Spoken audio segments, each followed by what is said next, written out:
You've clicked on the trial. You'll never see it coming, and that's exactly what you're about to experience. Prepare for Franz Kafka's chilling masterpiece, an audiobook designed to both captivate and calm. From the very first inexplicable arrest, Josef K's world unravels in a bureaucratic nightmare. What crime has he committed? Who are his accusers?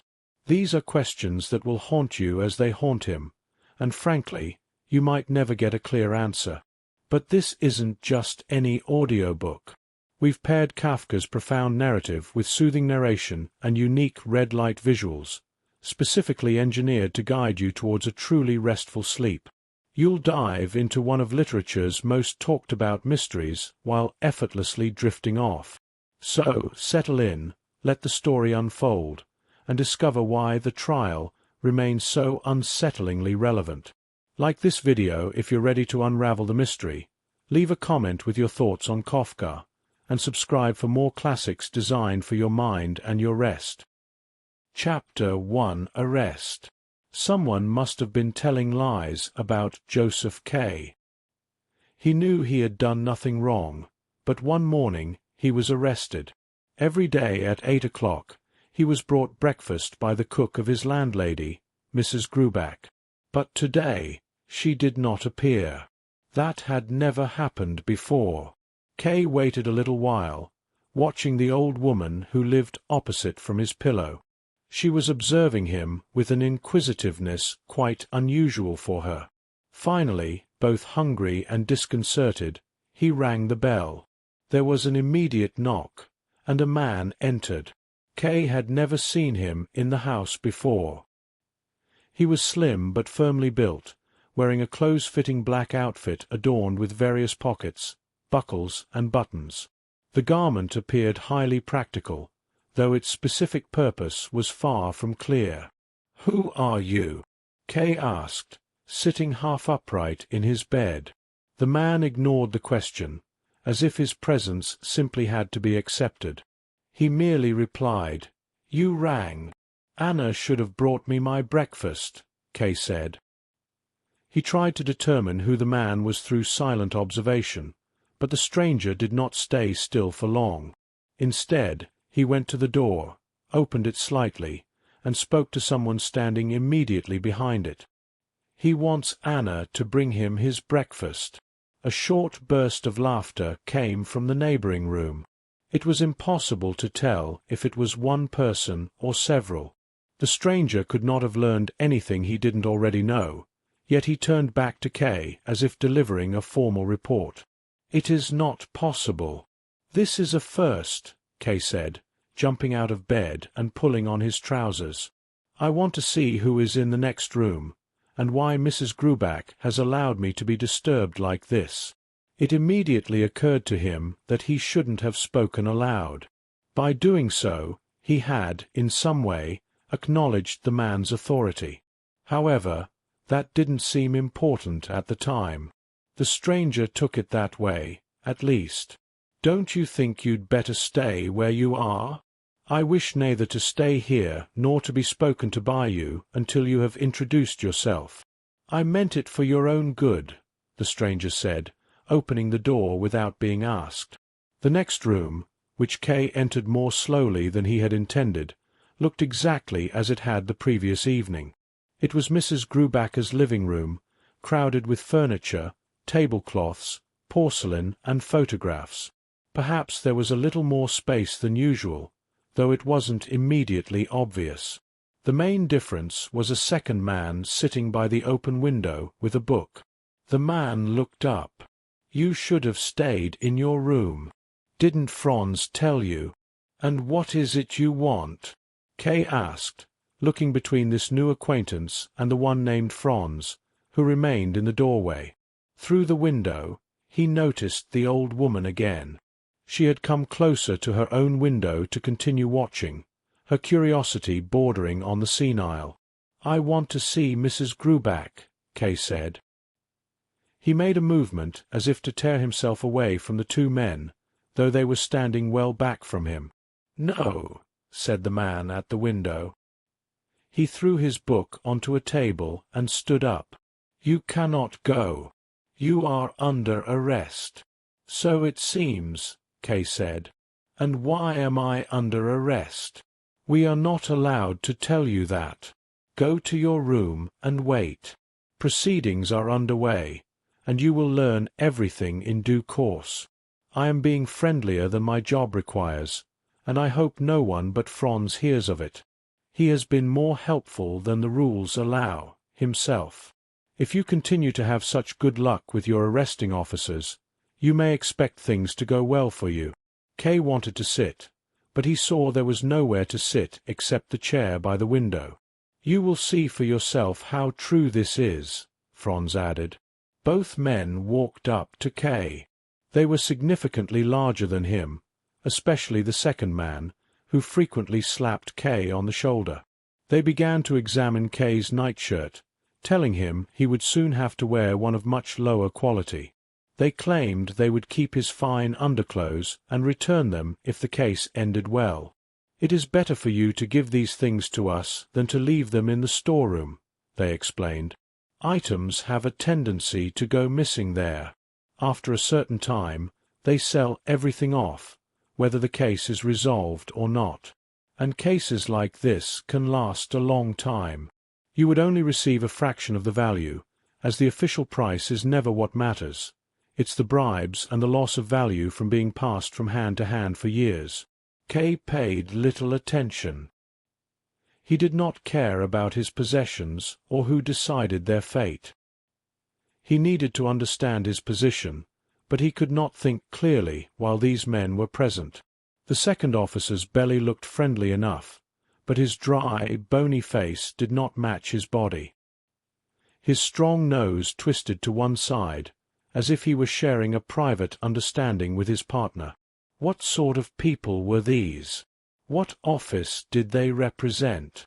Kay lived in a free country where the laws were upheld and peace prevailed.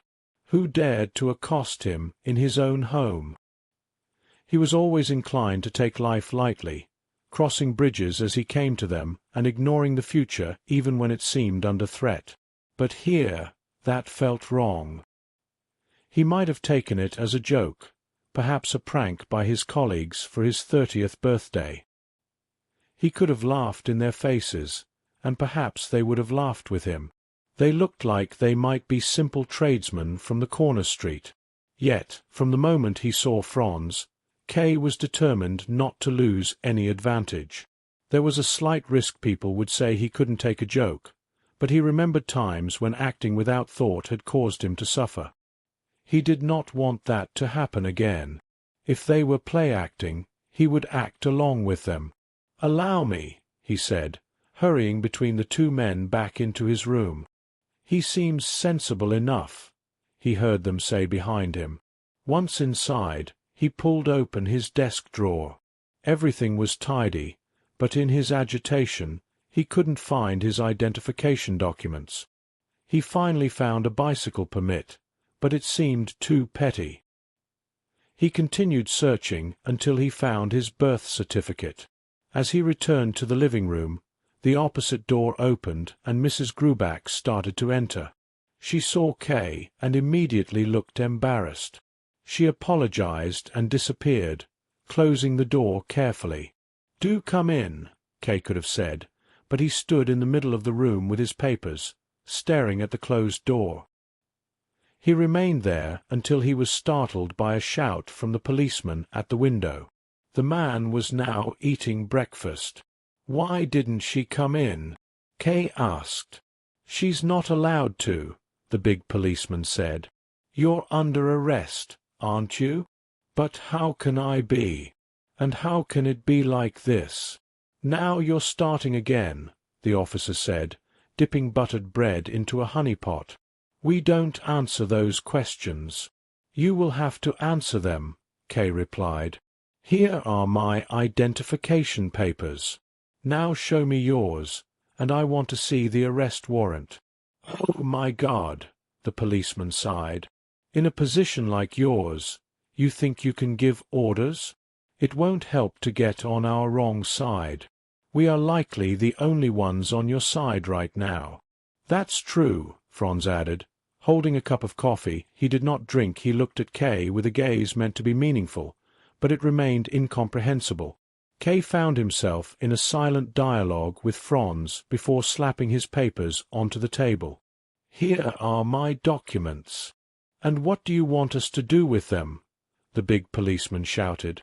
"You're acting like a child. Do you think you'll settle this great trial by talking about ID cards and warrants? We are just coppers. Junior officers like us hardly know one end of an ID card from the other. Our job is to watch you for 10 hours a day and get paid for it." He continued, "Mind you, we do ensure the high officials know exactly who they are arresting before the warrant is issued. There is no mistake. Our authorities don't go looking for guilt. It is the guilt that draws the law out. That is the law. Where could there be a mistake in that?" "I don't know this law," Kay said. "So much the worse for you, then," the policeman replied. "It probably exists only in your heads," Kay said. He wanted to find a way into their thoughts and reshape them to his benefit. The policeman merely dismissed him. "You'll find out when it affects you." Franz joined in. "Look at this, Willem." He admits he doesn't know the law, yet he insists he is innocent. "You're right, but we can't make him understand a thing," Willem said. Kay stopped talking. Why should he tangle himself in the chatter of low-level functionaries? They admitted they were of the lowest rank and spoke of things they didn't understand. Their certainty came only from their stupidity. He felt he only needed a few words with someone of his own social standing to make everything clear. He walked across the room. Across the street, the old woman had pulled an even older man to the window and held him in her arms. Kay had to end this. "Take me to your superior," he demanded, "as soon as he wants to see you." "Not before," Willem said. "Now my advice to you is to go to your room, stay calm, and wait. Don't tire yourself out with useless thoughts. You need to pull yourself together. Much will be required of you. You haven't behaved toward us as we deserve, considering how good we've been. You forget that we are free men and you are not. That is quite an advantage. But despite that, we are still willing, if you have the money, to get you some breakfast from the cafe across the road." Kay did not answer. He stood still, wondering if they would stop him if he tried to walk out the door. Perhaps that would settle the matter by bringing it to a head. But they might grab him, and if he were thrown down, he would lose his dignity and any advantage he still held. He decided on the safer course and returned to his room without another word. He threw himself on his bed and took an apple from the dressing table. It was the only breakfast he had, and as he took a big bite, he decided it was far better than anything from the dirty cafe. He felt confident. He had missed work at the bank, but his high position meant his absence would be excused. He wondered if he should send an explanation. If they didn't believe him, he could use Mrs. Grubach as a witness, or the old couple across the street. It puzzled Kay that the policeman had left him alone in a room with 10 different ways to kill himself. Yet, from his own perspective, he saw no reason to do so. Just because those two were sitting in the next room? It would have been so pointless that the very pointlessness would have made him unable to do it. He went to the wall cupboard and took out a bottle of schnapps. He emptied a glass in place of his breakfast, then a second for courage, and a third just as a precaution. Suddenly, a shout from the other room made his teeth strike the glass. "The supervisor wants to see you." The abrupt, military shout startled him, but he found the order welcome. At last! Kay called back. He locked the cupboard and hurried into the next room. The 2 policemen were standing there and immediately chased him back into his bedroom. "What are you doing?" they cried.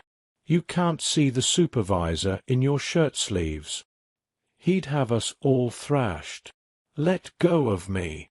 Kay shouted, being pushed toward his wardrobe. "If you arrest me in bed, you can't expect me to be in evening dress." "That won't help you," the policeman said. They became quiet, almost sad, whenever Kay shouted, which confused him and brought him back to his senses. "Ridiculous formalities," Kay grumbled, lifting a coat from a chair. He held it out for their inspection. They shook their heads. "It has to be a black coat." Kay threw the coat to the floor. "Well, it's not the main trial yet, is it?" The policeman laughed, but insisted. "It has to be a black coat." "Fine, if it makes things go faster," Kay said. He searched the wardrobe and chose his best black suit, a short jacket that usually surprised his acquaintances. He put on a fresh shirt and began to dress carefully. He told himself he had succeeded in speeding things up by making them forget he hadn't bathed. He watched to see if they would remember, but it never occurred to them. Willem simply sent Franz to tell the supervisor that Kay was getting dressed. Once he was properly dressed, Kay had to pass by Willem to enter the next room. The door was already wide open. Kay knew this room well. It had recently been rented to a typist named Miss Burstner. She usually left for work very early and returned late, so Kay had rarely exchanged more than a few words with her. Now, her bedside table had been moved into the middle of the room to serve as a desk. The supervisor sat behind it with his legs crossed, one arm draped over the back of his chair. In one corner, 3 young men stood looking at Miss Burstner's photographs, which were pinned to a fabric display on the wall. A white blouse hung from the handle of the open window. Across the street, the old couple was back at their post, but their number had grown. Standing behind them was a much taller man with an open shirt and a reddish goatee, which he absent-mindedly twisted with his fingers. "Josef K?" the supervisor asked, perhaps only to get Kay's attention. Kay nodded. "I imagine you were quite surprised by the events of this morning," the supervisor said. With both hands, he cleared the bedside table, pushing away a candle, a box of matches, a book, and a pincushion as if they were obstacles to his business. "Certainly," Kay replied. He began to feel more relaxed. Finally, he was standing before someone with some sense, someone he could actually talk to.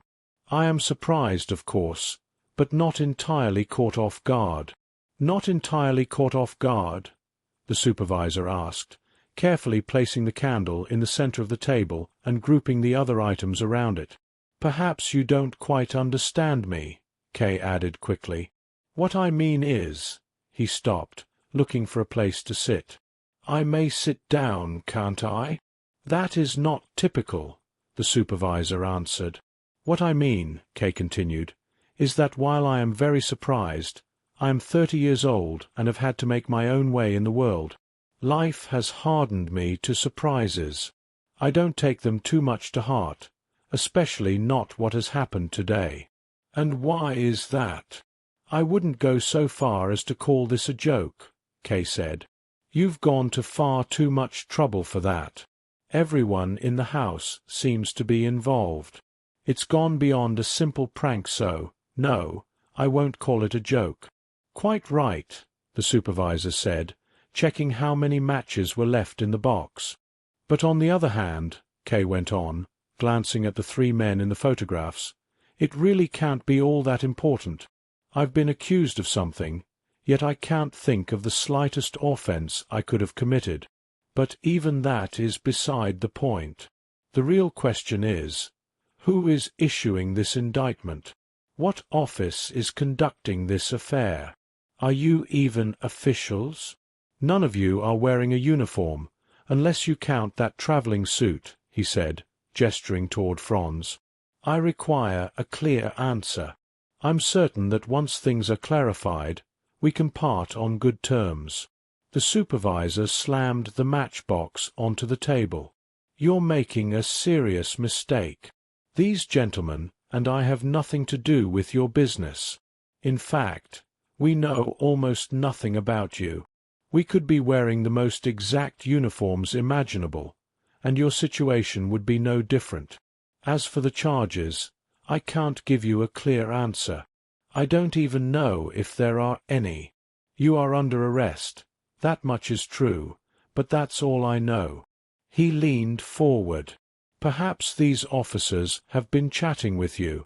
If they have, it was merely talk. I cannot answer your questions, but I can give you some advice. Stop worrying about us and what might happen. Think more about yourself. And stop making such a fuss about your innocence. It damages the impression you make. You should also talk less. Almost everything you've said so far could have been inferred from your behavior, and what you have said has not been in your favor." Kay stared at him. Was this man, who looked younger than Kay himself, lecturing him like a schoolmaster? Was he being scolded for his honesty? And was he to learn nothing about the reasons for his arrest? He grew frustrated and began to pace the room. No one stopped him. He pushed back his sleeves, straightened his hair, and walked over to the three men in the corner. "It makes no sense," Kay muttered. The three men turned to face him with grave expressions. Kay turned back to the supervisor. "The state attorney, Hastra, is a good friend of mine," Kay said. "Can I telephone him?" "Certainly," the supervisor replied. "But I don't see the point, unless you have some private matter to discuss with him." "What's the point?" Kay shouted, more baffled than angry. "Who do you think you are? You talk about points while carrying out something completely pointless. It's enough to make one cry. First, these men accost me, and now they sit around while I'm hauled before you. You ask what the point is in calling an attorney when I am supposedly under arrest. Fine. I won't call. Call him if you like," the supervisor said, gesturing toward the telephone in the next room. "Please, go ahead." "No," Kay said, walking to the window. "I don't want to any more." Across the street, the spectators were still there. They seemed uneasy now that Kay was looking back at them.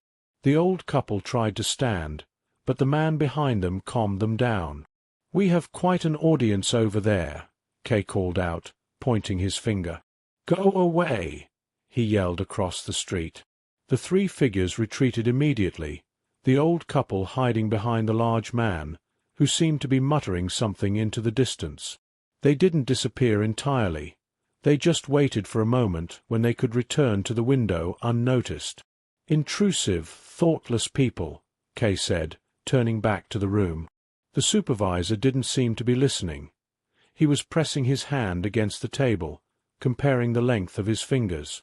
The two policemen were sitting on a chest, rubbing their knees. The three young men stood with their hands on their hips, looking around aimlessly. The room was as silent as a forgotten office.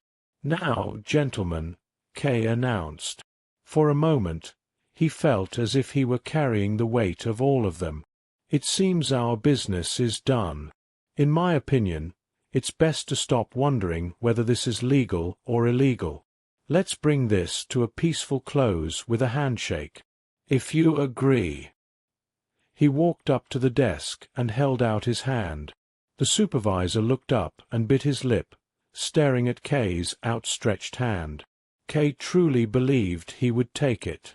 Instead, the supervisor stood up, picked up a hard round hat from Miss Burstner's bed, and placed it carefully on his head with both hands.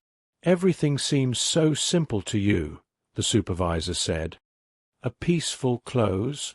No, that won't do. But I don't want you to think your situation is hopeless. Why would you? You are simply under arrest, nothing more.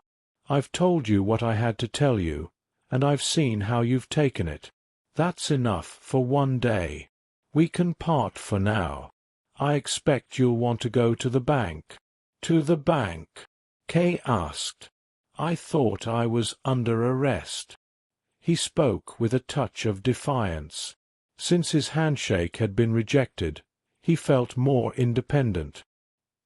He decided that if they left, he would mockingly run after them and offer to be taken away. "I see you've misunderstood," the supervisor said, moving toward the door. "You are under arrest, yes, but that shouldn't stop you from doing your job. It shouldn't interfere with your ordinary life. In that case, being under arrest isn't so bad," Kay said, stepping closer. "I never said it was," the supervisor replied. "Then it hardly seems necessary to have notified me at all," Kay said.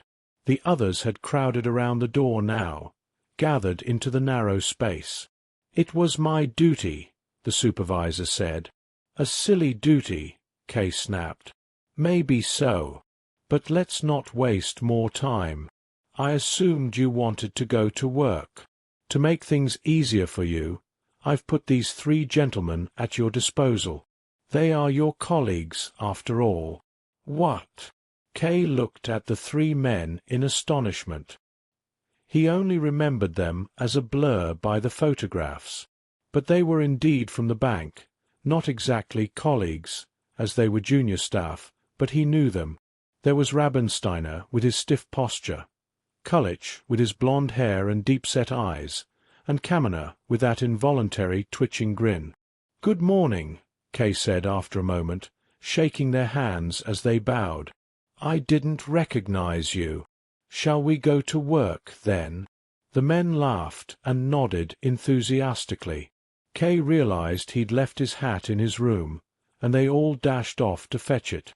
Kaminer reached it first. As they prepared to leave, Mrs. Grubach opened the door. She didn't look guilty at all. She just stood there, her apron belt cutting into her sturdy frame as it always did. Once downstairs, Kay checked his watch and decided to take a taxi. He was already 30 minutes late. Kaminer ran to the corner to hail one, while Kulich and Rabensteiner tried to distract Kay. Kulich pointed to the house across the street, where the man with the goatee had reappeared. "Don't look at him," Kay snapped. He didn't realize how odd it was to speak to 3 men that way. The taxi arrived, and they all piled in. As they drove, Kay realized he hadn't even noticed the supervisor or the policeman leaving. He had been so distracted by his colleagues that the others had slipped away unseen. He resolved to be more attentive in the future. He leaned back and looked out the rear window, but he didn't see anyone. He felt he needed a bit of encouragement, but his companions seemed tired. Rabensteiner looked out the right window, Kulich out the left, and only Kaminer remained, offering his usual twitching grin. Normally, Kay spent his evenings after work with a short walk, followed by a few hours at a pub with a group of older regulars. Sometimes he was invited to dinner by the bank manager. Once a week, he visited a girl named Elsa, who worked as a waitress in a wine bar. But that evening, Kay wanted to go straight home. It had been his 30th birthday, and the day had been filled with work and polite greetings. Despite the normalcy, he felt that Mrs. Grubacher's apartment had been thrown into disarray. He felt it was up to him to put everything back in order. Once the furniture was reset, the traces of the morning would be erased, and life would return to its old course. He had even called the 3 clerks into his office during the day just to observe them. They seemed entirely unchanged, immersed in their paperwork. He was satisfied. At 9:30, Kay arrived at his building. A young man was standing in the doorway, smoking a pipe. "Who are you?" Kay asked, leaning in to see the boy's face in the dim light. "I'm the landlord's son, sir," the boy replied, stepping aside. "The landlord's son?" Kay tapped his cane impatiently on the ground. "Did you need something, sir? Should I fetch my father?" "No, no," Kay said. His voice softened, as if he were forgiving the boy for some unspoken offense. "It's all right." Kay began to walk away, but before he started up the stairs, He turned around to look at the boy one last time. He could have gone directly to his room, but wanting to speak with Mrs. Gruback, he went straight to her door and knocked. She was sitting at the table with a knitted stocking and a pile of old ones before her. Kay apologized, a little embarrassed at coming so late, but Mrs. Gruback was very friendly and would hear no apology. She was always ready to speak with him. He knew very well that he was her favorite tenant. Kay looked around the room. It looked exactly as it usually did. The breakfast dishes that had been on the table that morning had already been cleared away. A woman's hands will do many things when no one is looking, he thought. He might have smashed the dishes himself in a fit of rage, but he certainly wouldn't have been able to tidy them. He looked at Mrs. Gruback with a sense of gratitude. "Why are you working so late?" he asked. They sat together at the table, and Kay occasionally ran his hands through the pile of stockings. "There is so much to do," she said. "During the day I belong to the tenants. If I am to sort out my own things, I only have the evenings left to me. I'm afraid I caused you a great deal of extra work today." "What do you mean, Mr. K?" she asked, setting her work in her lap with growing interest. "I mean the men who were here this morning." "Oh, I see," she said, peacefully returning to her mending. "That was no trouble." "Not especially." Kay watched her in silence as she took up the knitting once more. "She seems surprised that I mentioned it," he thought. "She seems to think it's improper for me to bring it up. All the more reason to do so. An old woman is the only person I can speak with about this. But it must have caused work for you," he said. "Regardless, it won't happen again." "No, it cannot happen again," she agreed, smiling at Kay in a way that was almost painful. "Do you mean that seriously?" "Yes," she said gently. "But the important thing is that you mustn't take it too hard. There are so many awful things happening in the world. Since you are being so honest with me, Mr. K, I can admit that I listened to a little of what was going on from behind the door. Those two policemen told me a few things as well. It's all to do with your happiness, and that is something close to my heart, perhaps more than it should be, as I am only your landlady. I heard one or two things, but I can't say it's about anything very serious. No. You have been arrested, but not in the same way they arrest a thief. If you're arrested like a thief, that's bad. But an arrest like this, it seems to me like something very complicated. Forgive me if I'm saying something stupid, but it seems like something I don't understand, and something you don't really need to understand anyway." "There's nothing stupid about what you've said, Mrs. Gruback," Kay replied. "I partly agree with you. However, my judgment of the matter is harsher than yours. I don't think it's complicated at all. I think it's a great deal of fuss over nothing. I was simply caught off guard. If I had gotten up as soon as I woke, without letting myself get confused because the cook wasn't there, things would have been different. If I had paid no regard to anyone in my way and come straight to you, if I'd had my breakfast in the kitchen for once and asked you to bring my clothes from my room, in short, if I had behaved sensibly, then none of this would have happened. Everything waiting to happen would have been stifled. People are so often unprepared. At the bank, for example, I am always prepared. Nothing of this sort could possibly happen to me there. I have my own assistant, telephones for every call, and a constant stream of visitors and officials. Most importantly, I am always occupied with my work. I am always alert. It would even be a pleasure for me to face a situation like this there. But now it's over, and I didn't really want to talk about it any more. I only wanted to hear what a sensible woman like you thought of it. I'm glad to hear we are in agreement. Now, give me your hand. An agreement like this needs to be confirmed with a handshake. Will she shake my hand? He wondered. The supervisor wouldn't. He examined her closely. She stood up as he did, looking a little self-conscious. She hadn't understood everything he said. In her confusion, she said something she likely didn't intend. "Don't take it so hard, Mr. K," she said, her voice thick with emotion. She completely forgot the handshake. "I didn't know I was taking it hard," K said. He felt a sudden wave of exhaustion. He realized that even if this woman agreed with him, her opinion was of very little value. Before leaving, he asked, "Is Miss Burstner home?" "No," Mrs. Gruback said, smiling at this simple question. "She's at the theatre. Did you want to see her? Should I leave a message?" "I only wanted to have a few words with her. I'm afraid I don't know when she'll be back. She usually stays out late when she goes to the theatre." "It doesn't matter," Kay said, his head hanging as he turned toward the door. "I just wanted to apologize for taking over her room today." "There's no need for that, Mr. K. You are too conscientious. The young lady doesn't know a thing about it. She hasn't been home since early this morning, and everything has been tidied up. You can see for yourself." She opened the door to Miss Burstner's room.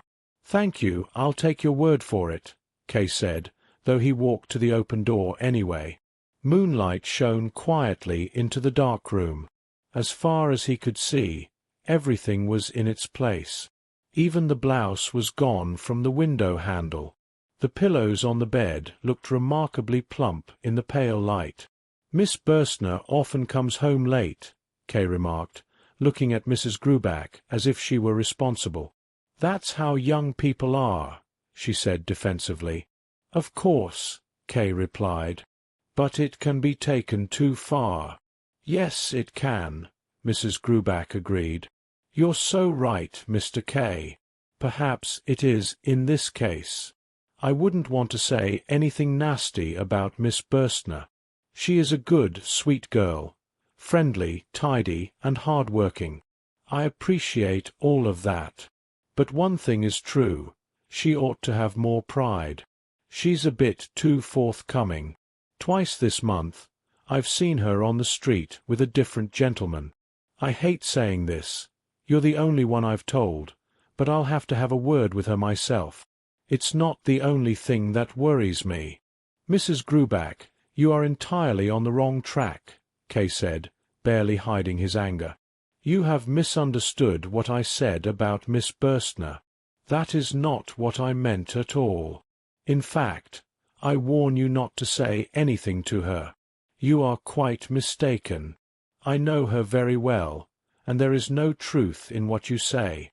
But perhaps I'm going too far. Do whatever you see fit. Good night." "Mr. K," Mrs. Gruback pleaded, hurrying to his door. "I don't want to speak to her yet. I'll keep an eye on her, of course, but you're the only one I've told. It's just what a landlady must do to keep a house decent." "Decent!" Kay shouted through the crack in the door. "If you want to keep the house decent, you'll have to give me notice first." He slammed the door. There was a gentle knocking, but he ignored it. He didn't feel like sleeping, so he decided to stay up. This would give him a chance to see when Miss Burstner arrived. Perhaps he could still have a few words with her, even if it was inappropriate. As he lay by the window, he briefly thought of punishing Mrs. Gruback by persuading Miss Burstner to move out at the same time he did. But he immediately realized that would be excessive. People might suspect he was moving because of the morning's arrest. That would be nonsensical, pointless, and beneath him. When he grew tired of the empty street, he lay on the couch and left the door to the living room slightly ajar so he could see anyone entering the flat. He smoked a cigar until about 11 o'clock. Unable to wait any longer, he stepped into the hallway, pacing loudly as if to summon her. He didn't have any particular desire for her. He could hardly remember her face. But he wanted to speak to her. It irritated him that her late arrival was extending the unease and disorder of the day right to its end. He blamed her for his missed dinner and his missed visit to Elsa. He told himself he could still make up for both if he went to the wine bar after their talk. It was past 11:30 when he heard someone on the stairs. K, who had been lost in thought, fled behind his door. Miss Burstner had arrived. She shivered as she pulled a silk shawl over her slender shoulders and locked the door. In a moment she would go to her room, and he couldn't very well intrude then. He had to speak to her now. Unfortunately, he hadn't turned on the light in his room. Stepping out of the darkness might look like an attack. There was no time to lose. He whispered through the crack of the door, "Miss Burstner." It sounded more like a plea than a call. "Is someone there?" she asked, her eyes wide.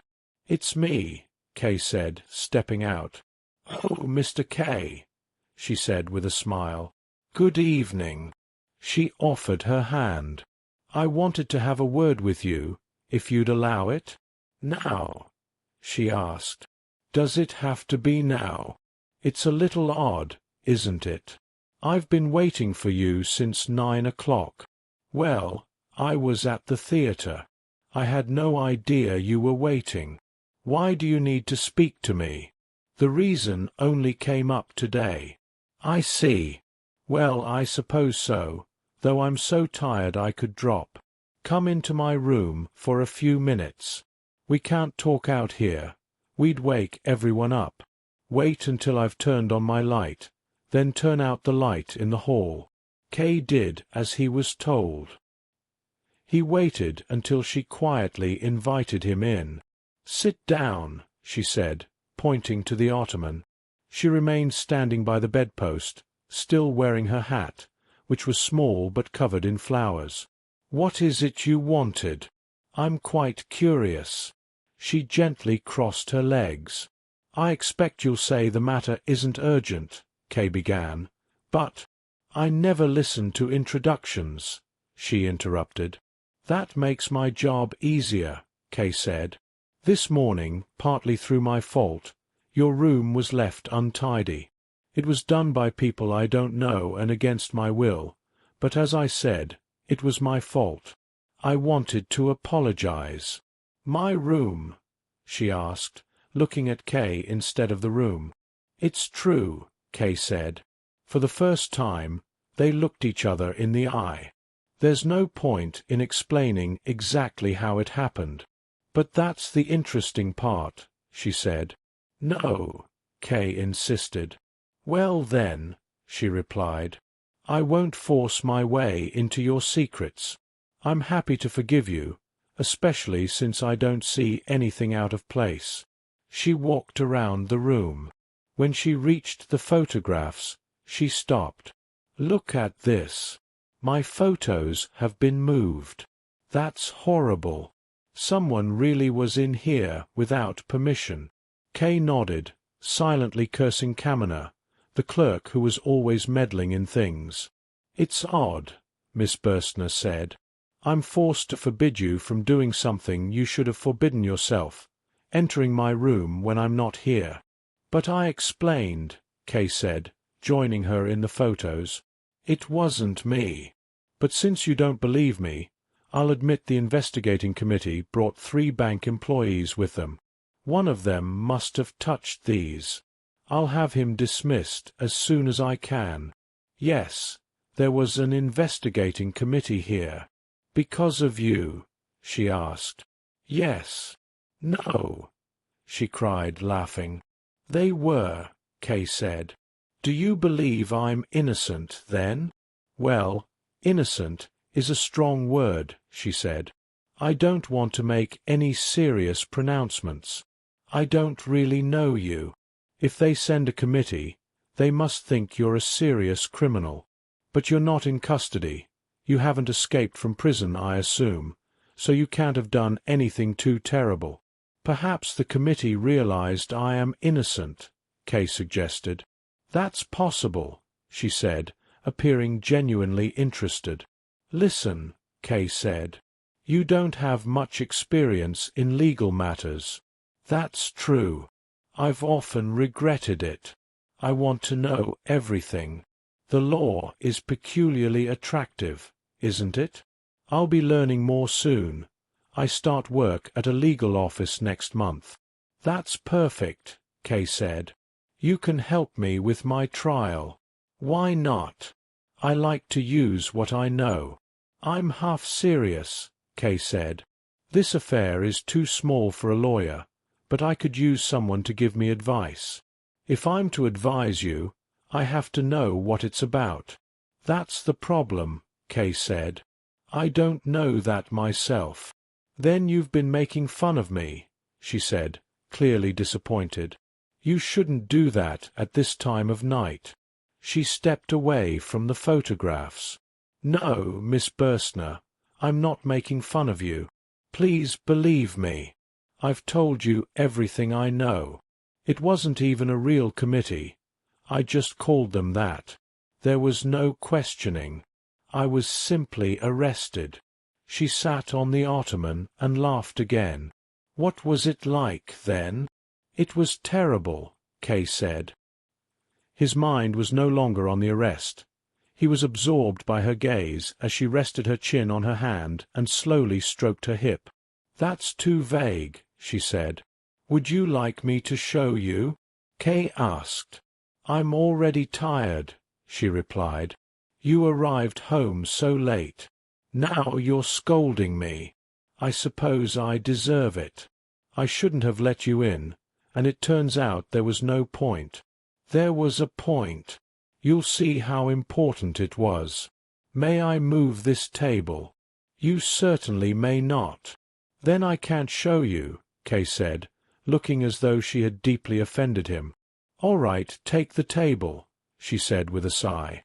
I'm so tired I'm allowing more than I should. Kay placed the table in the center of the room and sat behind it. You need to see where everyone is. I'm the supervisor. Over there on the chest are 2 policemen. In the photos are 3 young men. A white blouse is hanging on the window. And now it begins. Oh, I'm forgetting the most important person. I am standing here, in front of the table. The supervisor is sitting comfortably, leaning back like a layabout. And then he calls out. He shouts, actually.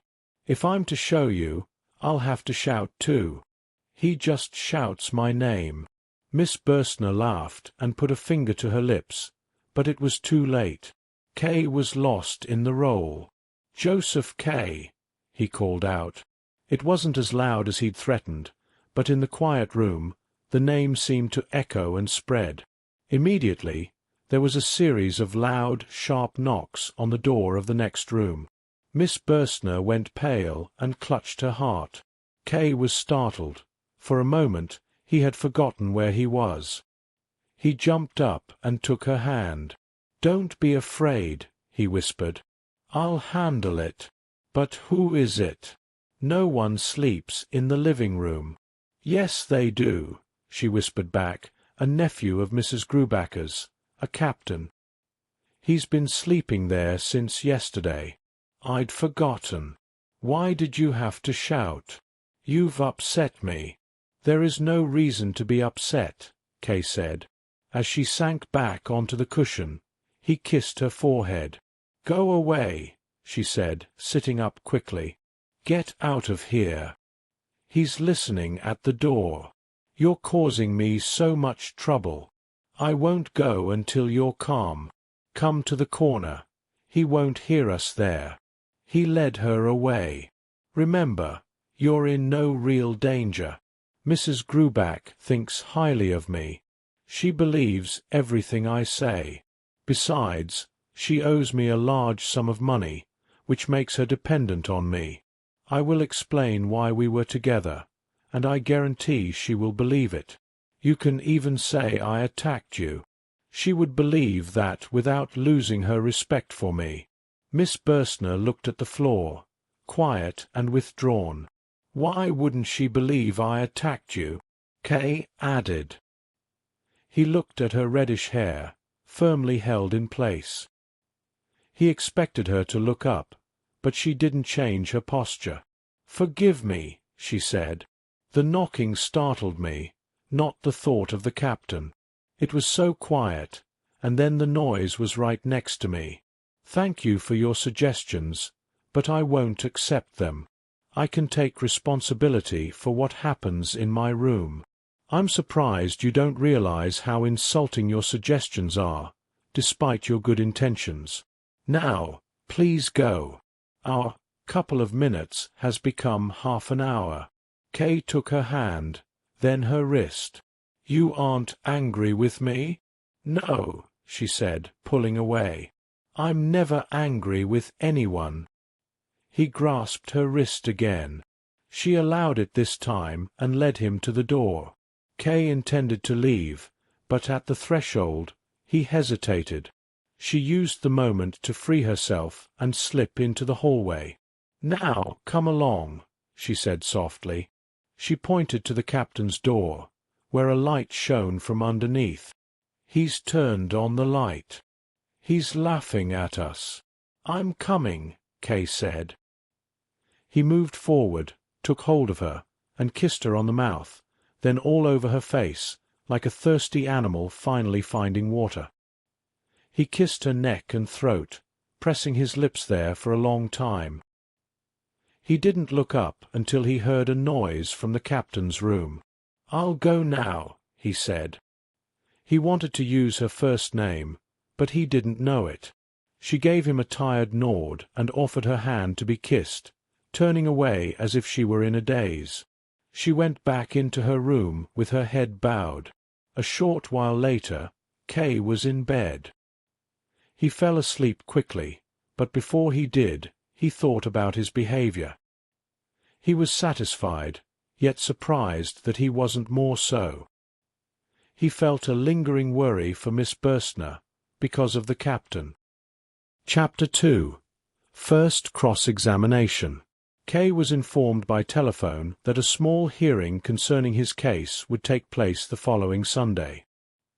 He was told these examinations would follow one another regularly, perhaps not every week, but frequently. On one hand, it was in everyone's interest to bring the proceedings to a quick conclusion. On the other, every aspect had to be carried out thoroughly without causing undue stress. For these reasons, the court decided to hold a series of brief, consecutive examinations. Sunday was chosen so that Kay would not be disturbed in his professional work. The court assumed he would agree to this, but if he wished for another date, they would accommodate him as much as possible. They even suggested sessions could be held at night, though they doubted Kay would be fresh enough at such an hour. As long as Kay made no objection, the hearings would remain on Sundays. It was taken for granted that he would appear without fail.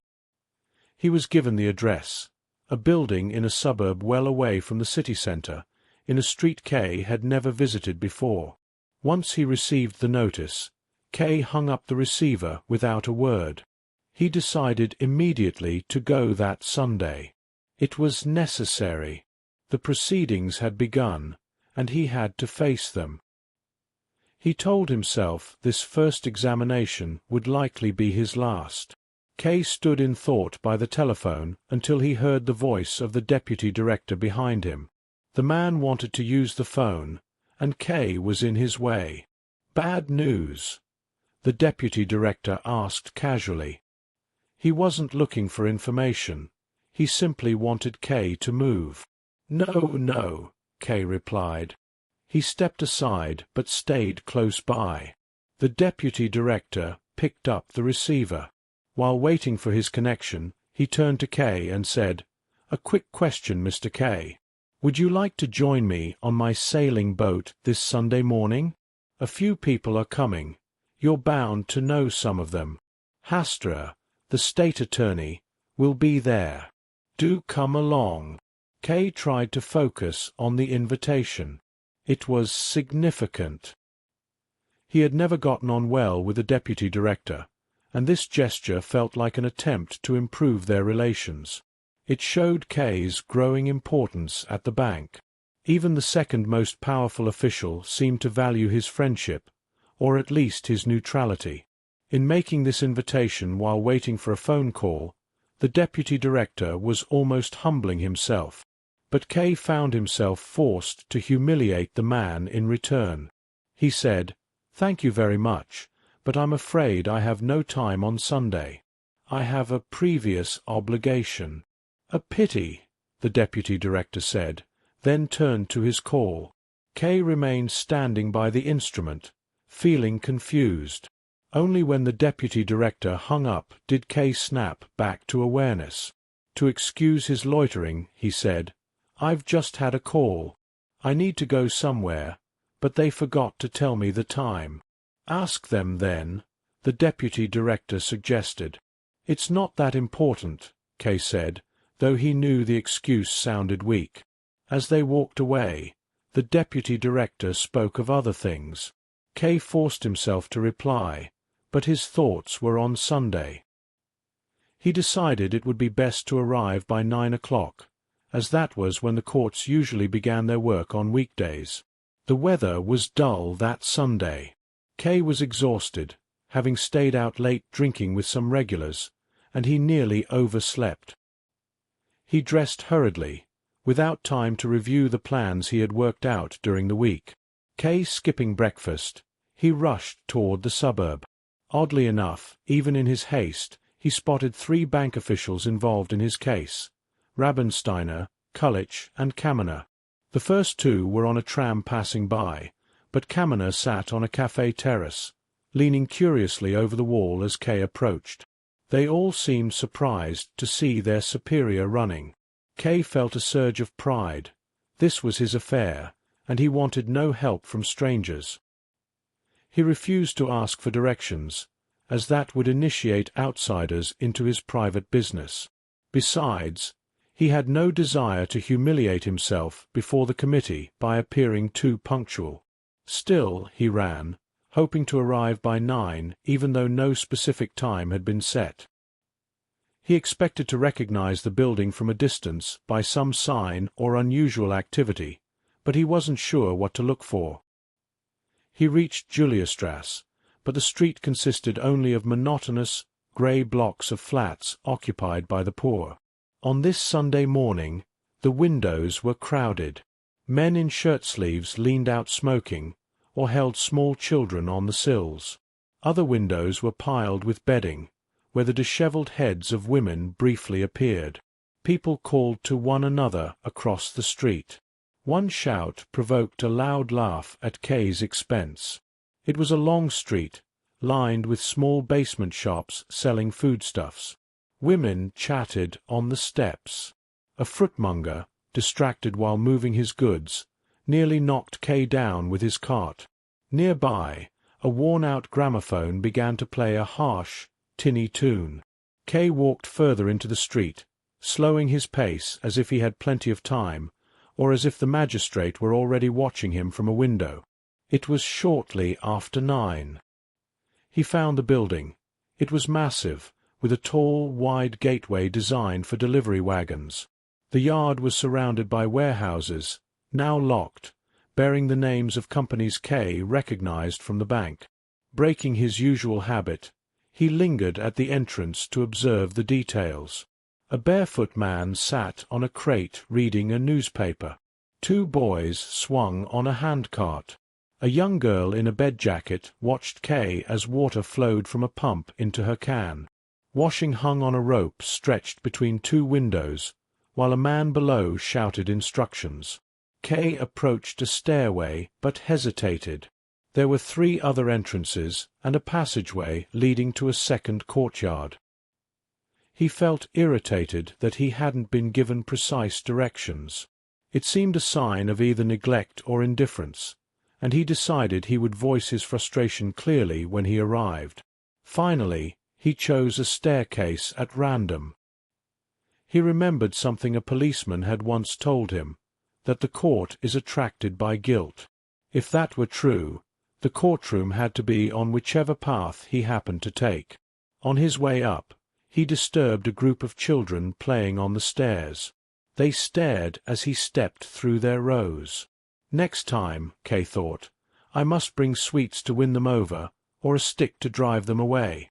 On the first floor, the real search began. Still unwilling to ask for the investigating committee, he invented a person to search for, a joiner named Lands.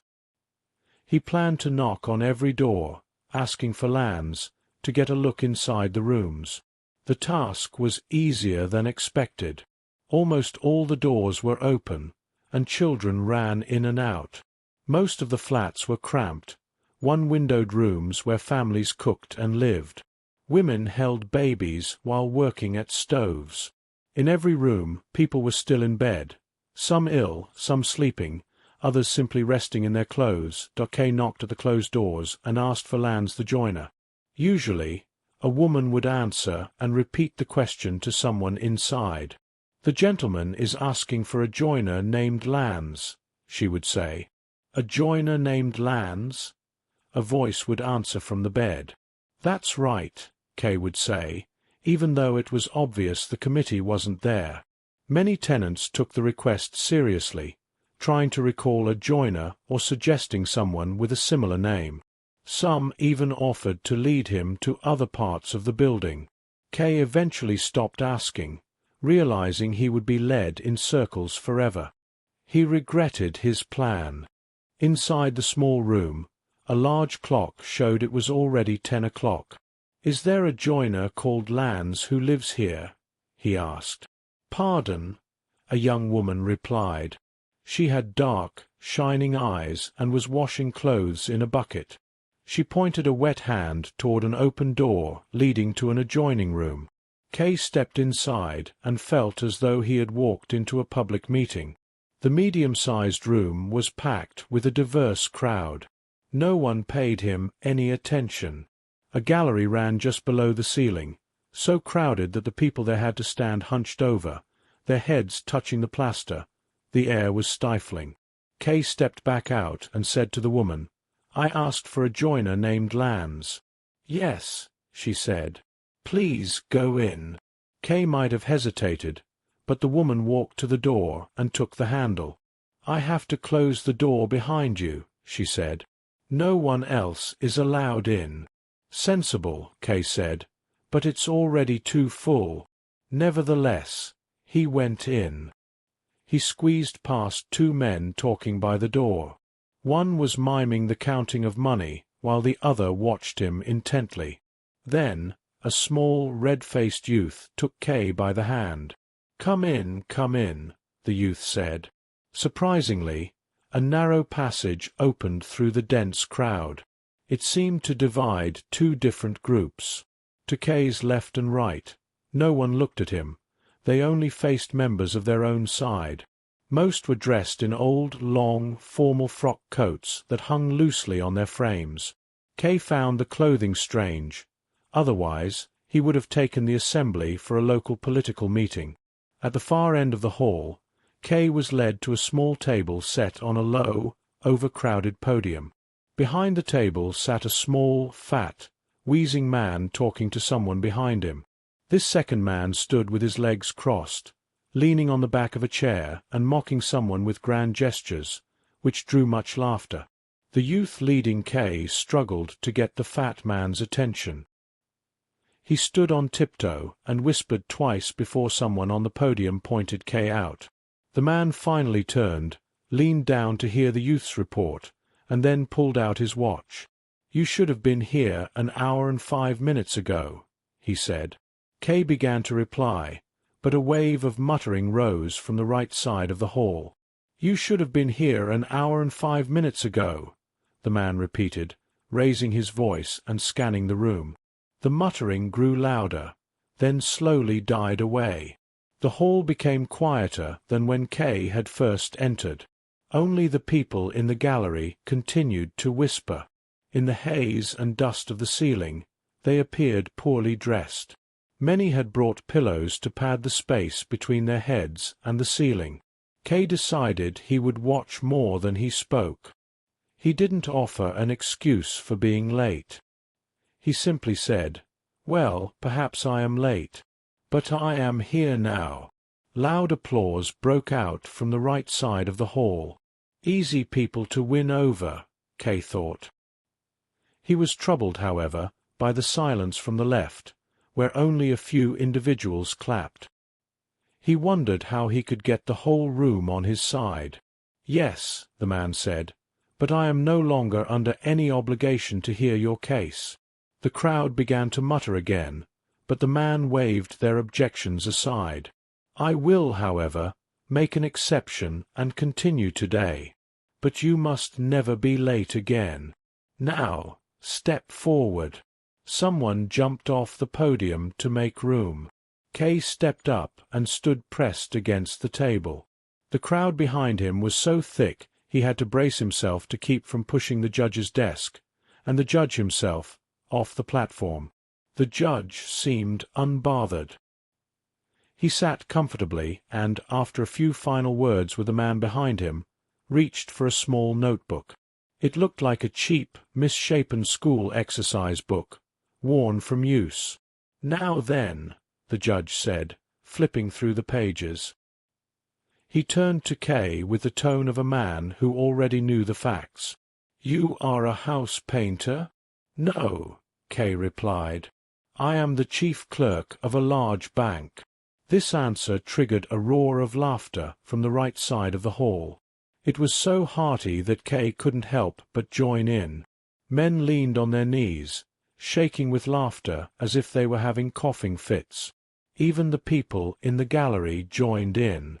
The judge grew angry, but he clearly had no control over the crowd below. He turned his frustration toward the gallery, jumping up and threatening them. His eyebrows, which had seemed ordinary before, grew dark and bushy, bunching up over his eyes in a glare. The left side of the hall remained quiet. The people there stood in rows, watching the podium and listening intently. They observed the noise from the other side with a calm detachment, even allowing a few individuals from their own ranks to move over and join the other faction. Though fewer in number, and perhaps no more important than those on the right, their steady behavior gave them an air of authority. As Kay began to speak, he felt certain he was aligned with them. "Your Honor," Kay began, "your question as to whether I am a house painter, or rather your attempt to impose that role upon me, is symptomatic of the entire way these proceedings are being conducted. You may object and say there are no proceedings against me at all. You would be right, for there are only proceedings if I acknowledge them. But for the moment I do acknowledge them, largely out of pity for all of you. It is impossible to watch this business without feeling a sense of sorrow. I do not say this is being done without care, but I want it understood that it is I who chooses to acknowledge it." Kay stopped and looked down into the hall. He had spoken more sharply than he intended, but he knew he was right. He expected a few scattered claps, but the room remained silent. Everyone seemed to be waiting for what would come next. Perhaps the quiet was merely a prelude to a sudden outburst that would end the entire affair. Just then, the door at the back of the hall opened. The young washerwoman, having finished her work, came in. Despite her caution, she drew the eyes of the crowd. The judge was the only one who gave Kay any direct satisfaction.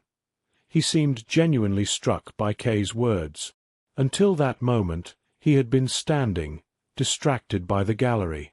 Now, during the pause, he sat down very slowly, as if trying to remain unnoticed. He reached for his notebook again, likely to appear composed. "That won't help you, sir," Kay continued. "Even your little book will only confirm what I say." Kay was satisfied to hear his own voice echoing clearly in this room full of strangers. He even dared to reach out and pick up the judge's notebook. He lifted it with the tips of his fingers, as if it was something revolting, holding it by a middle page so that the yellowed, ink-blotted sheets flapped down on either side. "These are the official notes of the examining judge," Kay said, before letting the book fall back onto the desk. "You can read your book as much as you like, sir. I have nothing in this charge sheet to fear, even though I have no access to it. I wouldn't want it in my hands. I can only bring myself to touch it with 2 fingers.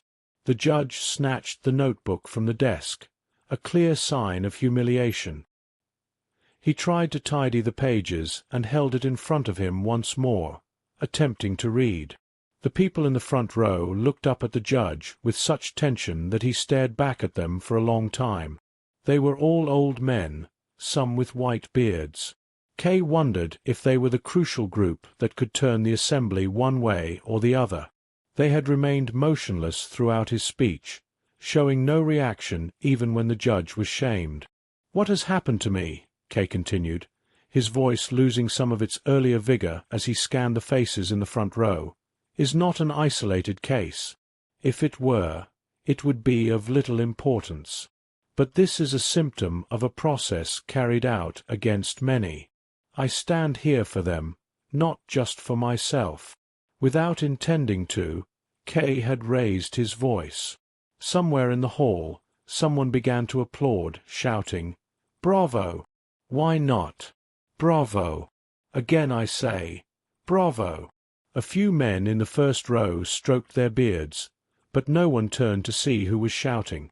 Kay didn't think the man was important, but the support raised his spirits. He no longer felt it was necessary for everyone to applaud. It was enough if the majority began to think, and if even one person was occasionally persuaded. "I am not trying to be a great orator," Kay said. "I'm sure the examining judge speaks far better than I do.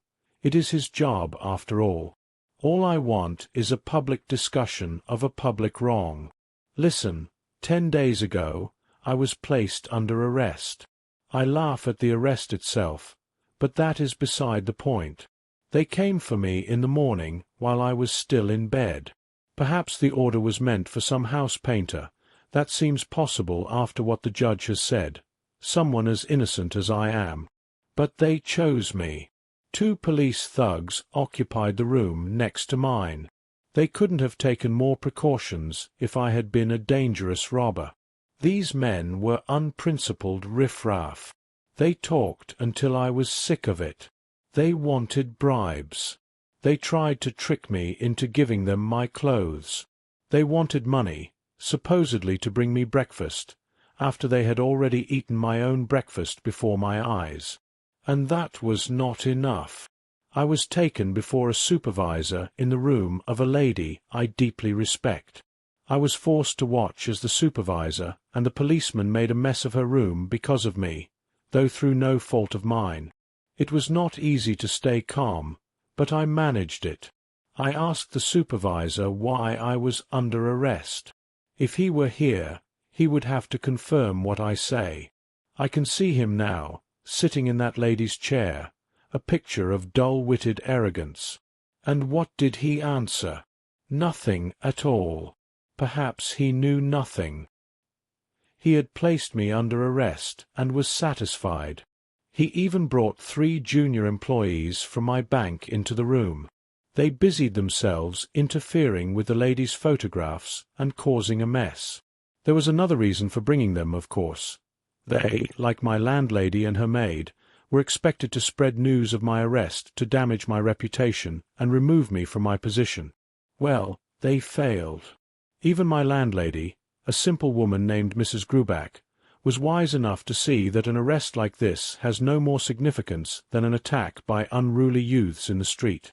I repeat, this affair has caused me only irritation, but could it not have had far worse consequences?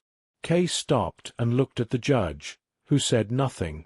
As he watched, he saw the judge's eyes signal someone in the crowd. Kay smiled.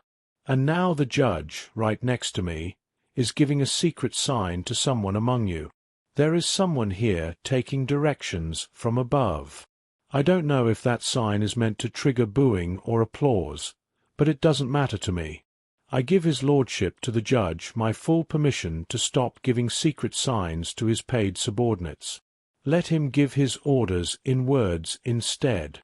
Let him just say, "Boo now," or "Clap now." The judge rocked back and forth in his seat, whether from embarrassment or impatience. The man behind him leaned forward again to offer advice. Below them, the room buzzed with animated whispers. The two factions, once so divided, began to intermingle. People pointed at K, others at the judge. The air was heavy and stifling. Those in the back were nearly lost in the haze. The visitors in the gallery had to whisper to those below to find out what was happening, glancing timidly at the judge as they did so. "I have nearly finished," K said. Having no bell, he struck the desk with his fist. The sound startled the judge and his adviser. "None of this concerns me personally, so I am able to assess it calmly. Assuming this so-called court is of any importance, it would be to your advantage to listen. If you want to discuss what I've said, don't bother writing it down yet. I have no time to waste, and I will be leaving soon." Silence fell instantly, showing K's control over the room. There were no shouts or applause, but the crowd seemed on the verge of being won over. K felt the tension, a rustling in the silence that was more invigorating than any cheering. "There is no doubt," he said quietly, "that an enormous organization is behind this court. In my case, this includes my arrest and today's examination. It is an organization that employs corrupt policemen, oafish supervisors, and judges who are, at best, less arrogant than others. It maintains a high-level judiciary with a train of countless servants, scribes, and assistants, perhaps even executioners and torturers. I am not afraid to use those words. And what is the purpose of this organization? It is to arrest innocent people and wage pointless prosecutions that lead nowhere. How can those in office avoid becoming corrupt when everything they do is devoid of meaning? It is impossible. That is why policemen try to steal the clothes off the backs of those they arrest. That is why supervisors break into the homes of strangers. That is why innocent people are humiliated before crowds rather than being given a proper trial. The policeman spoke of warehouses where they store the property of the accused. I would like to see those warehouses where the hard-won possessions of the arrested are left to decay, if they aren't stolen by the workers first. K was interrupted by a screech from the far end of the hall. The air was so thick with smoke and dull light that it was hard to see. It was the washerwoman. A man had pulled her into a corner by the door and was pressing himself against her. But it was the man who was screaming. His mouth was wide open as he looked up at the ceiling. A small circle formed around them. The people in the gallery seemed delighted that K's serious tone had been broken. K's first instinct was to run over and help, or at least force the pair to leave, but the people in the front row blocked his path. They didn't move an inch. Old men held out their arms to stop him, and a hand from somewhere grabbed K by the collar. K suddenly forgot about the pair by the door. He felt his freedom being restricted, as if his arrest were finally being taken seriously. Without thinking, he jumped down from the podium and stood face to face with the crowd. Had he misjudged them? Had they been pretending the whole time he was speaking? What faces they had! Dark, flickering eyes and drooping cheeks. Their stiff beards looked more like claws than hair. But then K made a discovery. Underneath those beards, badges of various sizes and colors shone on their collars. Every one of them was wearing one. All of them belonged to the same group. Even though they had seemed divided into factions, they were all the same. K turned and saw the same badge on the collar of the judge, who was looking down at him with his hands in his lap. "So," K cried out, throwing his arms in the air, "all of you are working for this organization. I see now that you are the very bunch of cheats and liars I've been describing. You've all pressed in here to snoop on me. You pretended to be factions. One of you even applauded me. You wanted to learn how to trap an innocent man. Well, I hope you haven't come for nothing. I hope you've had some fun at the expense of someone who expected you to defend his innocence. Or else," Kay shouted at a trembling old man who pressed too close, "let go of me, or I'll hit you." I hope you've actually learned something. Good luck with your trade. Kay snatched his hat from the table. In the stunned silence, he pushed his way toward the exit. The judge, however, moved faster and was waiting for him at the door. "One moment," the judge said. Kay stopped, but he kept his hand on the door handle, refusing to look at the man. "I merely wanted to point out something you haven't realized," the judge said. "Today, you have robbed yourself of the advantages that a hearing of this sort always gives to a man under arrest." Kay laughed toward the door. "You bunch of louts," he called back. "You can keep your hearings as a gift from me." He opened the door and hurried down the steps. Behind him, the assembly grew loud once more, the crowd beginning to discuss the events as if they were a matter of scientific study. Chapter 3. In the empty courtroom. Every day over the following week, Kay expected another summons to arrive. He could not believe his rejection of the court had been taken literally. When no notice came by Saturday evening, he assumed he was expected to appear at the same place and time as before, even without being told. On Sunday he set out once more. He walked without hesitation up the steps and through the corridors.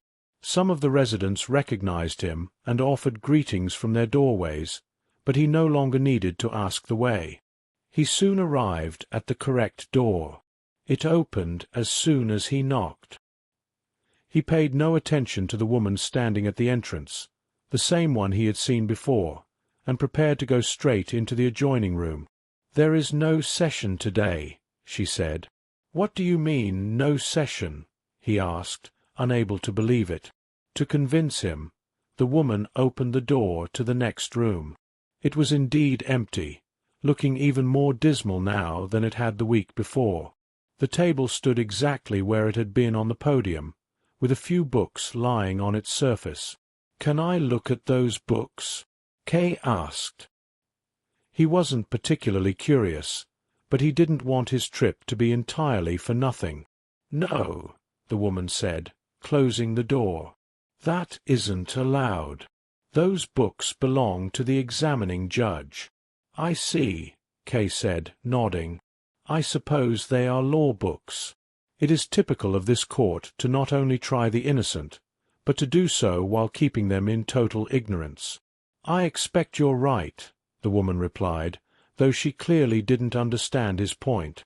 "I'd better go, then," Kay said. "Should I give a message to the judge?" she asked. "Do you know him?" "Of course I know him," she said. "My husband is the court usher." It was only then that Kay noticed the room, which had previously held nothing but a washtub, had been turned into a living space. The woman saw his surprise. "Yes, we are allowed to live here, though we have to clear everything out whenever the court is in session.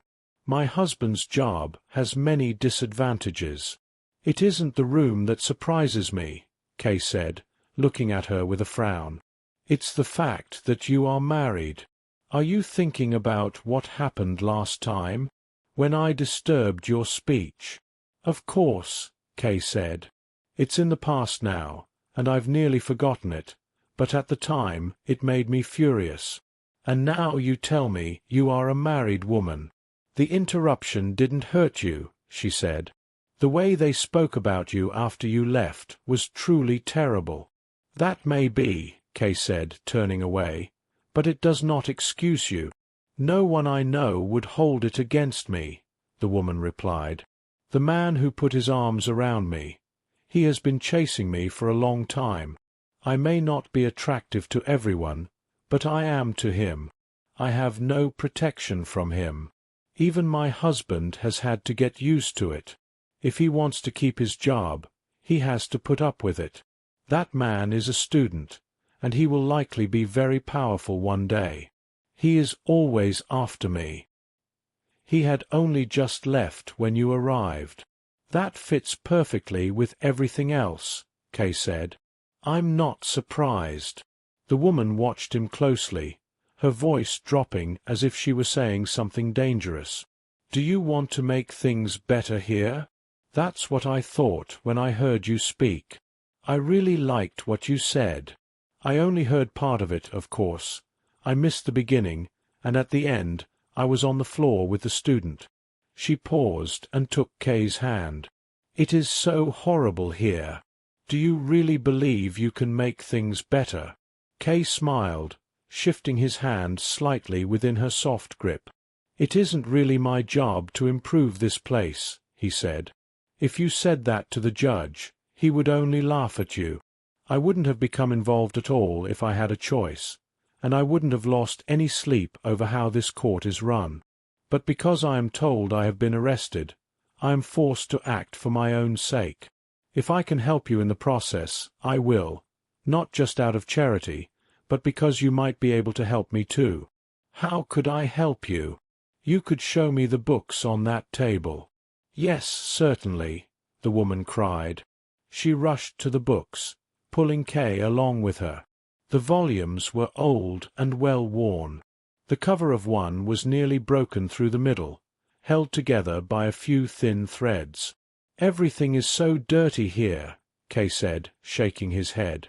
Before he could touch them, the woman wiped away the dust with her apron.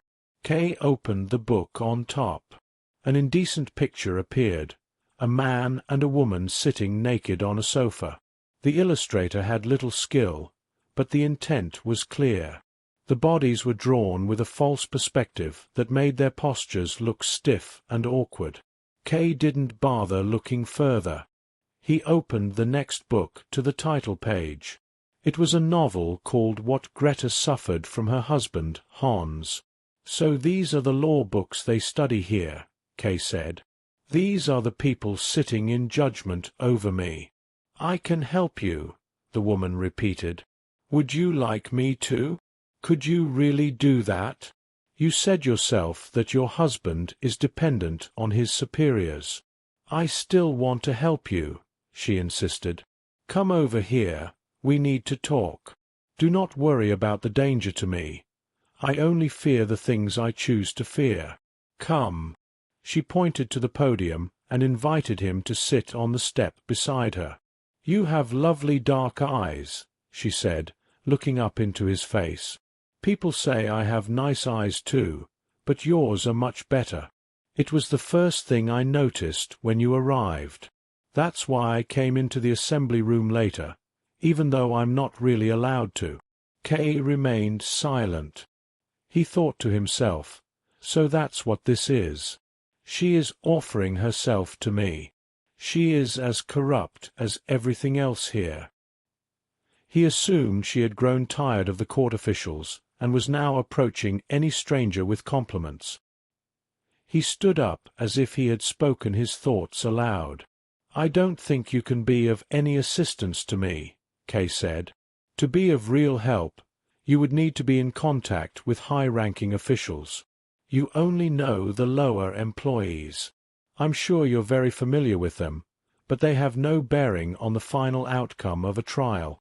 You would only lose your friends for nothing, and I have no wish for that. He looked at her. I have no regret saying this, because I do find you attractive, especially when you look as sad as you do now. But you belong to the people I am fighting. You are comfortable among them. You're even in love with that student, or at least you prefer him to your husband. No, she shouted. She stayed where she was and grasped Kay's hand before he could pull it away. You can't leave now. Not when you've misjudged me like that. Am I really so worthless that you won't even stay a little longer? You misunderstand me, Kay said, sitting back down. If it's important to you that I stay, then I will. I have plenty of time. I only meant that you shouldn't do anything on my behalf. It doesn't matter anyway. There is nothing hanging on the outcome of this trial. Whatever the verdict is, I will simply laugh at it. I doubt it will ever even reach a conclusion, Kay continued. The officials are likely too lazy or too fearful to go on with it. They will probably pretend to continue, hoping for a bribe, but they won't get a penny from me. Perhaps you could do me one favor. Tell the judge, or anyone else who listens, that I will never pay them. They can use whatever tricks they want, but it will be in vain. This affair isn't as important to me as they think. They would save themselves a lot of work by giving up. I am glad to endure this unpleasantness, so long as I know it is a blow against them. Do you actually know the judge? Of course, she said. He was the first person I thought of. I didn't realize he was only a minor official, but if you say so, it must be true. Still, his reports must have some influence. And he writes so many of them. You say they are lazy, but this judge stayed here until evening last Sunday. After everyone had left, I had to bring him a lamp. He started writing immediately. My husband came home later, she went on. We moved the furniture back, our neighbors came over, and we eventually went to bed, forgetting all about him. Suddenly, in the middle of the night, I woke up. The judge was standing next to our bed. He was shading the lamp with his hand so the light wouldn't hit my husband. He needn't have bothered. My husband sleeps so soundly the light wouldn't have touched him. I was shocked, but the judge was very friendly. He whispered that he had been writing the whole time and had come to return the lamp. He told me he would never forget how I looked while I was asleep. My point is, she said, the judge writes a great deal, especially about you. Questioning you was a main part of his agenda. If his reports are that long, they must be important. And it's clear he is interested in me. Now that he has noticed me, I can influence him. Yesterday, he even sent that student, the one he trusts most, to bring me a gift of silk stockings. He claimed it was for cleaning the courtroom, but that's just an excuse. Look. She stretched out her leg and pulled her skirt up to her knee to show him. They are nice stockings, aren't they? Too good for me, really. She suddenly stopped and laid her hand on Kay's, whispering, "Be quiet. Berthold is watching us." Kay looked up. A young man stood in the doorway. He was short, with slightly bowed legs and a thin, red beard that he stroked constantly, as if trying to look dignified. Kay watched him with curiosity. This was the first student of the law he had seen face to face, a man who might one day hold great power. The student ignored Kay entirely. He gestured for the woman to come to him and then walked over to the window. The woman leaned toward Kay and whispered, "Please don't be angry with me. Don't think ill of me. I have to go to him, this horrible man with his bent legs. But I'll come straight back if you'll take me. I'll go wherever you want. I'll do whatever you like. I just want to be away from here for as long as possible. It would be best if I could leave for good." She stroked Kay's hand one last time and ran to the window. Kay reached for her, but she was too fast. He felt a genuine attraction to her. He wondered briefly if she was trying to entrap him for the court, but he dismissed the thought. How could she trap him? He was still a free man, free enough to crush this court whenever he chose. Her offer seemed sincere, and there was no better revenge against the judge than to take this woman for himself. He imagined the judge going to her bed late at night and finding it empty. It would be empty because she belonged to Kay. This lush, warm body in its rough clothes would be his alone. But as the quiet conversation at the window dragged on, Kay grew impatient. He rapped his knuckles on the podium, then struck it with his fist. The student glanced over his shoulder, but was not deterred. Instead, he pressed himself closer to the woman and put his arms around her. She tilted her head as if listening intently, and he kissed her on the neck without even pausing his speech. To Kay, this was proof of the student's tyranny over her. He stood up and began to pace the room, his frustration mounting. Kay glanced sideways at the student, wondering what the quickest way to get rid of him might be. His pacing had turned into a heavy stamping up and down, and it was clear the student was growing disturbed. "You don't have to stay here, you know," the student said. "If you're getting impatient, you could have left earlier. No one would have missed you. In fact, you should have left as soon as I arrived." Kay felt a surge of rage, but he reminded himself that this was a prospective official speaking to a defendant. The young man was likely taking pride in his arrogance. Kay stopped and stood close to him with a thin smile. "You're quite right, I am impatient," Kay said. "But the easiest way to settle that would be for you to leave us. On the other hand, if you're here to study, I'll be happy to leave the room to you and take the woman with me. I'm sure you have a great deal of studying to do before you're ever made a judge. I'm not familiar with your branch of the law, but I assume it involves more than speaking rudely, though you seem to have mastered that quite well." "He shouldn't have been allowed to move about so freely," the student muttered to the woman, as if explaining away Kay's insults. "That was a mistake. I've told the judge so. He should at least have been detained in his room between hearings. Sometimes it's impossible to understand what the judge is thinking." "You're wasting your breath," Kay said. He reached out his hand to the woman. "Come with me." "So that's it," the student said. "Oh no, you're not going to get her." With surprising strength, he glanced tenderly at her, lifted her onto his arm, and, his back bent under the weight, ran with her toward the door. He was clearly afraid of Kay, yet he dared to provoke him further by stroking the woman's arm with his free hand. Kay rushed toward them, ready to seize the man, but the woman spoke. "It's no use," she said. "The judge has sent for me. I daren't go with you. This little bastard won't let me." She ran her hand over the student's face as she spoke. "And you don't want to be set free?" Kay shouted, laying a hand on the student's shoulder. The student snapped at his fingers with his teeth. "No!" the woman cried, pushing Kay away. "Don't do that. What are you thinking? That would be the end of me. Let go of him, please. He's only carrying out the judge's orders. He's carrying me to him." "Let him take you then," Kay said, enraged by the disappointment. "I want to see nothing more of you." He gave the student a shove in the back, making him stumble. Glad he hadn't fallen, the student immediately leaped higher with his burden. Kay followed them slowly. He realized this was his first real setback from these people. It was a minor thing, really. He only accepted the blow because he was looking for a fight. He knew that if he stayed home and lived his normal life, he would be 1,000 times superior to them.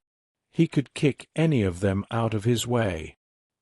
He imagined a laughable scene, this contemptible student, this knock-kneed child with a red beard, kneeling at Elsa's bed, wringing his hands and begging for forgiveness. Kay enjoyed the thought so much that he decided if he ever had the chance, he would take the student along to see Elsa. Curious to see where the woman was being taken, Kay hurried to the door. He didn't think the student would carry her through the streets, and it turned out the journey was much shorter. Directly opposite the flat was a narrow flight of wooden steps leading toward the attic. They spiraled upward, hiding their destination. The student groaned under the weight as he moved slowly up the stairs. The woman waved down at Kay, shrugging her shoulders to show she was an innocent party in this abduction, though her gesture showed little regret. Kay watched her with a blank expression, wanting to show neither disappointment nor the fact that he would easily get over it. Once they disappeared, Kay remained in the doorway. He had to accept that the woman had lied to him. The judge certainly wouldn't be waiting in an attic. He stared at the wooden stairs until he noticed a small piece of paper nearby. In a childish, unpracticed hand, it read, "Entrance to the court offices." Were the court offices really here, in the attic of a tenement? If that was where they were housed, it didn't command much respect. It was a comfort to realize how little money the court had if it had to locate its offices where the poorest tenants threw their junk. Then again, perhaps they had money but squandered it on themselves. Given his experience so far, that seemed more likely. If the court was allowed to decay like this, it didn't just humiliate the accused, it encouraged them. Kay understood now why the court preferred to intrude on people in their own homes for the initial hearings. They were clearly ashamed to summon anyone to this attic. He compared his own position at the bank to that of the judge. At the bank, Kay had a large office with an anteroom and a massive window overlooking the square. He didn't have a secondary income from bribes, and he couldn't have a woman carried into his office on a servant's arm, but he was willing to do without such things, in this life at least. As Kay looked at the notice, a man came up the stairs. He peered through the open door into the living room and finally asked Kay if he had seen a woman. "You're the court usher, aren't you?" Kay asked. "That's right," the man said. "Oh, yes, you're the defendant, Kay. I recognize you now. Nice to see you here." He offered Kay his hand, which was unexpected. When Kay remained silent, the usher added, "There's no session planned for today, though." "I know," Kay said. He looked at the usher's civilian coat. Aside from the ordinary buttons, it had two gilded ones, the only sign of his office, likely stripped from an old army uniform. "I was speaking with your wife a moment ago. She is no longer here. The student has carried her off to the judge." "Listen to that," the usher sighed. "They're always carrying her away from me. It's Sunday, and I'm not supposed to work, but they send me off on some unnecessary errand just to get me away from here. They send me just far enough that I'll hope to get back on time if I hurry. I run as fast as I can, shout the message through a door, and run back, only to find the student was faster. He only has to run down the steps. If I weren't so dependent on them, I would have crushed that student against the wall long ago. Right here, next to the sign. I dream about it, him pinned to the wall, fingers spread, crooked legs twisted, blood everywhere. But it's only a dream. Is there nothing else you can do?" Kay asked with a smile. "Nothing I know of. And it's getting worse. Before, he only took her for himself. Now he's taking her for the judge too, just as I feared he would. Does your wife not share some of the responsibility?" Kay asked. He felt a pang of jealousy as he spoke. "Of course she does," the usher admitted. "It's more her fault than theirs. She's the one who attached herself to him. He just chases any woman he sees. He's been thrown out of 5 flats in this block alone for working his way into them. My wife is the best-looking woman in the building, and I'm the one not allowed to defend her. If that's the case, then nothing can be done," Kay said. "Why not?" the usher asked. "That student is a coward. If someone gave him a good hiding, he'd never dare touch her again.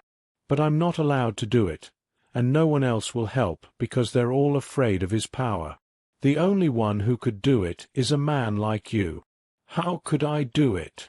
Kay asked in astonishment. "Well, you're facing a charge, aren't you? You're already in it." "Yes, but that's even more reason for me to be cautious. He might have some influence over the initial examination." "True," the usher said, as if Kay's view was as valid as his own. "But we don't usually see trials here that have any hope anyway."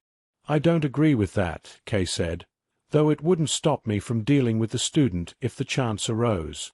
"I would be very grateful," the usher said formally. He didn't seem to truly believe his wish could be fulfilled. "Perhaps," Kay continued, "there are other officials here who deserve the same."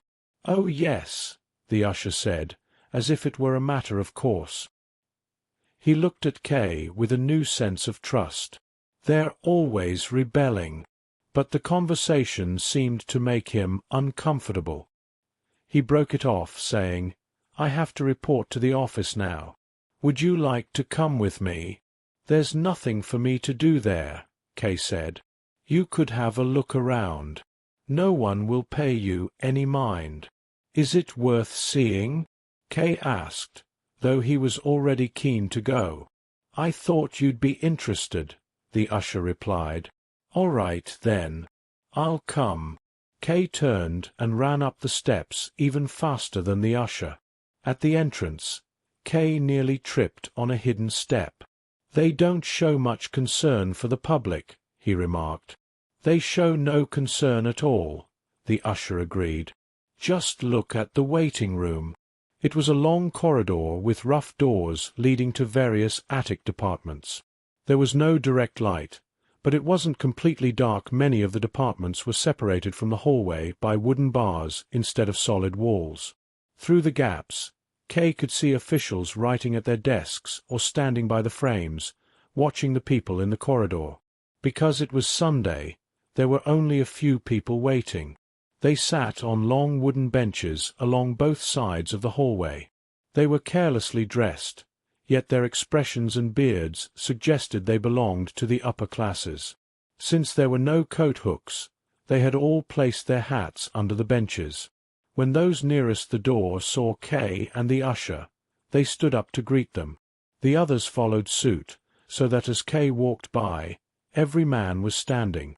None of them stood upright. Their backs were bowed and their knees bent. They looked like beggars on the street. Kay waited for the usher to catch up. "They must be very dispirited," he whispered.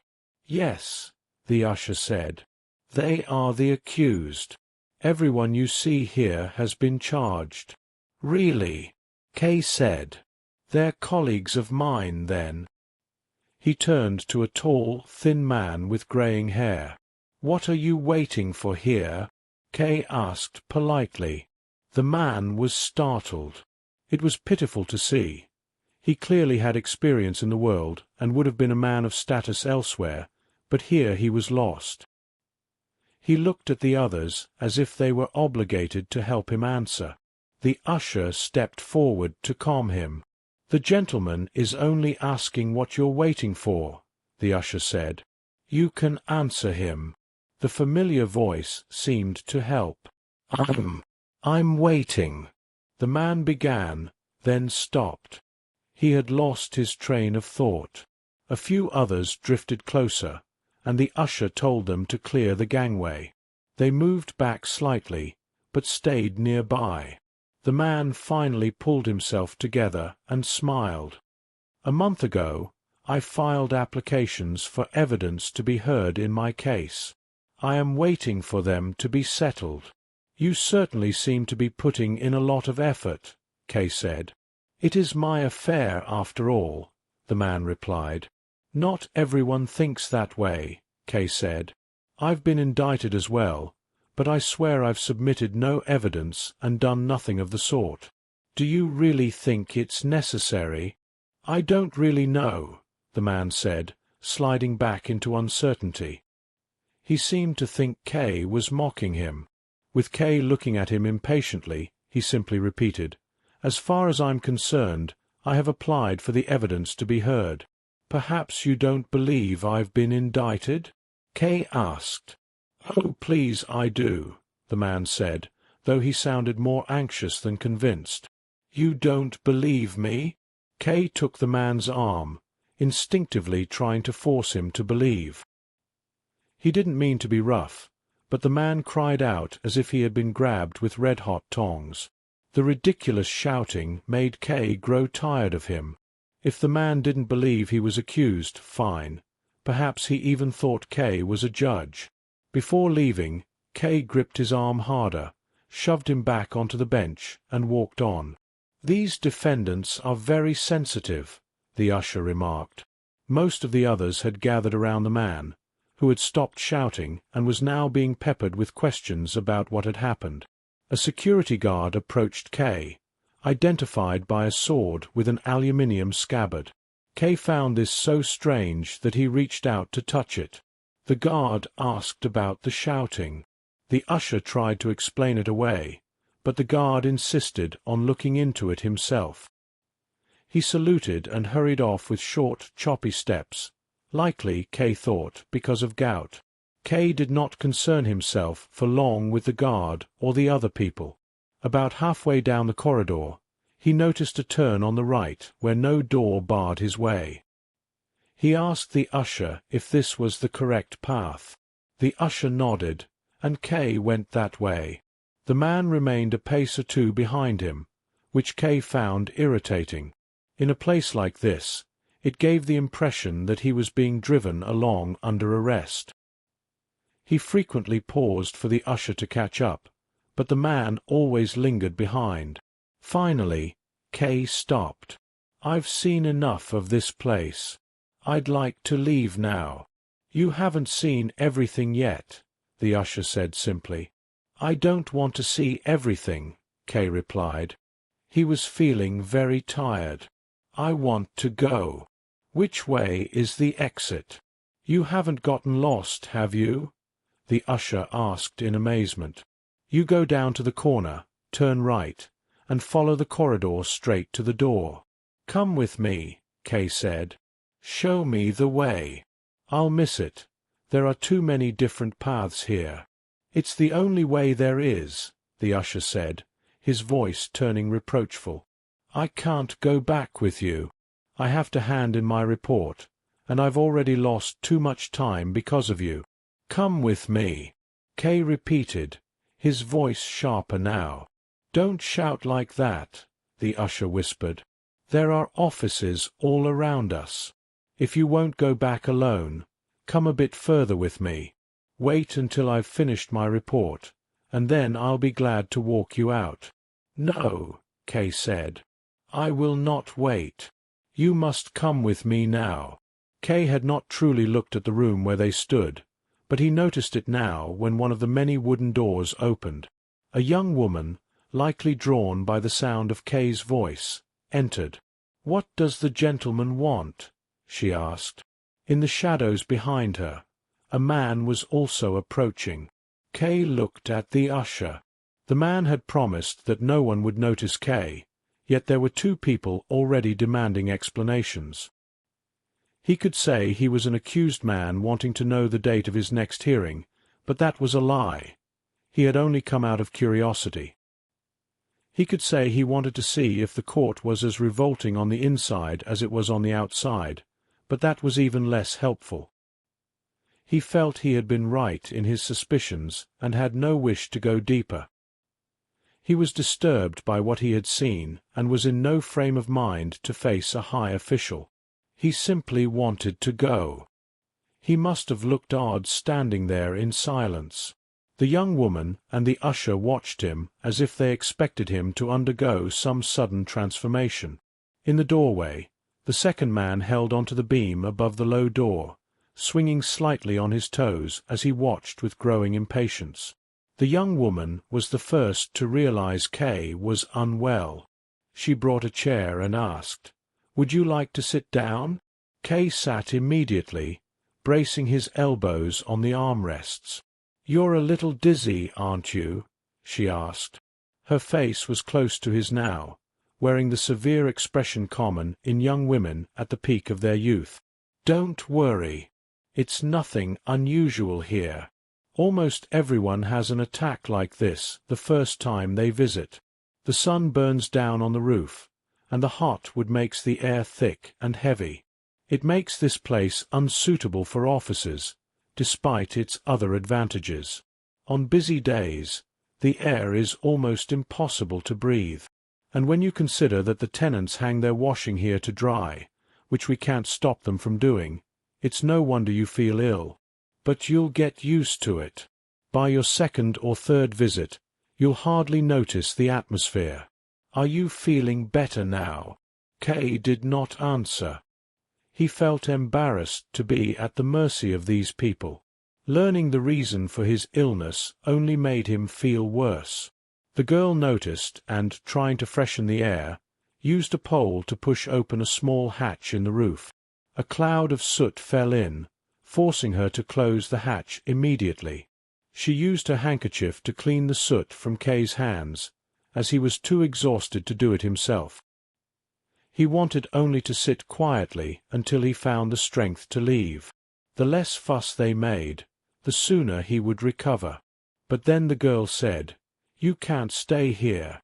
We're on the way." Kay looked at her, wondering whose path they could possibly be blocking. "If you like, I can take you to the sick room," she said. She turned to the man in the doorway. "Please help me."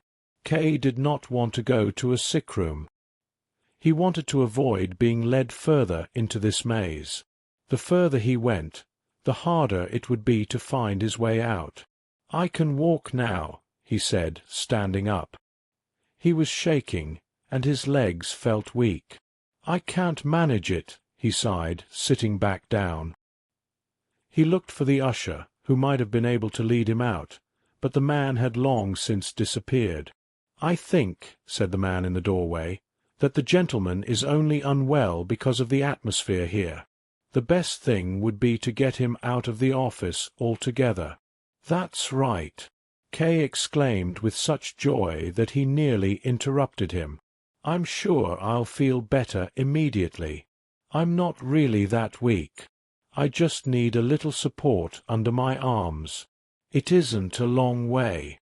Lead me to the door, and I'll sit on the stairs until I recover. I don't usually have attacks like this. I work in an office myself and am used to the air, but here it is too strong. Please, help me. I'm dizzy, and I'll fall if I try to stand by myself." He raised his shoulders, inviting them to take his arms. The man, however, stayed where he was, hands in his pockets, and laughed aloud. "There you see," he said to the girl. "I was right. The gentleman is only sick here, not in general." The young woman smiled, tapping the man's arm as if he were being too hard on Kay. "Don't mind him laughing," the girl said to Kay. He had grown somber again, staring blankly ahead. "This gentleman is our information officer. He provides whatever details the public needs. Since our court and its offices are not well known, he is asked quite a lot. He has an answer for every question, but his other distinction is his elegance. We all decided that the information officer must be well dressed, as he is the first person the litigants meet. He needs to make a dignified impression." She looked down at her own clothes. "The rest of us dress poorly and out of fashion. There is little point in spending money on clothes when we never leave these offices. We even sleep here. But for him we took up a collection, even some of the litigants contributed, to buy these lovely clothes. The only problem is that he spoils the impression by laughing and frightening people." "That's how it is," the man mocked. "But I don't know why you're sharing our intimate secrets with this gentleman. He isn't interested. Look at him. He's clearly occupied with his own affairs." Kay did not feel like contradicting him. The girl's intentions may have been good, but her attempt to distract him wasn't working. "I had to explain why you were laughing," she said. "It was insulting. I think he would forgive even worse insults if I finally took him outside," the man replied. Kay said nothing, tolerating them negotiating over him as if he were an object. Suddenly, he felt the man's hand on one arm and the woman's on the other. "Up you get then, weakling," the man said. "Thank you both very much," Kay said. He rose slowly, guiding their hands to where he needed the most support. As they reached the corridor, the girl whispered in his ear, "I don't want you to doubt what I said. The information officer isn't hard-hearted. It isn't his job to help people outside, but he's doing it anyway. None of us are truly hard-hearted. We would all like to be helpful, but working for the court makes it easy to give the wrong impression. It makes me quite sad. Would you like to sit here for a while, the man asked. They were back in the main corridor, standing in front of the same defendant K had spoken to earlier. K felt a surge of shame. Earlier, he had stood so upright and confident before this man. Now, he was being carried by two strangers, his hair disheveled and his hat balanced on the information officer's fingertips. But the defendant noticed nothing. He stood humbly, as if apologizing for his very existence. "I know my case can't be settled today," the defendant said, looking past them. "But I thought I could wait anyway. It's Sunday, I have time, and I'm not disturbing anyone." "There's no need to apologize," the information officer said. "It's commendable to be so attentive. As long as you don't block my way, I won't stop you from following your case. When one sees so many people neglect their affairs, one learns to be patient with someone like you. Do sit down." "He's very good with the litigants," the girl whispered. Kay nodded, but he kept moving. "No," he said as decisively as he could. "I don't want to rest." In truth, he desperately needed to sit. He felt as though he was suffering from seasickness. It was as if he were on a ship in a rough gale, with water thundering against wooden walls. A roar rose from the depths of the corridor like a crashing torrent. The hallway seemed to sway, and the waiting defendants on either side appeared to rise and sink with the tide. The calmness of his companions was incomprehensible. He was at their mercy. If they let go, he would fall like a stone. He could hear them speaking, but the words were lost in a noise that filled the space, a constant, high-pitched note like a siren. "Louder," he whispered, his head hanging low. He was ashamed that he couldn't understand them, even though he knew they were speaking clearly. At last, a draught of cool air hit his face. It felt as if a hole had been torn in the wall before him.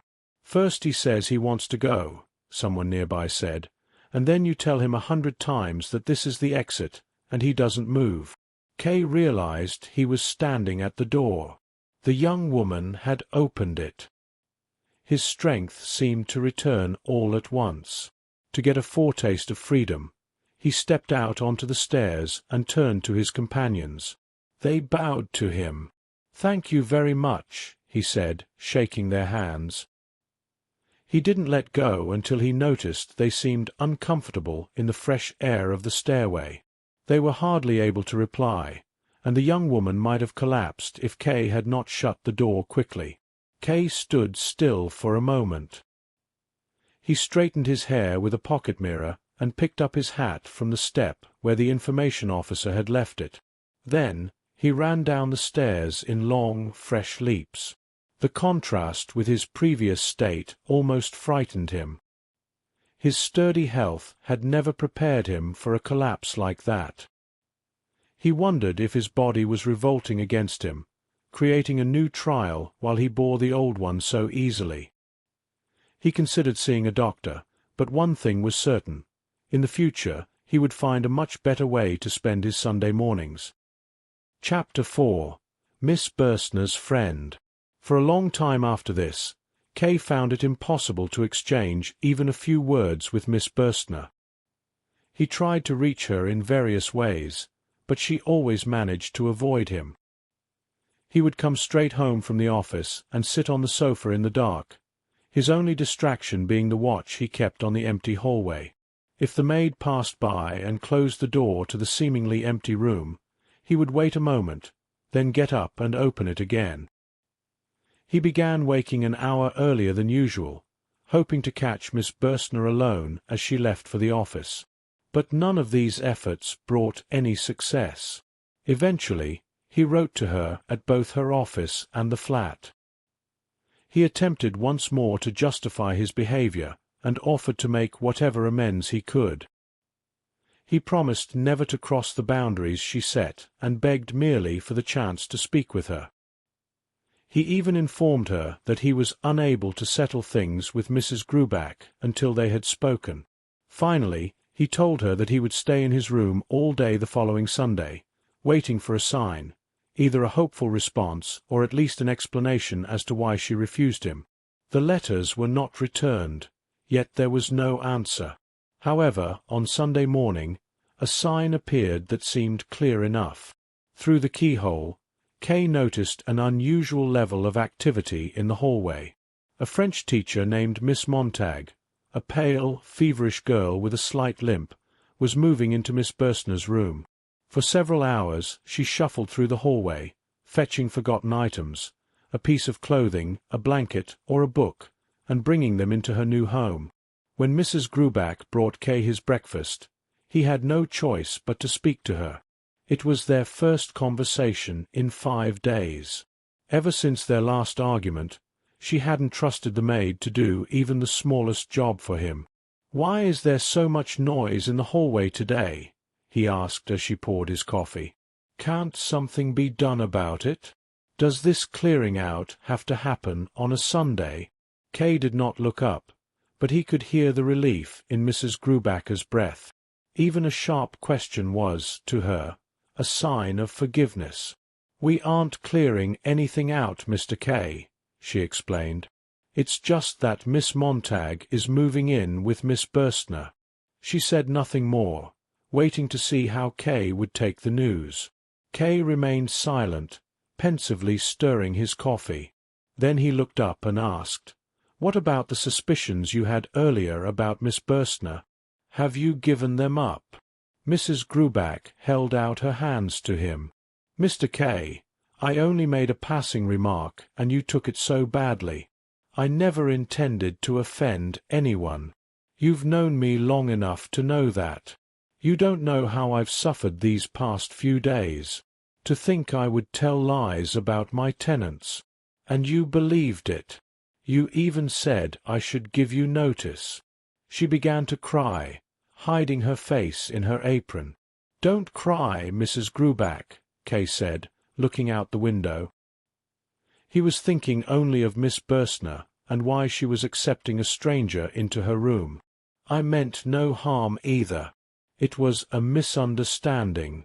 That can happen even between old friends."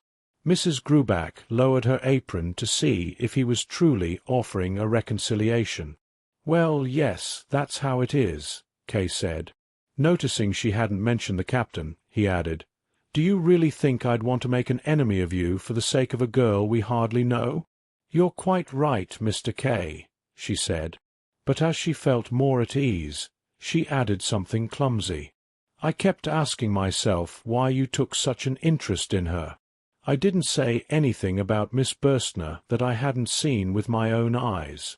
Kay said nothing. He wanted to chase her from the room, but held his tongue, letting her feel his silence instead. Outside, the dragging steps of Miss Montag continued. "Do you hear that?" Kay asked. Mrs. Gruback sighed. "She's stubborn and insists on moving everything herself. I wonder at Miss Burstner for accepting her. But at least it makes another room free for my nephew, the captain. I was worried his staying in the living room next to you might be a disturbance." "What an idea," Kay said, standing up. "There's no question of that. You seem to think I'm oversensitive just because I can't stand this constant to and froing of Miss Montag." Mrs. Gruback appeared powerless. "Should I tell her to stop until later? If that's what you want, I'll do it immediately." "But she has to move in," Kay said. "So she has to take her things over there." Mrs. Gruback just nodded. Kay was irritated by her helplessness. He began to walk up and down the room, effectively preventing her from leaving. Just then, a knock came at the door. It was the maid. Miss Montag requested a few words with Mr. K in the dining room. Kay looked at the shocked Mrs. Gruback with contempt, as if he had been expecting this invitation all along. He changed his coat and told Mrs. Gruback to clear the table. "But you've hardly touched it," she said. "Just take it away," he shouted. It seemed to him that Miss Montag was infecting everything, making even his breakfast repulsive. He walked to the dining room and yanked the door open without knocking. The room was long and narrow. A massive table stretched from the door to the far window, laid out for the Sunday midday meal. Miss Montag came toward him. They greeted each other in silence. "I'm not sure if you know me," she said. "Of course I do," Kay replied. "You've lived here for quite some time. But I get the impression you don't pay much attention to what goes on in the house," she said. "I don't," Kay admitted. They sat at the far end of the table. Miss Montag explained she was speaking on behalf of her friend, who was feeling unwell. "I think I can say more than she could," Miss Montag added, "because I am impartial. Don't you agree?" Kay was tired of her watching his lips. "What is there to say? Miss Burstner clearly refuses to meet with me." "It's not quite like that," Miss Montag said. "She simply considers a meeting unnecessary. She knows your reasons, and she is sure a meeting would benefit no one. She feels your request was a matter of chance, and that you will soon realize the futility of it yourself. I offered to give you this answer explicitly to remove any uncertainty." "Thank you," Kay said. He stood up and went to the door. As he reached it, Captain Lands entered. He was a large, elegant man. He bowed to Kay, then deferentially kissed Miss Montag's hand. The contrast in his courtesy made Kay feel even more distant. Kay saw through Miss Montag's tactics. She was trying to make his request for a meeting seem like a wild exaggeration. He left the room with hardly a word.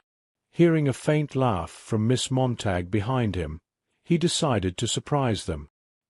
He went to Miss Burstner's door and knocked gently. No answer. He knocked harder. Still nothing. He opened the door. The room was empty and transformed. There were 2 beds now, and clothes were piled everywhere. Miss Burstner had gone out while he was being handled in the dining room. Kay was not greatly bothered by this. He had only made the attempt to spite Miss Montag.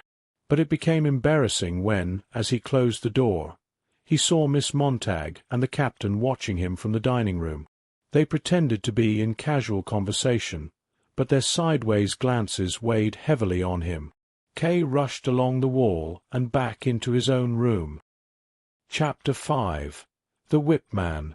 One evening, a few days later, Kay was walking along the corridor toward the main stairway. He was nearly the last person to leave for home. Only a couple of workers remained, working by the light of a single bulb in the dispatch department. Suddenly, he heard a sigh from behind a door, one he had never opened, assuming it led only to a junk room. He stood still and listened, wondering if he might be mistaken. For a moment there was silence. Then more sighs followed. His first thought was to fetch one of the office attendants to act as a witness, but curiosity took hold of him, and he yanked the door open. It was, as he had thought, a junk room. Old, unusable forms and empty ink bottles lay scattered near the entrance. In the small, cramped space, 3 men stood crouching under the low ceiling. A single candle on a shelf provided light. "What are you doing here?" Kay asked. One of the men appeared to be in charge. He wore a dark leather costume that left his neck, chest, and arms exposed. He did not answer, but the other 2 cried out, "Mr. K, we're to be beaten because you complained about us to the examining judge." It was only then that Kay realized who they were, the 2 guards, Franz and Willem. The third man held a cane in his hand. "Well," Kay said, staring at them, "I didn't make a formal complaint. I only described what happened in my home, and your behavior was certainly not beyond criticism." "Mr. K," Willem said, while Franz tried to hide behind him for protection, "if you knew how poorly we are paid, you wouldn't think so badly of us. I have a family to feed, and Franz here wanted to get married. A man has to find money where he can. You can't do it just by working hard, no matter how you try. He continued, I was tempted by your fine clothes. Guards aren't allowed to do such things, of course, but it's an old tradition that the clothes of the accused go to the officers. That's how it's always been. What use are such things to a man unlucky enough to be arrested? But if the prisoner speaks of it openly, punishment must follow. I knew nothing of this, K said. I never requested that you be punished. I was simply acting on principle. Willem turned to Franz. Didn't I tell you? The gentleman didn't want us punished. He didn't even know it would happen. Don't let them persuade you with such talk, the man with the cane told K. This punishment is both just and unavoidable. Don't listen to him. Willem interrupted. He recoiled as a stroke of the cane hit his hand. We're only being punished because you complained. Nothing would have happened otherwise, even if they had found out. Can you call that justice? We've been good officers for a long time. You have to admit, we did our job well. We had prospects. We might have even become whipmen ourselves, like this one, if no one had complained. But now our careers are finished. We'll be forced into inferior work, all after this terrible, painful beating. Can the cane really cause that much pain? Kay asked, testing the rod as it swung before him. We have to strip naked first, Willem said. Kay looked at the whipman. The man's skin was tanned like a sailor's, and his face was full of vigor. Is there no way to spare them this? Kay asked. No, the whipman said with a laugh. Get undressed, he ordered the guards. To Kay, he added, you shouldn't believe them. It's just the fear talking. This one, he pointed to Willem, is fat. The first few strokes will be lost in all that weight. He got that way by eating the breakfasts of everyone he arrests. Didn't he eat yours? I thought so. A man with a belly like that will never be a whipman. There are whipmen like that. Willem insisted, unbuckling his belt. The whipman struck him across the neck. Don't listen to him, he told Kay. Just get undressed. Kay pulled out his wallet, keeping his eyes downcast as one does in such matters.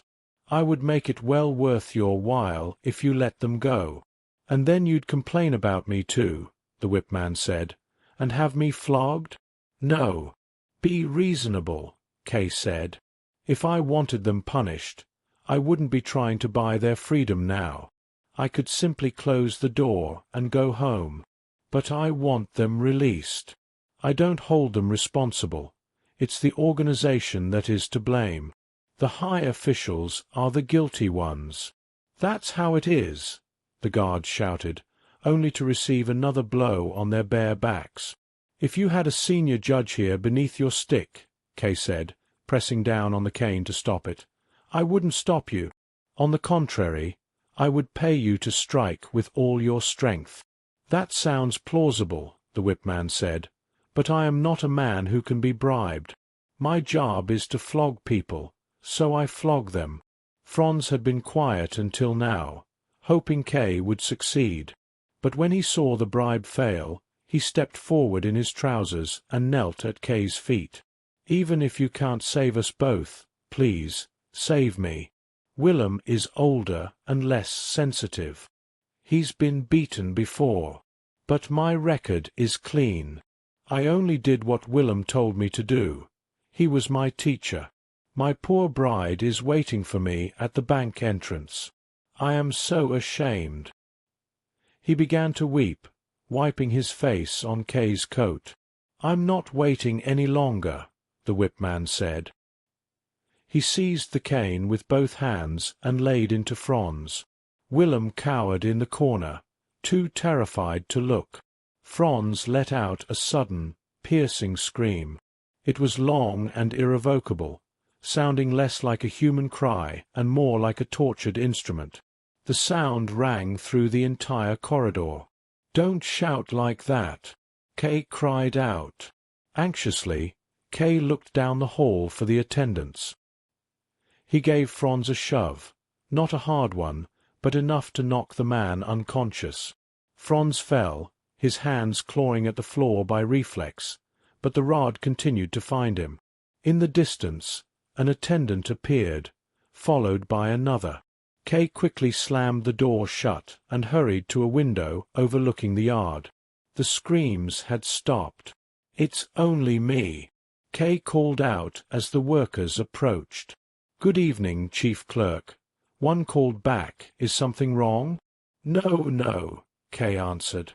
"It was only a dog yelping in the yard. You can go back to your work."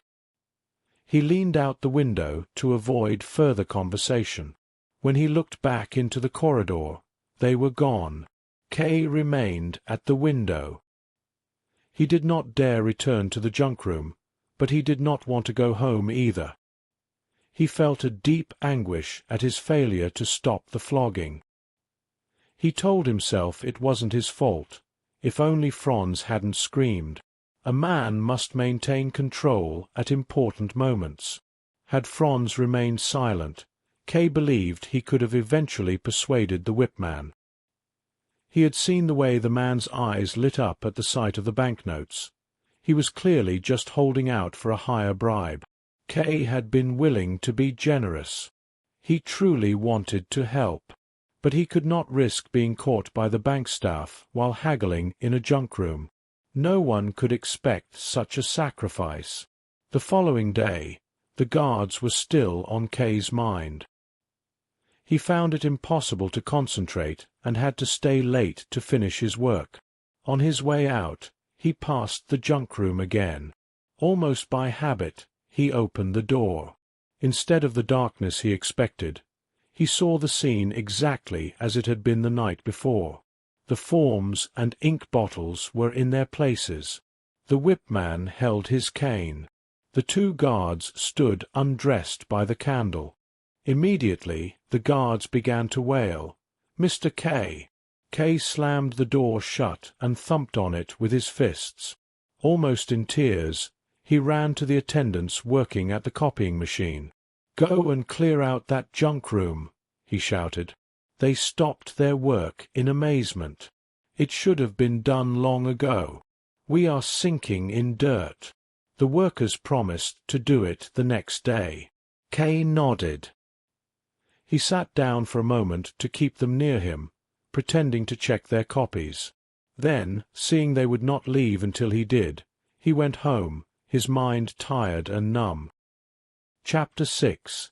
Kay's uncle, Lenny. One afternoon, while Kay was busy preparing the Daily Mail, his Uncle Carl arrived. A small landowner from the country, Carl pushed his way into the room between two staff members. Kay had long expected his uncle to appear, yet the sight of him now was far less shocking than he had once imagined. He had known for a month that this visit was inevitable. He had pictured it exactly like this, his uncle rushing forward, slightly bowed, clutching a battered Panama hat. He saw the older man's hand stretching out across the desk long before he reached it, knocking over everything in his path. Uncle Carl was always in a hurry. He suffered from the belief that he could settle a dozen city errands in a single day, yet he could never resist a chance conversation or a passing distraction. As Kay's former guardian, the uncle expected both a place to sleep and constant attention. Kay often described him as a ghost from the country. As soon as they greeted each other, the uncle insisted on speaking in private. Kay sent his staff away and ordered them not to let anyone in. "What is this I've been hearing, Joseph?" the uncle cried as soon as they were alone. He sat on the edge of the table, carelessly shoving papers aside to make himself comfortable. Kay said nothing. He knew what was coming. Relieved to be away from his work, He allowed himself a moment of weariness and stared out the window at the triangular slice of the street below. "You're staring out the window," his uncle shouted, throwing up his arms. "For God's sake, Joseph, give me an answer. Is it true? Can it really be true?" "Uncle Carl," Kay said, pulling himself back from his daydream, "I really don't know what it is you want from me." "Joseph," his uncle said warningly, "you have always told the truth. Am I to take your silence as a bad sign?" "I think I understand," Kay replied obediently. "You've heard about my trial." "That's right," his uncle said with a slow nod. "I've heard about your trial." When Kay asked who had told him, the uncle produced a letter from Kay's cousin Erna. He explained that although Kay rarely saw her, she had learned of the situation. He began to read her letter aloud. Erna wrote that she had tried to visit Joseph at the bank, but he was too busy to see her. While waiting, she spoke with a member of the staff. The clerk told her that Joseph was occupied with legal proceedings, something quite serious. The clerk spoke highly of Joseph, calling him a good and honest gentleman, and hoped that influential people would take his side. Erna urged her father to look into the matter during his next visit to the city, believing his connections might be necessary to help her cousin. "She's a good child," the uncle said, wiping tears from his eyes after he finished reading. Kay nodded. In the chaos of recent weeks, he had completely forgotten Erna's birthday. He realized she had likely invented a story about a gift of chocolates just to keep him in her father's good graces. It was a touching gesture, but Kay felt it was inappropriate to involve an 18-year-old schoolgirl in his affairs. "And what do you have to say to that?" his uncle asked, his earlier excitement replaced by a grim focus. "It is true, uncle," Kay said. "True?" the uncle cried. "How can it be true? What sort of trial is it? Not a criminal trial, I hope." "It is a criminal trial," Kay answered. "And you sit here quietly with a criminal trial hanging over your head," the uncle shouted, his voice rising. "The calmer I remain, the better the outcome," Kay said tiredly. "Please don't worry." "How can I not worry?" his uncle shouted. "Joseph, think of your family. Think of our name. You have always been our pride. Do not become our disgrace. This is not how an innocent man behaves. Tell me what this is about. Is it something at the bank?" Kay stood up. "No. And you're speaking too loudly, uncle. I suspect the staff are listening at the door. Let's go somewhere else where I can answer your questions properly. I know I owe the family an explanation." "You certainly do," his uncle shouted. "Now, hurry up." Kay summoned his deputy to manage the office in his absence. While Kay gave calm, professional instructions, his uncle paced the room nervously, biting his lips and staring at pictures on the wall. He muttered under his breath about how incomprehensible the situation was.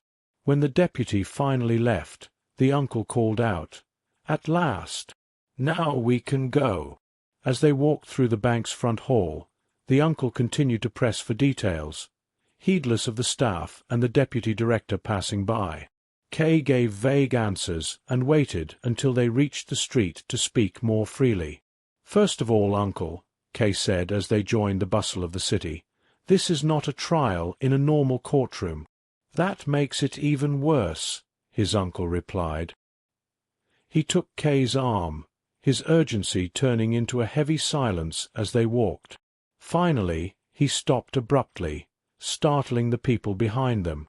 "How did this happen? These things don't appear out of nowhere. There must have been warning signs. Why didn't you write to me? I am still your guardian, and I want to help, but a trial already underway is a difficult thing to manage." The uncle suggested that Kay take a holiday in the country to regain his strength. He argued that being away from the city would weaken the court's influence, forcing them to rely on letters and telegrams rather than personal intimidation. They could forbid me to leave, Kay admitted, beginning to see the logic in his uncle's fear. Joseph, listen to me, his uncle said, gripping Kay's arm so he couldn't walk away. You've changed. You used to be so sharp. Do you realize what losing this trial would mean? It would mean your destruction. Everyone you know would be dragged down with you, disgraced and humiliated. Your indifference is driving me mad. There is an old saying, to have such a trial is to have already lost it. My dear uncle, Kay said, excitement won't help us.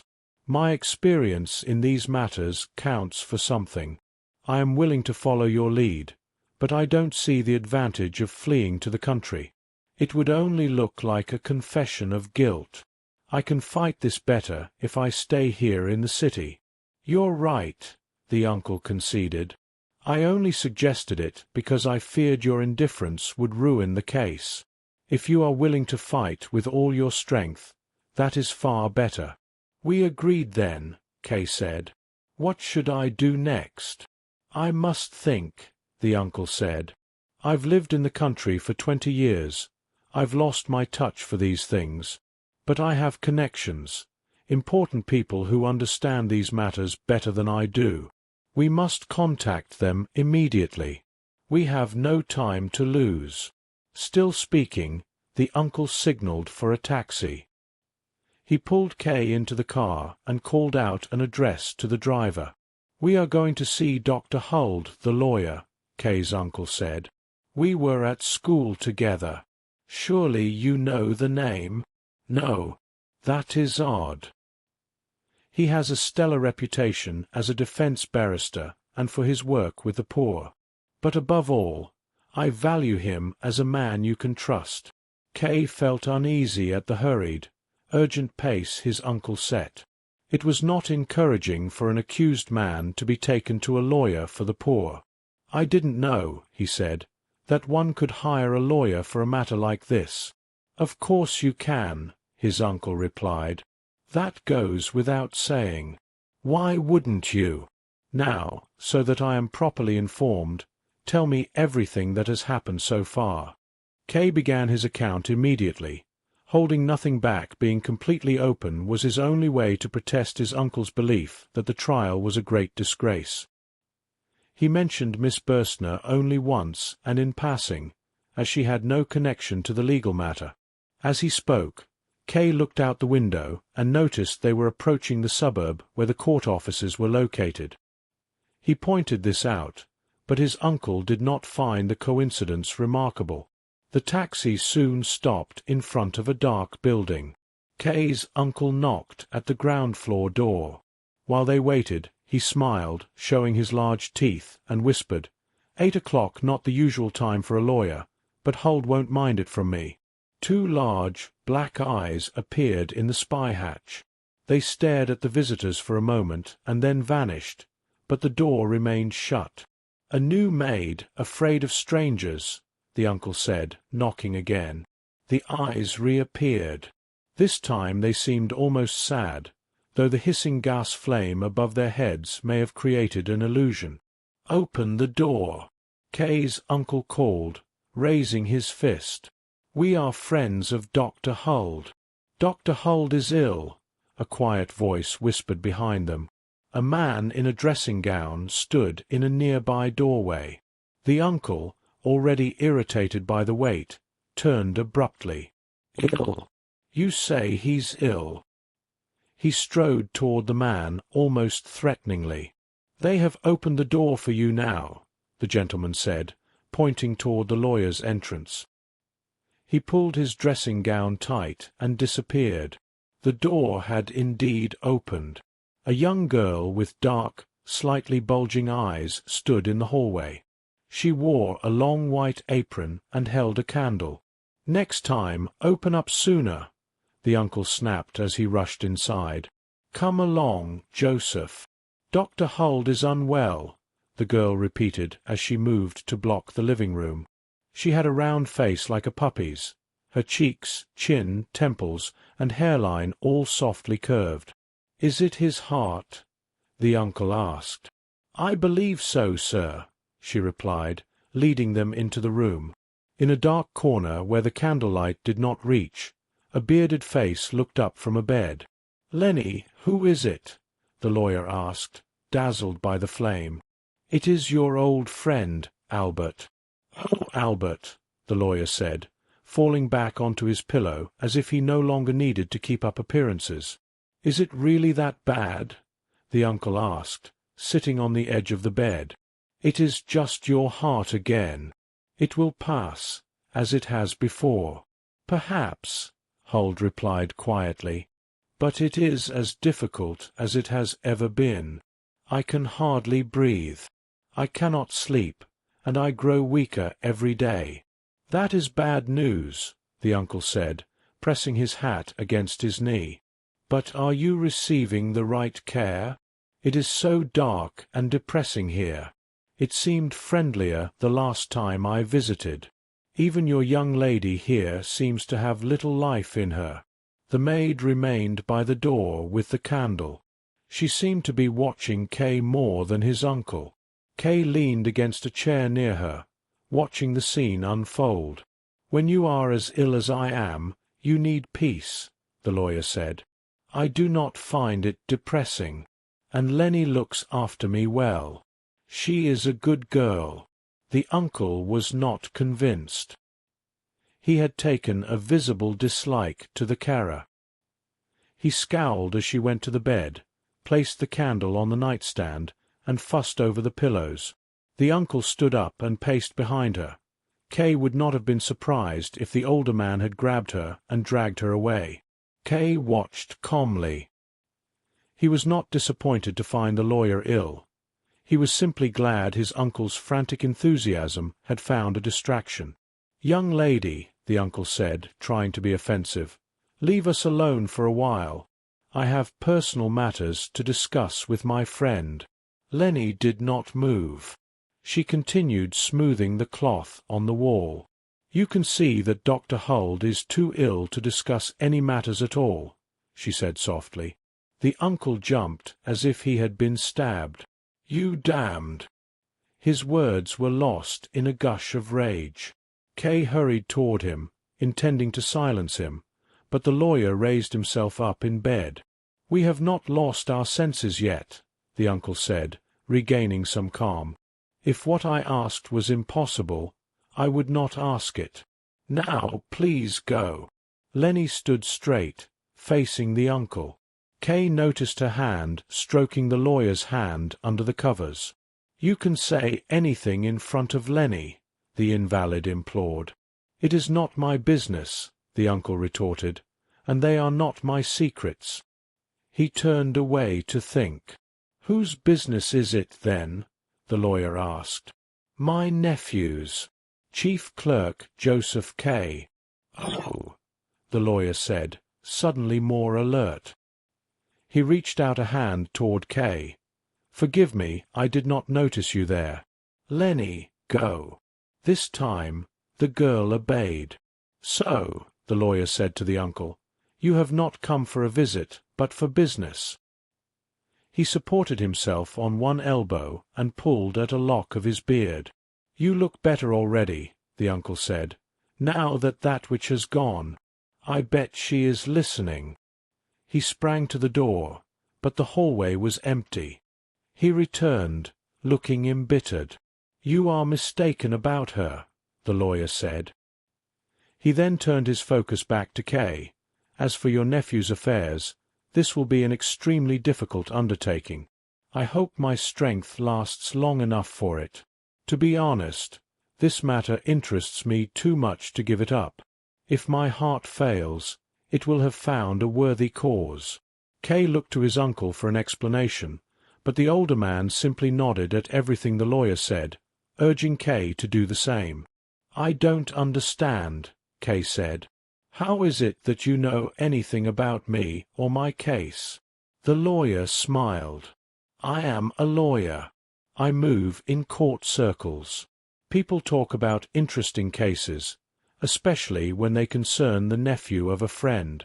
There is nothing remarkable about it. You move in these circles? Kay asked. What circles should I move in, if not those of my own discipline? The lawyer replied. It sounded so indisputable that Kay remained silent. He had wanted to ask if the lawyer meant the High Court or the one in the attic, but he held his tongue. You must realize, the lawyer continued, that I derive great advantage for my clients from mixing with these people. Even now, during my illness, I receive visits from friends at the court. I am receiving a very welcome visit right now, for instance. He pointed into a dark corner of the room. Kay looked round uneasily. The small candle was too weak to reach the far wall. Then something moved in the shadows. In the dim light, an elderly gentleman could be seen sitting at a small table. He had been so still that he seemed not to be breathing.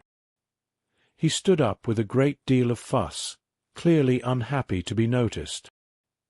He flapped his hands like short wings, as if trying to deflect an introduction, wanting only to be left in the dark. You took us by surprise, the lawyer explained, beckoning the man forward. The gentleman approached slowly, with a certain hesitant dignity. This is the office director, the lawyer said, and this is my friend Albert K, and his nephew, Josef K. The director was kind enough to pay me a visit.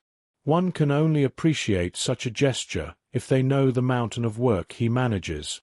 We were having a peaceful chat when you arrived, Albert.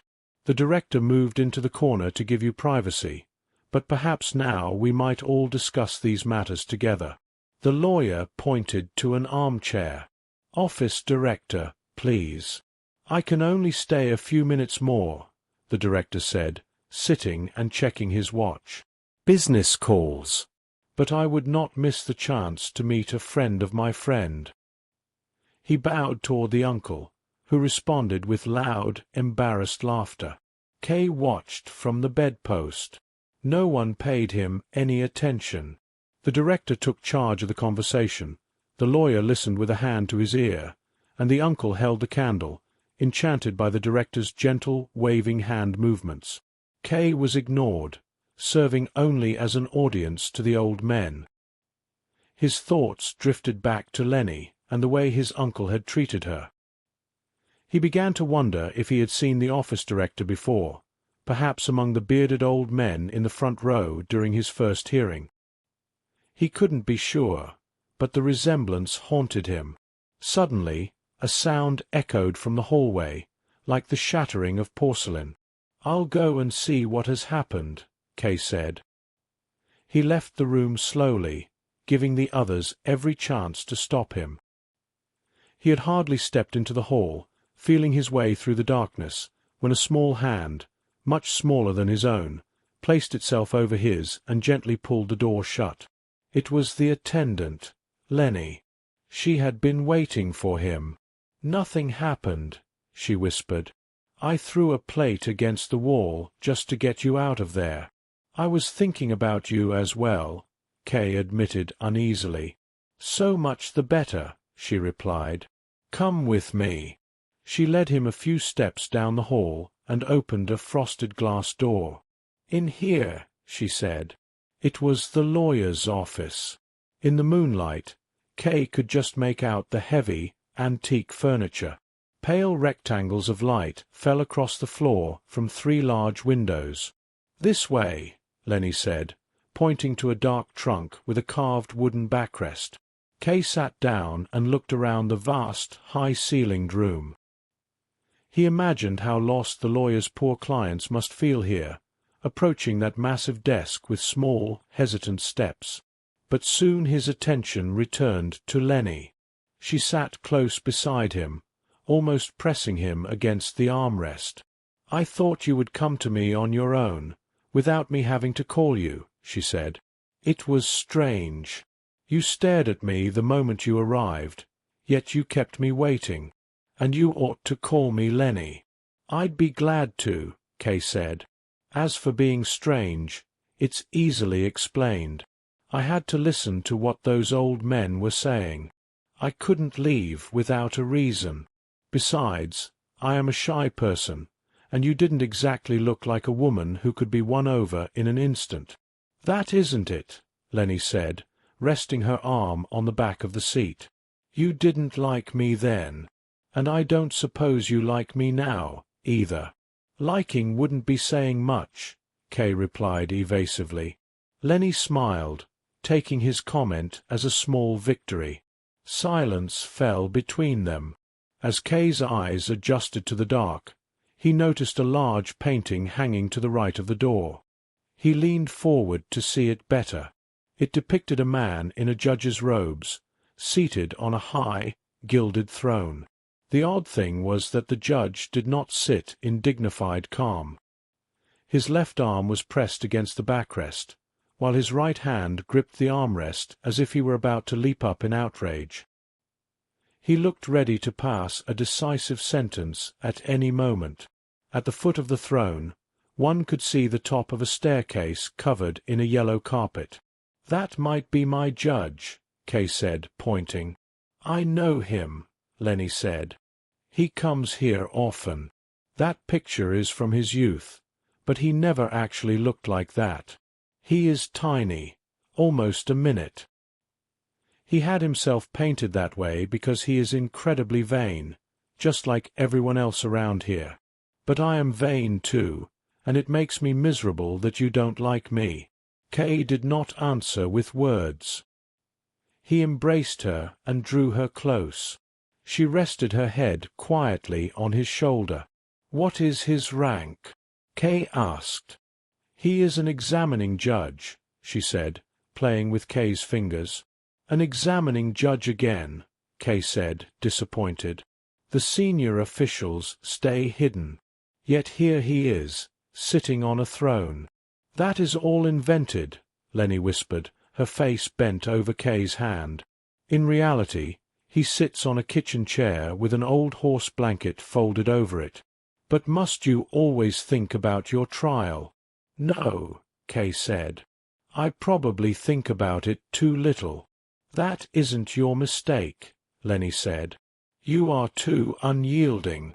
That is what I've heard." "Who told you that?" Kay asked.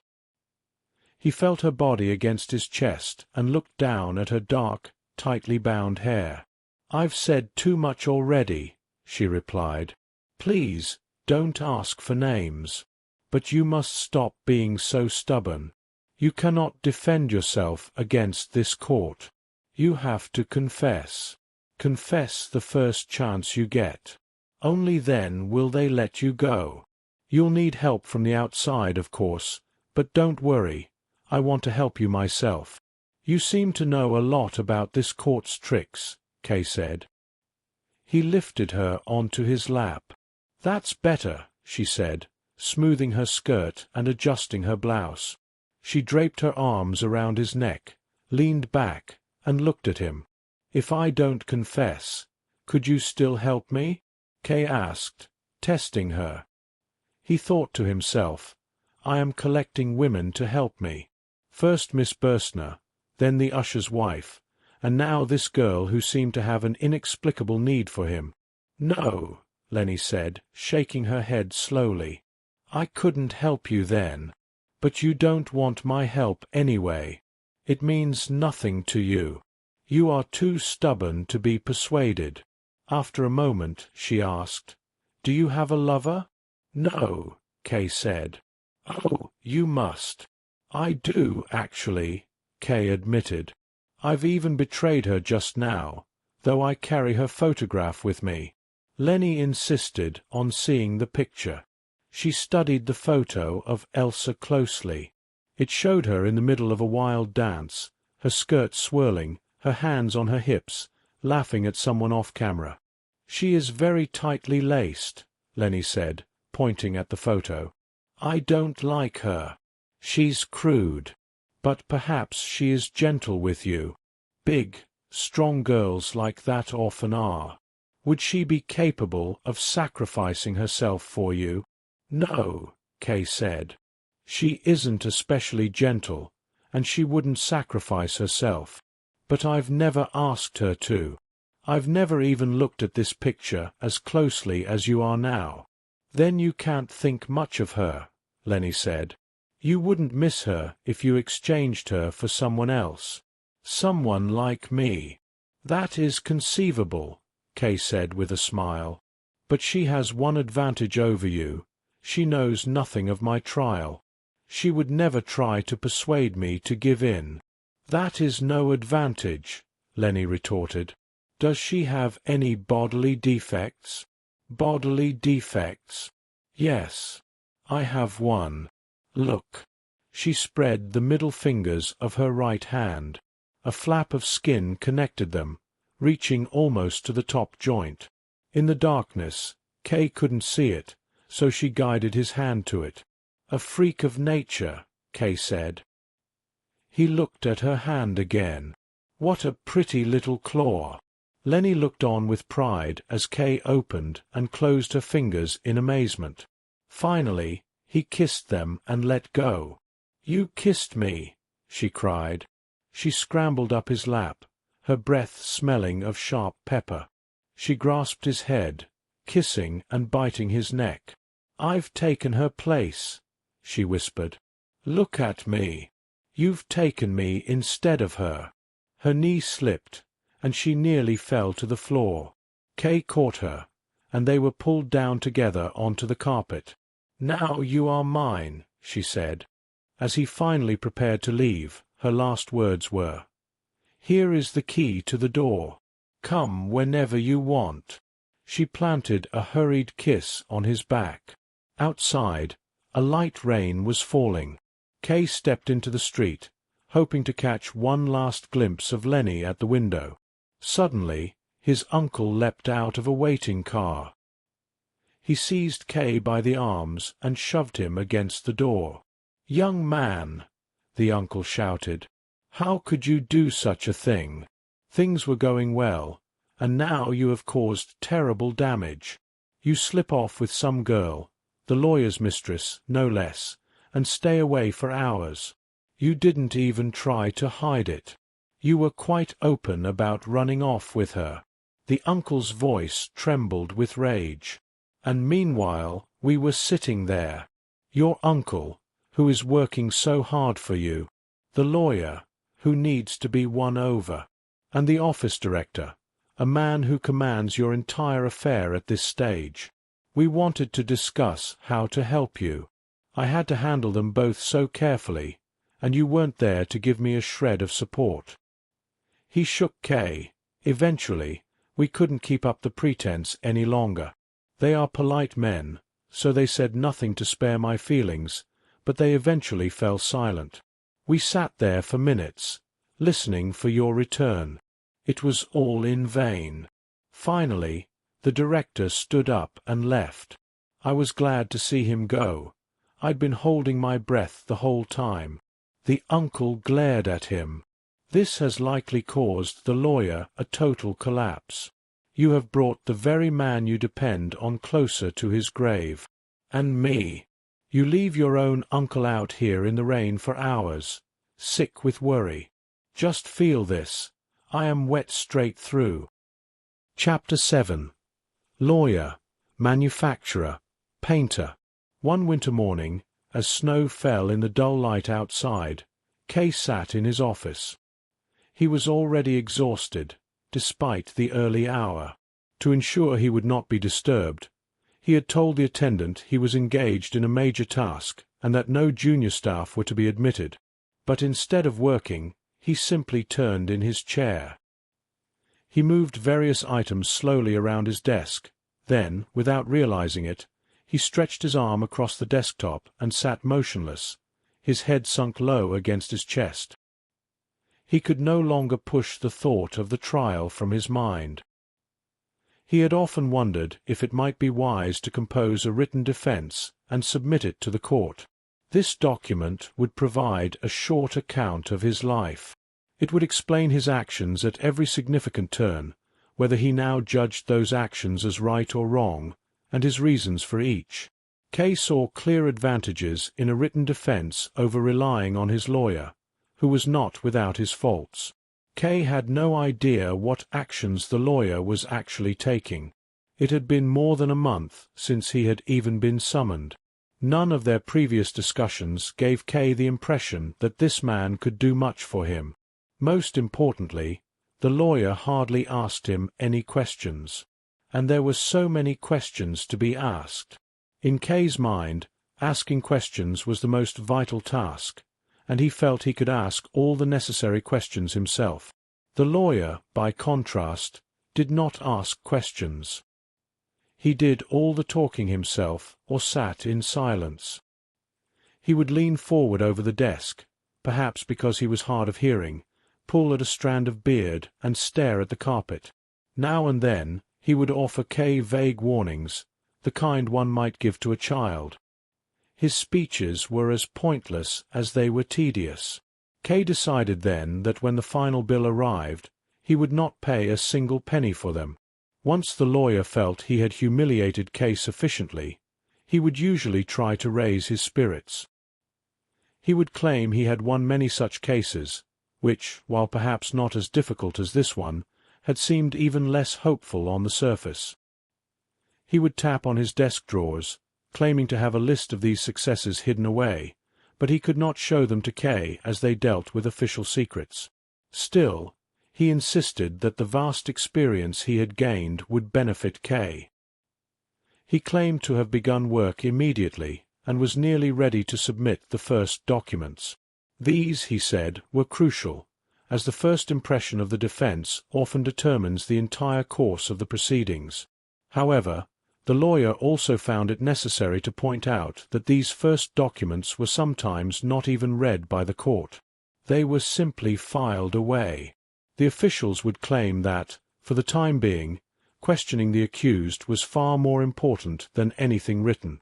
If the applicant became insistent, the court might add that once all material had been gathered, these initial documents would be checked. But even this was rarely true. The lawyer admitted that, according to rumor, these first submissions were usually mislaid or lost entirely. Even if they were kept until the end, they were hardly ever read. This was regrettable, the lawyer said, but not without justification.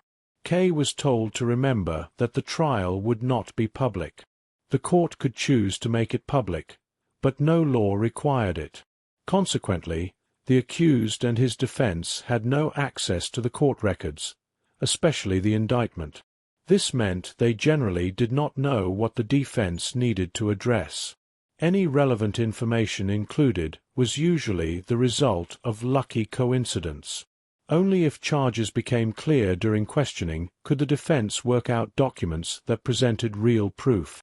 These conditions, of course, placed the defense in an unfavorable position.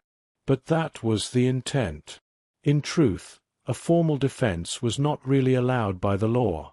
It was only tolerated. There was even dispute as to whether the law implied even that much. Strictly speaking, there was no such thing as a counsel acknowledged by the court. Anyone appearing as a lawyer was essentially no more than a common advocate. This removed the dignity from the entire procedure. The lawyer suggested that the next time Kay was in the court offices, he should look at the room allocated to the lawyers. He would likely be shocked. The room was narrow with a low ceiling, reflecting the court's contempt for them. The only light came from a small window, so high that one had to climb onto a colleague's back just to look out. Even then, smoke from a nearby chimney would fill the room. Furthermore, a hole had remained in the floor for over a year. It was not large enough for a man to fall through, but wide enough for a foot to disappear. Since the room was in the upper attic, a foot passing through would dangle into the corridor below where the litigants waited. Treating lawyers this way had a purpose. The court wanted to prevent any kind of defense and place all responsibility on the accused. Yet, nothing was more mistaken than thinking lawyers were unnecessary. On the contrary, in no other court were they more vital. Because the proceedings were kept secret from the public, and often the accused, a defendant could rarely infer what was in the records. This was where the defense began. While counsel was not usually allowed during questioning, he had to extract whatever information he could from the accused immediately afterward, even if the report was confused. Yet even that was not the most important thing. The true value of a lawyer lay in his personal connections. K had likely seen that the lower levels of the court organization were imperfect. While the court was closed to the public, staff who took bribes or forgot their duty provided gaps in the system. This was where most lawyers pushed their way in. Information was extracted, and in some cases, documents were even stolen. While this sometimes brought favorable results for a time, it meant nothing for the long-term progress of the trial. The only things of real value were honest contacts with higher officials of the lower grades, of course. That was the only way to influence the trial. Dr. Huld claimed that Kay had made a good choice, as few lawyers had as many contacts as he did. He did not waste time in the lawyer's room. Instead, high-ranking officials would often come to him, offering information or discussing the next stages of a case. However, the lawyer warned that these officials could never be fully trusted.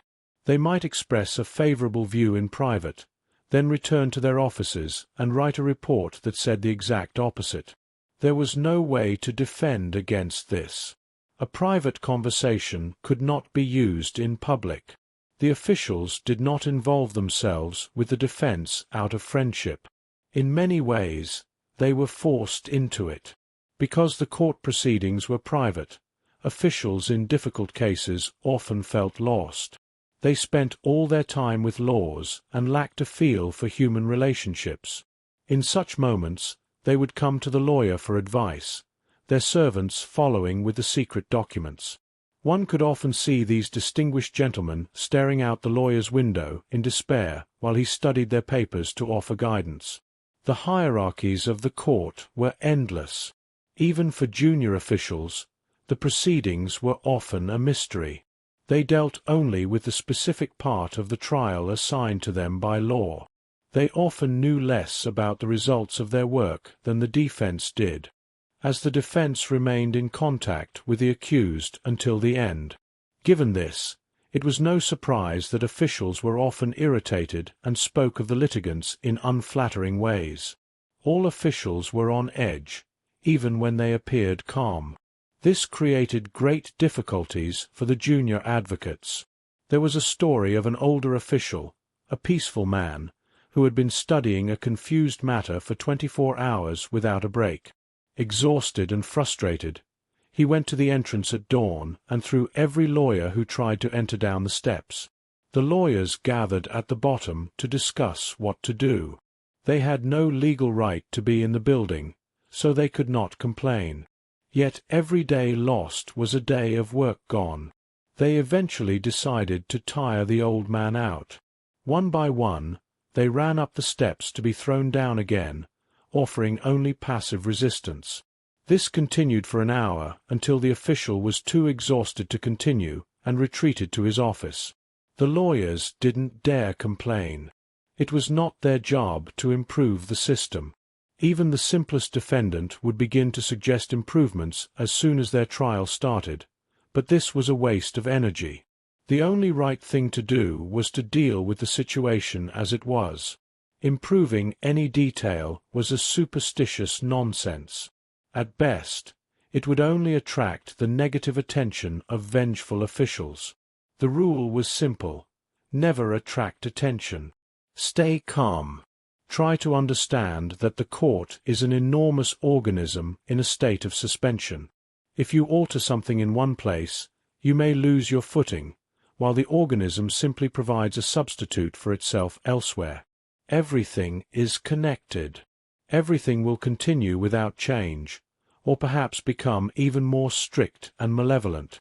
Therefore, it was best to leave the work to the lawyers and stop disturbing them. K had already harmed his case by his behavior toward the office director. That man, once a potential ally, now ignored the trial entirely. These officials were like children. They could be deeply offended by something harmless, yet reconciled by a simple joke when things seemed hopeless. There were dark moments, the lawyer admitted, when it felt as though no progress was being made. Sometimes it seemed that only trials destined to end well from the start ever succeeded. But these were merely fits of depression. The worst thing for a lawyer was when a trial was suddenly taken out of his hands. This rarely happened because the accused dismissed him, for how could a defendant carry on alone? Rather, it happened when the trial entered a stage where the lawyer could no longer follow. The trial would move to a level where no one had access, and the submitted documents would be returned as worthless scraps of paper. This did not mean the case was lost, only that it had become a mystery. Fortunately, such cases were exceptions. For K, there was still plenty of opportunity for work. The time for submitting documents was in the future. For now, the focus was on initial discussions with officials. Some had spoken favorably, others less so, but none had refused to help. The results were encouraging, though no firm conclusions could be drawn yet. If they could win over the office director once more, the wound would be clean, and they could wait for the results with some comfort. The lawyer was tireless when he spoke this way. He repeated these points every time K visited. There was always progress, yet K was never told what kind. The first documents were always being worked on, but never ready. If K complained that the pace was slow, the lawyer would argue that they might have been further along had K come to him sooner. The only welcome interruption was when Lenny brought the tea. She would stand behind K and secretly let him hold her hand while the lawyer drank. "Still here, are you?" the lawyer would ask when he finished. Lenny would pretend she was there only to collect the dishes. They would give each other's hands a final squeeze, and the lawyer would begin talking again with renewed energy. K could not tell if the lawyer was trying to comfort him or confuse him. It seemed clear that his defense was not in good hands. The lawyer's constant mention of personal contacts felt suspicious. Were these contacts being used for K's benefit, or was the lawyer being used by the officials to direct the trial at the defendant's expense? K's trial was important enough to attract attention. The fact that no documents had been submitted after several months suggested a strategy to keep him passive and helpless. He feared he might be suddenly surprised by a verdict or a notification that his case had been passed to a higher office. It was essential that K take charge himself. On winter mornings like this, when he was tired and his thoughts felt heavy, this belief seemed undeniable. He could no longer treat the trial with contempt. If he were alone in the world, he might ignore it. But his family was involved. His job was no longer separate from the case, and his relationship with Miss Burstner was suffering. He no longer had the choice to accept or reject the trial. He was in the middle of it, and he had to defend himself. If he was tired, that was a danger he could not afford. There was no reason to worry more than necessary. K had earned his high position at the bank in a relatively short time and had maintained the respect of everyone there. Now, he simply had to apply the same talents that had made his success possible to his trial. If he did, there was no doubt it would turn out well. The most important step was to reject any idea of guilt from the start. In his mind, there was no guilt. The trial was nothing more than a major piece of business, the kind he had successfully navigated for the bank many times before. It was a deal that concealed hidden dangers, and those dangers simply had to be countered. He had to look after his own interests as closely as possible. Seen in this light, he had no choice but to dismiss his lawyer very soon, perhaps even that evening. The lawyer had argued that such a move was unheard of and would cause great harm, but K could not tolerate any more obstacles. He suspected these delays were being caused by the lawyer himself. Once he had shaken off the man, the documents would need to be submitted immediately. K would have to ensure they were being reviewed every single day. It would not be enough for him to sit in the corridor with his hat under the bench like the other litigants. Day after day he, or someone acting on his behalf, would have to pursue the officials. They would have to force the court to sit at their desks and study his case instead of staring out into the hallway. There could be no let-up. The court needed to encounter a defendant who knew how to defend himself and exercise his rights. But as Kay gathered the confidence to try, the sheer difficulty of composing the documents overwhelmed him. Only a week earlier, he would have felt nothing but shame at the thought of writing them himself. It had never occurred to him that the task would be so hard. He remembered a morning when, already buried in work, he had suddenly pushed everything aside to sketch out ideas for his defense. He had considered offering these notes to his slow-witted lawyer. Just then, the deputy director entered the room with a loud laugh. Kay had been deeply embarrassed, though the deputy director was not laughing at the papers. He knew nothing of them. He was laughing at a joke about the stock exchange that required a drawing to be understood. He had leaned over Kay's desk, taken the pencil from his hand, and drawn the illustration directly onto the pad Kay had intended for his legal defense. Now, Kay felt no more shame. The documents simply had to be prepared. If he could find no time at the office, he would work at home at night. If the nights were not enough, he would take a holiday. He could not stop halfway. In business and in life, such a thing was nonsense. Yet the work was nearly endless. It was easy to believe that it could never be finished. This was not due to laziness, but because he did not even know what the charge was.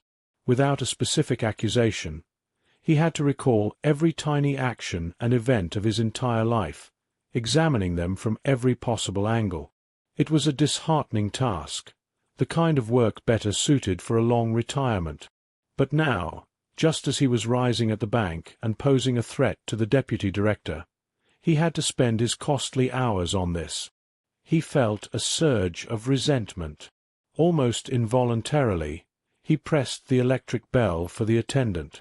It was 11 o'clock. He had spent 2 hours dreaming, and his mind felt duller than before. Still, the time had not been entirely wasted. He had reached decisions that might be valuable.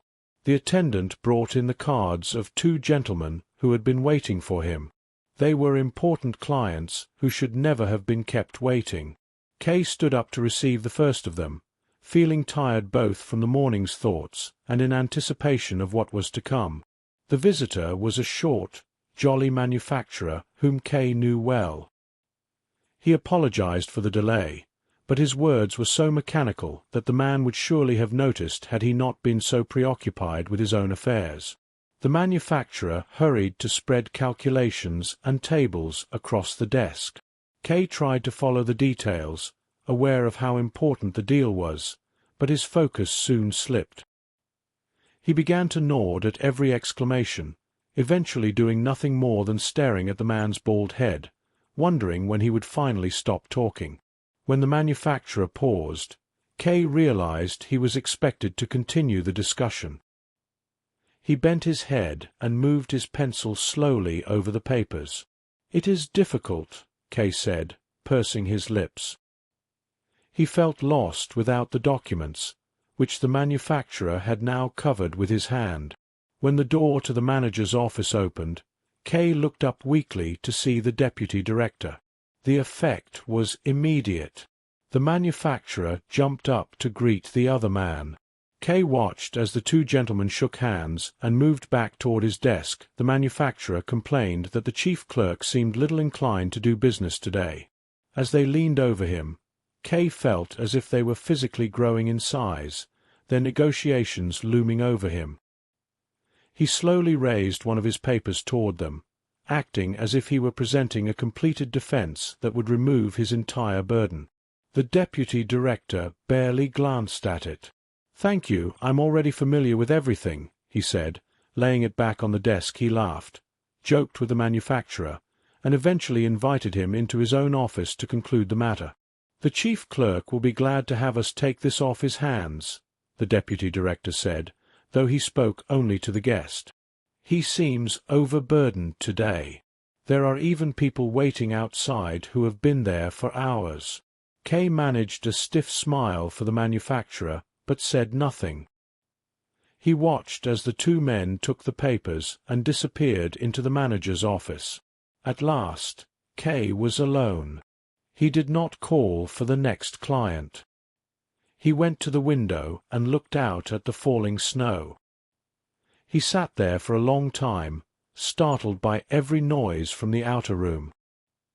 He rinsed his face with cold water to clear his head, but the decision to take over his own defense now seemed like a crushing weight.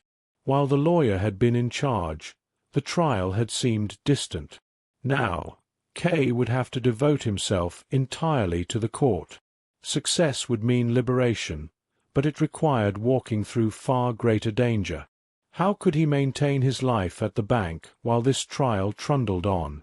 How could he focus on business while officials in some attic room were leafing through his life? It felt like a form of torture that followed him everywhere. He opened the window, letting in the smell of fog and smoke. "It's a horrible autumn," said the manufacturer, who had returned unnoticed. Kay nodded uneasily, looking at the man's briefcase. "I have the contract in my pocket," the manufacturer said, laughing. "Your deputy director is a charming man, though he has his dangers." He looked at Kay closely. "Chief clerk, you look worried today." "The weather, perhaps." "Headaches," Kay lied. "Worries in the family." "Everyone has his cross to bear," the manufacturer replied. He stepped closer and lowered his voice. "You've got a trial going on, haven't you?" Kay was shocked. "The deputy director told you." No, the man said. "I hear things about the court here and there." He led Kay back to the desk. "I want to help you. I know about your case through a painter named Titorelli. He does portraits for the judges. He knows how the system works. Perhaps he can give you advice on how to get influential people on your side." The manufacturer handed Kay a letter of recommendation and an address. Kay took it with a hollow feeling. Any advantage from the painter was outweighed by the damage of the news spreading. He thanked the man and suggested he might write to Titorelli or invite him to the bank. "I wouldn't invite a man like that here," the manufacturer warned. "And letters can be risky. But you know best." After the man left, Kay felt a wave of alarm. He had almost invited a questionable character into the bank, right next to the deputy director's office. Was his judgment failing? Just when he needed his full strength, he was filled with doubts he had never known before. He wondered if the difficulties he felt at work were now going to infect his trial as well. For the first time, he realized he could no longer rely on his own vigilance. Kay shook his head at the thought as the attendant approached. He drew Kay's attention to three gentlemen waiting on a bench in the anteroom. They had been there for a long time. When they saw the attendant speaking with Kay, they stood up, each eager to seize the opportunity to speak first. It had been negligent of the bank to let them wait so long, but none of the men wanted to complain. "Mr. K," one of them began, but Kay had already signaled the attendant to fetch his winter coat. As he put it on, Kay addressed them. "Please forgive me, gentlemen. I'm afraid I have no time to see you at present. I have urgent business to settle and must leave immediately. You have seen for yourselves how long I've been delayed. Please come back tomorrow, or perhaps we could settle your affairs by telephone. If you like, tell me briefly what it concerns now, and I will give you a full answer in writing. Regardless, the best thing is for you to return another time." The gentlemen stood in stunned silence. Their long wait had been entirely pointless. "That's agreed, then?" Kay asked, turning to take his hat.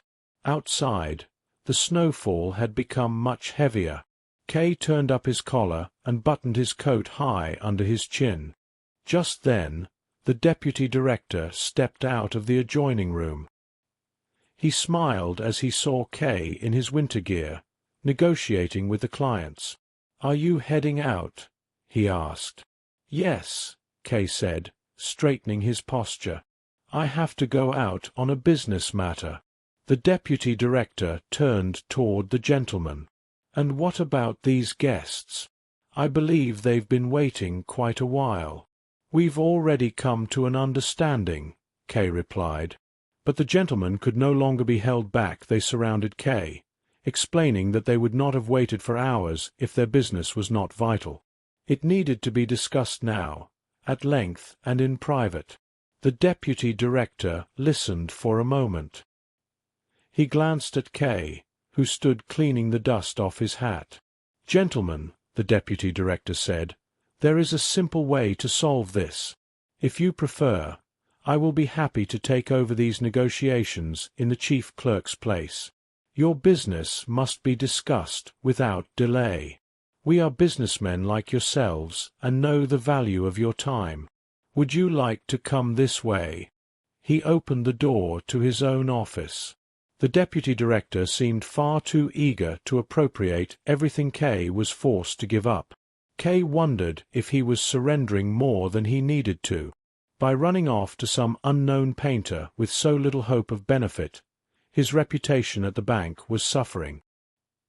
He considered taking off his coat and trying to win back the clients, but then he glimpsed the deputy director through the open door. The man was already looking through Kay's bookshelves as if they were his own. As Kay approached the door, the deputy director called out, "Oh, you're still here." He turned his face, lined with deep folds that showed strength rather than age, and continued his search. "I'm looking for a copy of a contract. This gentleman insists you must have it. Could you help me find it?" Kay took a step forward, but the deputy director stopped him. "Thank you, I've already found it." Carrying a large bundle of papers that surely contained more than just one contract, he disappeared back into his office. "I can't deal with him right now," Kay told himself. "But once my personal difficulties are settled, he will be the first to feel the effect of it. He won't like it." Calmed slightly by this thought, Kay told the attendant to inform the director that he was leaving on a business matter. As he left the bank, he felt a brief flash of happiness at the thought of finally devoting himself to his own affairs. He went straight to the painter, who lived in a poor, outlying part of town near the court offices. The houses were dark, and the streets were filled with grime blowing over half-melted snow. At the entrance to the painter's building, a repulsive yellow liquid shot out from a hole in the wall, sending rats scurrying into a nearby canal. Inside, a small child lay crying on the floor, but the sound was drowned out by a metal workshop across the hall. 3 workers stood in a circle, hammering at a piece of metal. Kay barely looked at them. He wanted this over with as quickly as possible.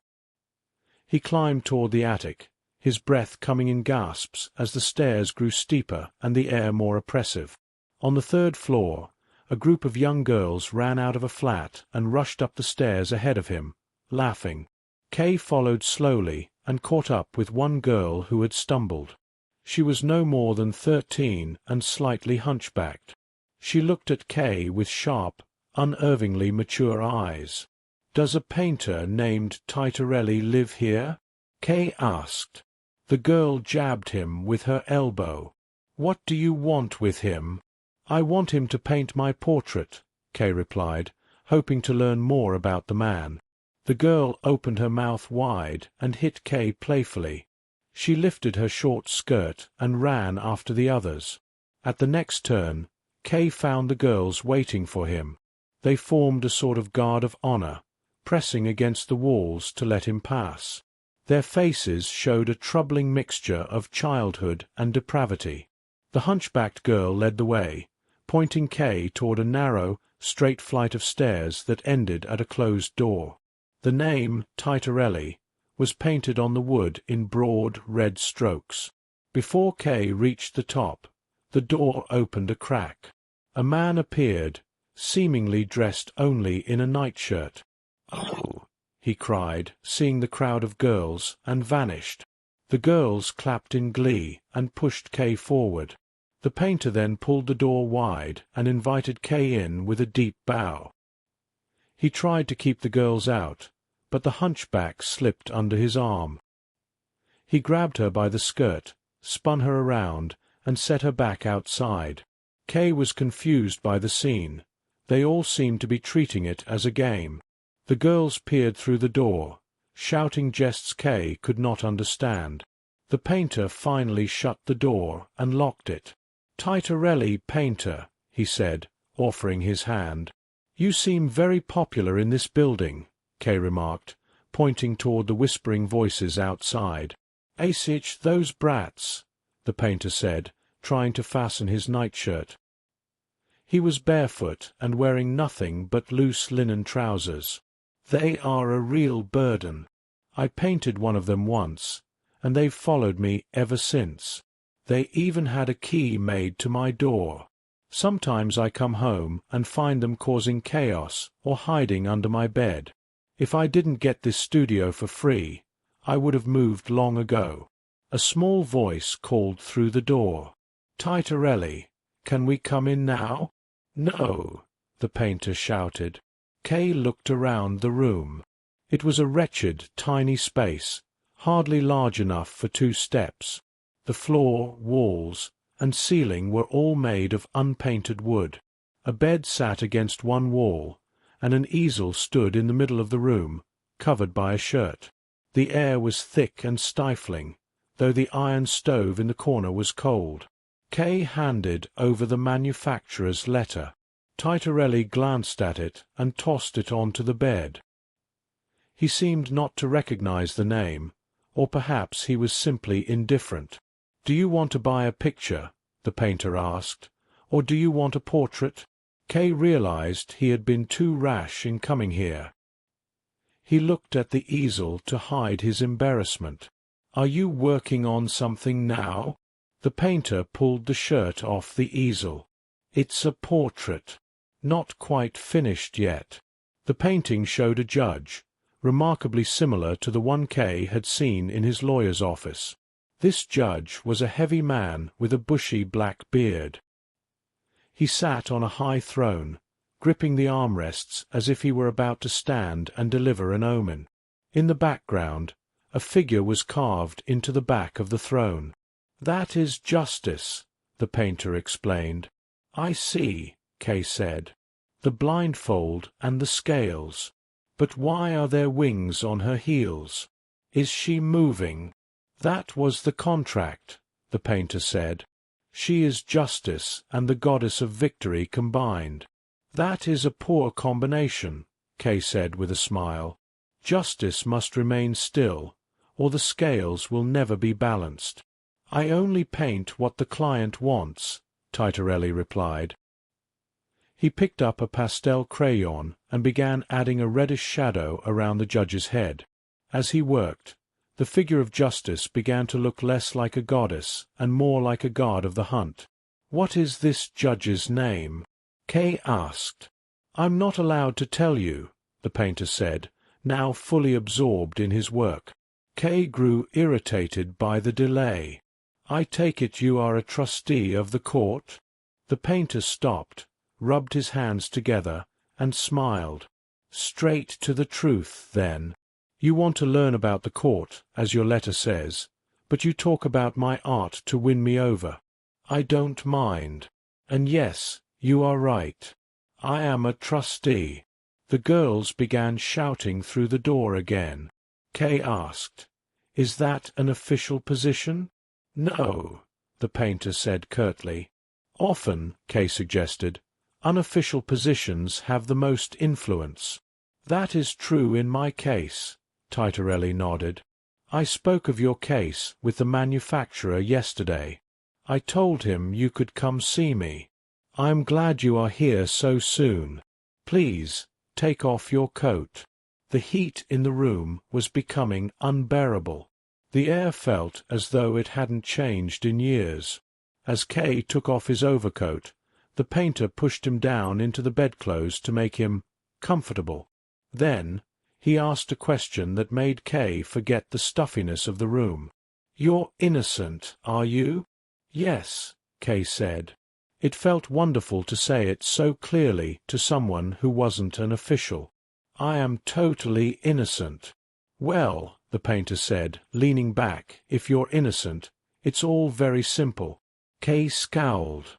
The man was talking like a child. Being innocent does not make things simple. The court gets lost in details. It can reach into a void and pull out a mountain of guilt. "True, true," the painter said dismissively. "But you are innocent?" "Of course. That is the main thing," Titorelli insisted. Kay tried to explain further. "I've heard that once the court makes an accusation, they are convinced of guilt. It is nearly impossible to change their minds." The painter threw up his hands. "It is not nearly impossible. It is impossible. If I painted all the judges on this canvas, and you defended yourself to them, you would have more success than you will ever have with the real court." The girls interrupted again, their voices high and mocking. "Titorelli, is he leaving yet? Don't paint him. He's a horrible man." The painter leapt to the door and opened it just enough to shout, "If you aren't quiet, I'll throw you down the stairs. Sit on the steps and shut up." Only then did the hallway fall silent. "I'm sorry about that," the painter said, returning to Kay's side. Kay had hardly moved. He had left it entirely to the painter to decide whether to offer him protection. As the man bent over him, he whispered into Kay's ear so as not to be heard outside. "These girls belong to the court as well." "How is that possible?" Kay asked, leaning his head to one side. The painter sat back down, speaking with a mix of jest and gravity. "Well, everything belongs to the court." "That is something I had never noticed until now," Kay replied curtly. This general statement made the comment about the girls feel less disturbing, though Kay still glanced at the door. Behind it, the girls sat quietly on the steps. One of them had pushed a drinking straw through a crack in the wood and was moving it slowly up and down.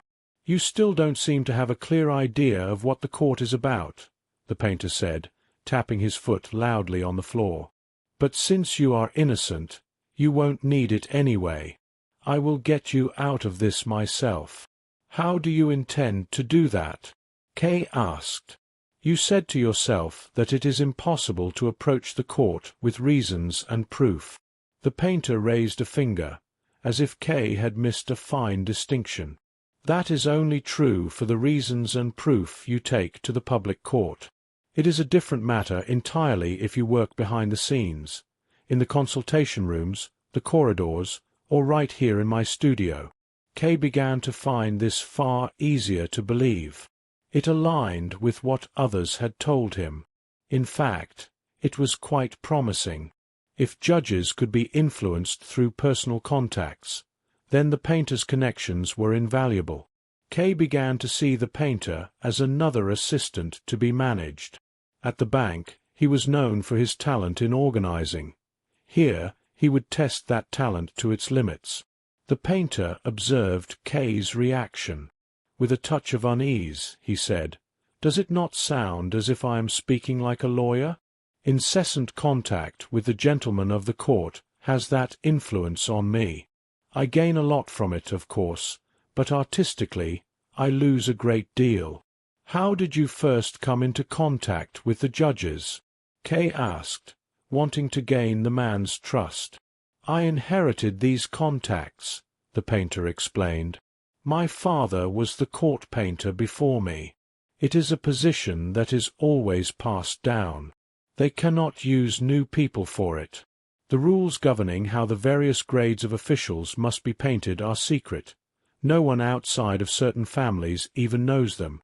I have my father's notes in that drawer, which I show to no one. All the judges want to be painted exactly as the great judges of the past were, and I am the only one who knows how.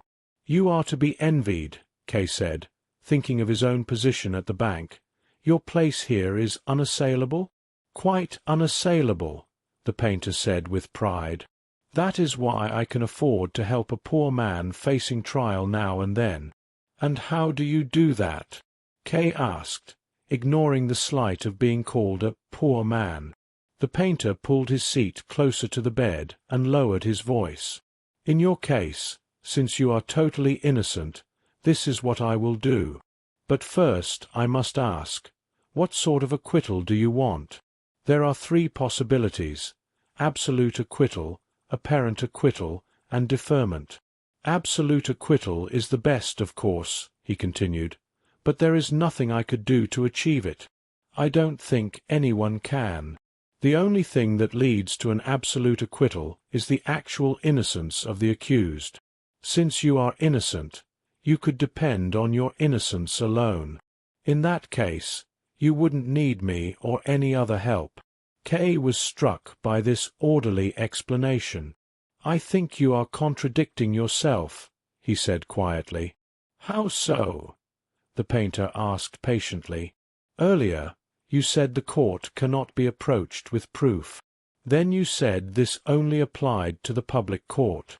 Now, you claim an innocent man needs no assistance at all. That is the first contradiction. Furthermore, you said the judges can be influenced personally, but now you insist that an absolute acquittal can never be attained through personal influence. That is a second contradiction. Those are easy to clear up, the painter said. We must distinguish between the law and my own experience. The law, which I have never actually seen in writing, says that the innocent are set free. But it does not say the judges can be influenced. In my experience, however, it is the other way around. I have never seen an absolute acquittal, but I have seen many times when a judge has been influenced. Not a single acquittal? Kay asked, his hopes sinking. That confirms my impression of the court. They might as well replace the judges with a single hangman. You shouldn't generalize, the painter said. I am only speaking of my own experience.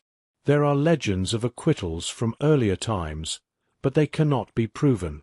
The courts do not make their final decisions public. Even the judges are not allowed to know them. Then there is no point in talking about them, Kay said. He did not have time to examine the truth of these legends. Let us move on to the other 2 possibilities. Apparent acquittal and deferment, the painter said. But before we talk, wouldn't you like to take your coat off? You must be hot. Kay realized he was sweating heavily. It is almost unbearable here. Can we not open the window? No, the painter said. It is a fixed pane. It cannot be opened. But the room stays warm this way, and I can always open the doors if I need air. Kay felt a wave of dizziness at the thought of being cut off from the fresh air. The painter pointed to a small door hidden behind the bed. The judge I am painting usually comes through that door. I've given him a key so he can wait for me. He often wakes me up in the morning by climbing over my bed. If you heard the way I curse him, you'd lose all respect for the judiciary. Kay finally took off his frock coat. Immediately, a girl's voice cried out from the hallway, "Now he's taken his coat off." "They think I'm going to paint you," the painter said with a smile. "I see," Kay replied, though he felt no better for the change. "Tell me about the other 2 options." "Apparent acquittal requires a concentrated effort for a short time," the painter explained. "Deferment requires less effort, but it must be sustained. For an apparent acquittal, I would write an assertion of your innocence. I would take this to the judges I know, starting with the one I am painting tonight. I would give them my personal guarantee of your character. And then," Kay asked, "if enough judges sign, I take it to the judge in charge of your case. He can then acquit you as a favor to me and his colleagues. You would walk out of the court a free man. However, the painter paused, you would only be apparently free. The junior judges, I know, do not have the power to grant a final acquittal.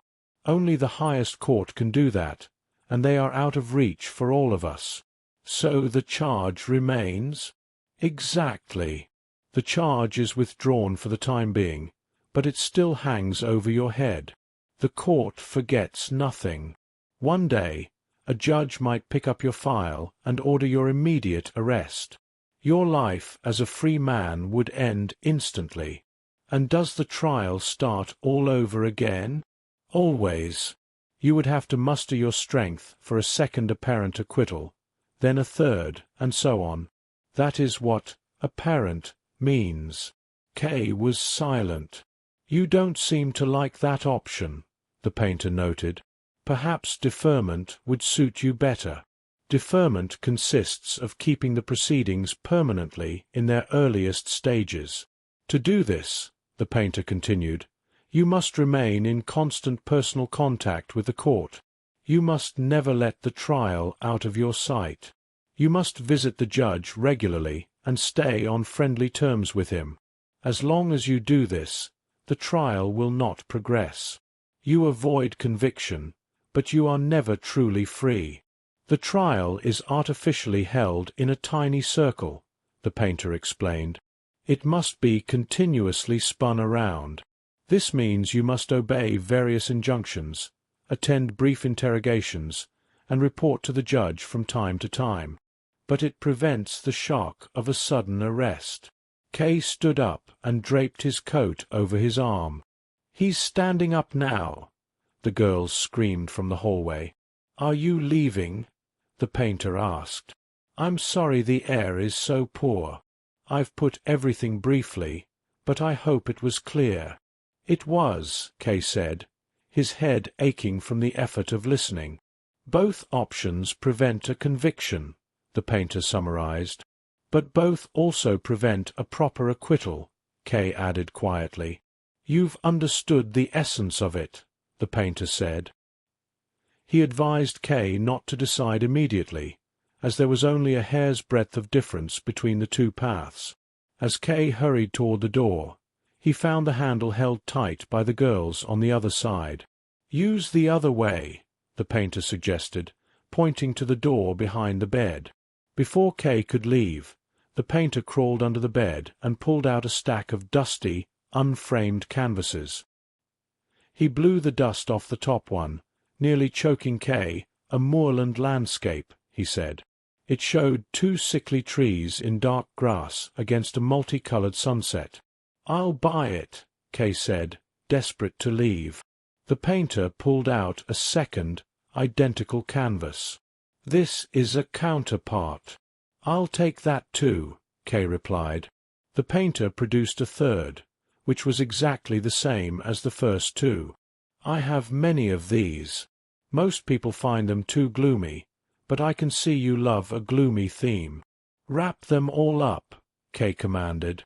My servant will fetch them in the morning. No need, the painter said. I will find a porter to go with you now. He finally unlocked the door behind the bed. Just step on the bed to get through. Everyone does it. Kay stepped onto the bedspread and looked out the door. He froze. What is that? Those are court offices, the painter said, surprised by Kay's shock. There are court offices in almost every attic. My studio is actually one of them, but the court put it at my disposal. Kay was appalled by his own naivety. He had violated the basic rule of a defendant: always be prepared and never be surprised. A long corridor stretched before him. The air was refreshing compared to the studio. Benches lined the walls, and the setup was identical to the court offices he had visited before. Only a few people were there, one man sleeping on a bench, another standing in the shadows. Kay climbed over the bed and into the corridor, followed by the painter and a court servant carrying the pictures. Kay pressed a handkerchief to his mouth, his head spinning. As they reached the exit, the girls stormed toward them, laughing. "I can't go any further," the painter called out. "Goodbye, and don't wait too long to decide." Kay did not look back. Once on the street, he hailed the first cab he saw. He arrived at the bank late in the afternoon. He took the paintings to his office and locked them in the lowest drawer of his desk, safe, for now, from the prying eyes of the deputy director. Chapter 8. Block, the businessman. Kay had finally decided to withdraw his defense from the lawyer. He could not shake his doubts about the choice, but his belief that it was necessary outweighed them. On the day he intended to see the lawyer, the decision drained much of the strength he needed for his work.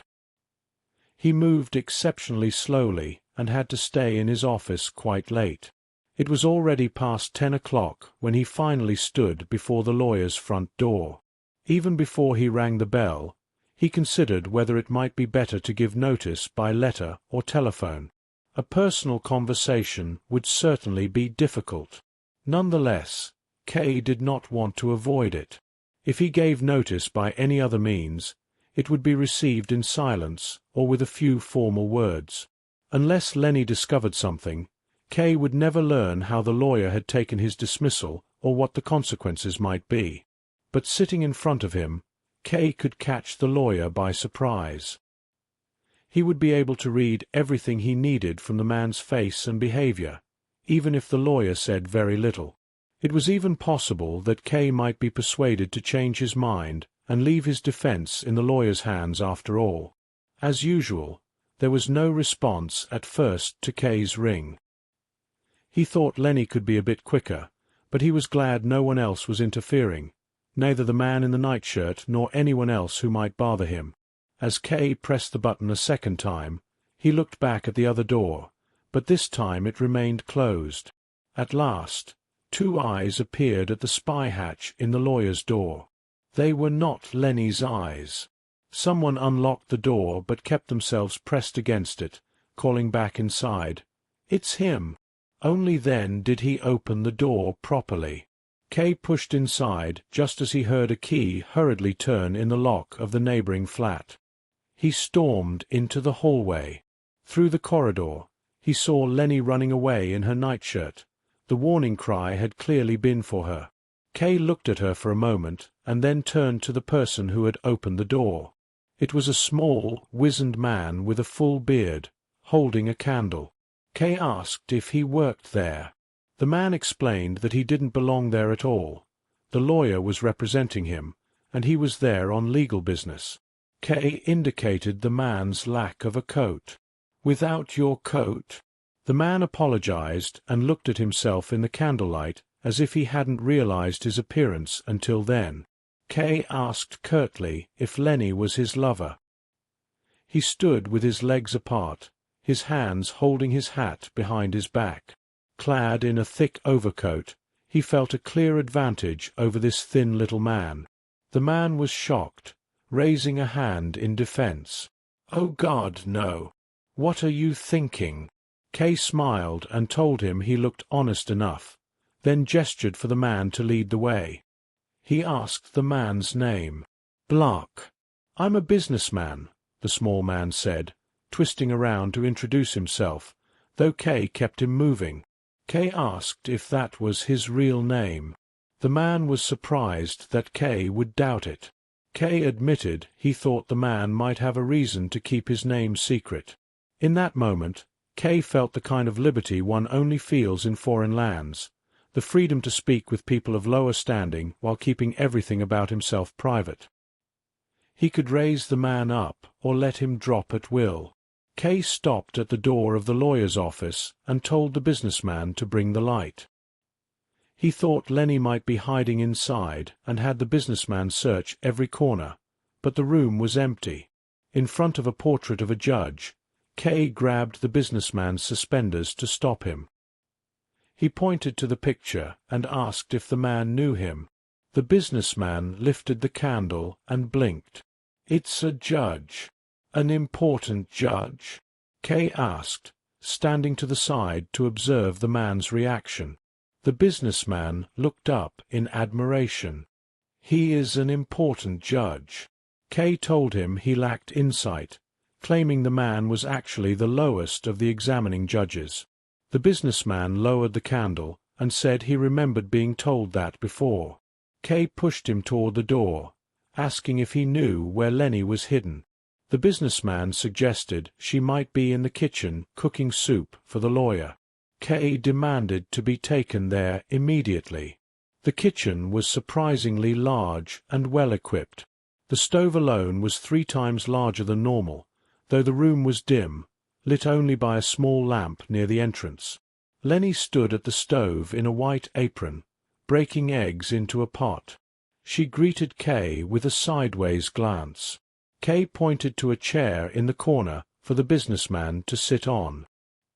He then went close behind Lenny, leaned over her shoulder, and asked who the man was. Lenny put one hand around Kay while stirring the soup with the other.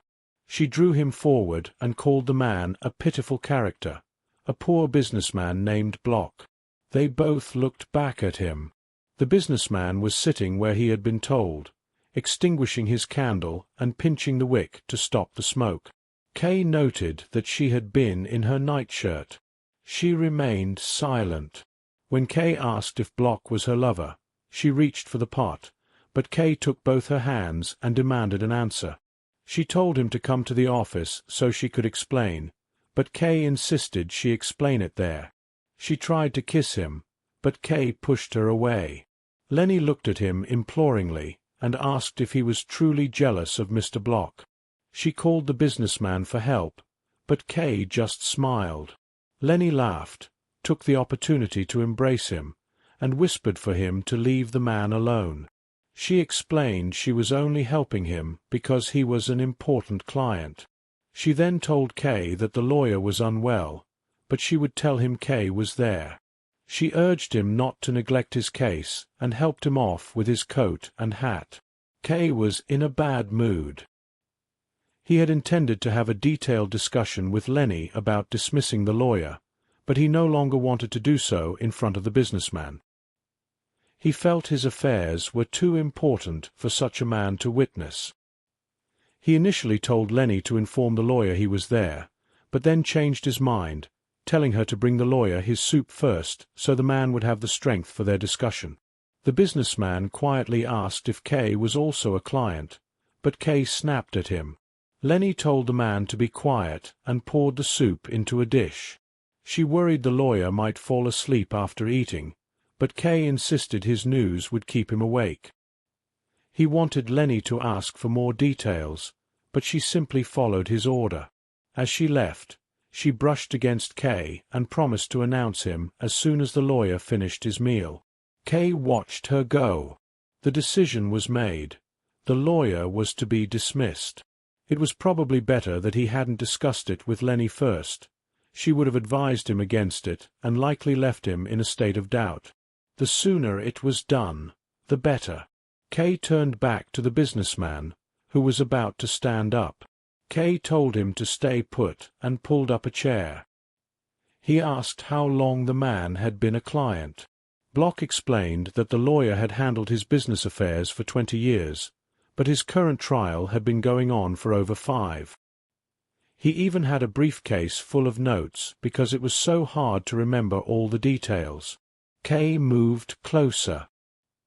He found it reassuring that the lawyer handled both ordinary and criminal business.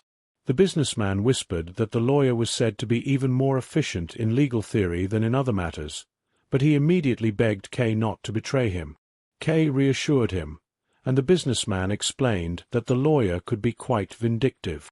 Block then hesitated, offering to share a secret if Kay would do the same. Kay promised a secret that would put the man's mind at ease. The businessman then confessed, in a tone of deep dishonor, that he had hired other lawyers besides this one. Kay was disappointed, but the businessman insisted it was a serious offense. He had hired 5 petty lawyers and was negotiating with a 6th. Kay was astonished. Block explained that he couldn't afford to neglect any resource, even those with little hope. He had poured all his money into the case and moved his business into a single small room. He spent his days sitting and waiting at the court, which he described as an exhausting strain. When Block mentioned seeing Kay in the court's waiting room, Kay was surprised. He remembered how the other defendants had stood up for him, thinking he was a judge. But Block corrected him. They had been greeting a servant of the court who was behind him. They knew Kay was a defendant. Such news spread quickly.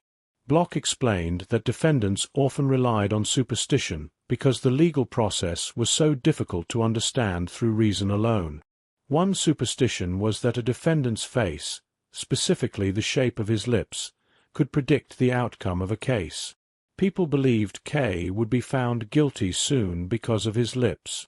Kay pulled out a mirror to check himself, but Block admitted he saw nothing special there either. Block described the isolation of the defendants. There was no sense of togetherness. Each case was examined separately and painstakingly.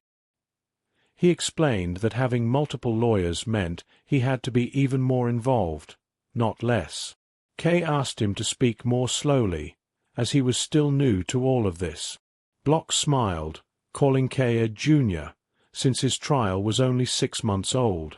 Block had been working on his own case for 5 years. He recalled that when his case was new, he was also dissatisfied with the lack of progress. He had collected materials and documents, but the lawyer's submissions were often worthless, filled with Latin, flattery, and endless investigations of past cases that led nowhere. Block had wanted tangible progress, but instead there were only more hearings and endless disturbances at his work and home.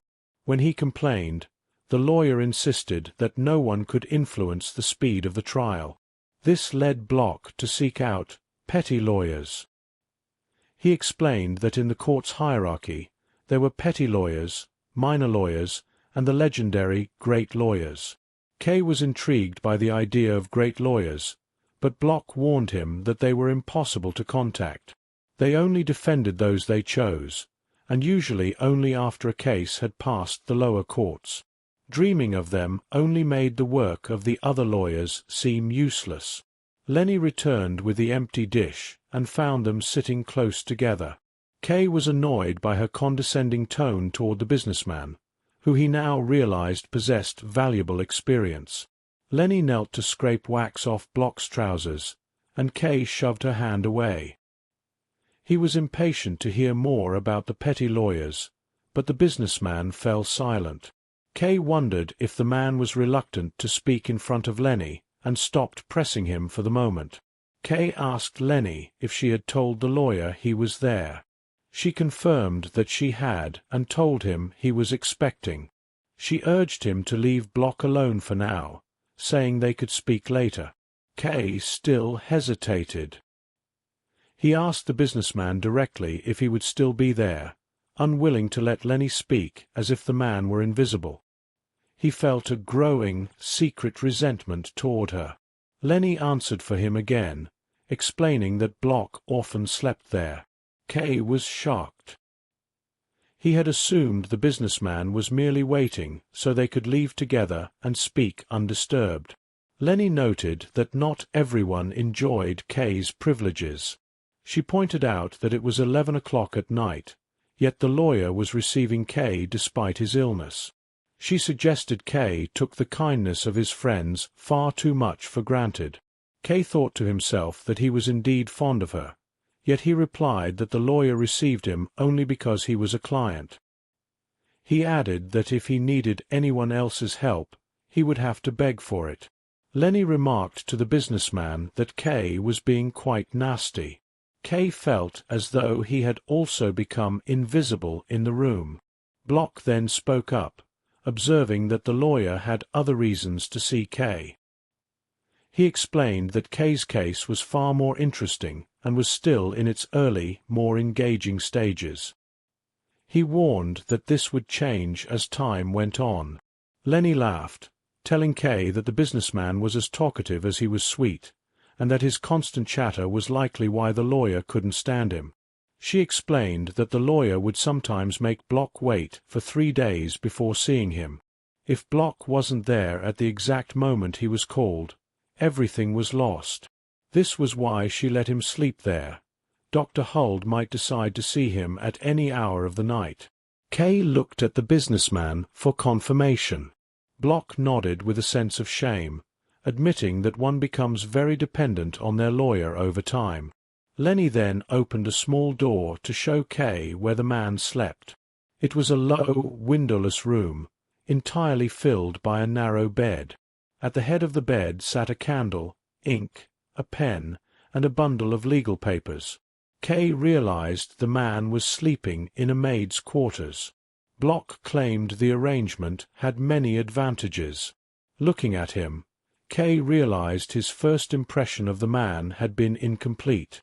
Block had gained experience through his long trial, but he had paid a terrible price for it. Suddenly, Kay found the sight of him unbearable. He told Lenny to take the man to bed. He wanted to go to the lawyer, dismiss him, and free himself from this entire circle. Before Kay could reach the door, the businessman reached out and reminded him of his promise. Kay glanced at Lenny, who was watching closely, then revealed his secret. He was going to dismiss the lawyer. The businessman was overcome with excitement. He jumped up and ran through the kitchen, shouting the news. Lenny tried to rush toward Kay, but the businessman got in her way. By the time she broke free, Kay had already entered the lawyer's room. She grabbed his arm, trying to pull him back, but he gripped her wrist so firmly that she was forced to let go. Kay stepped inside and locked the door behind him. The lawyer lay in bed, reading by candlelight. He put on his glasses and looked at Kay sharply, stating that he had been waiting a long time. He warned Kay that he would not be admitted so late again. Kay replied that he found that perfectly acceptable. The lawyer told him to sit, then noted that Kay had locked the door. When Kay explained it was because of Lenny, the lawyer laughed and had a fit of coughing. He told Kay not to be bothered by her, explaining that it was a peculiar habit of hers. Lenny found nearly all of the accused attractive. She loved them, and they seemed to love her in return. He claimed there was a scientific element to it. Experienced observers could look at a crowd and identify those facing charges. It wasn't about guilt or punishment. Rather, the legal proceedings themselves seemed to take a hold on them, making them remarkably attractive. He even called Block a pitiful worm, but admitted that even he possessed this quality. Kay listened, realizing the lawyer was trying to distract him with irrelevant observations. He interrupted to state his purpose. He was withdrawing his representation with immediate effect. The lawyer sat up in bed, clearly surprised.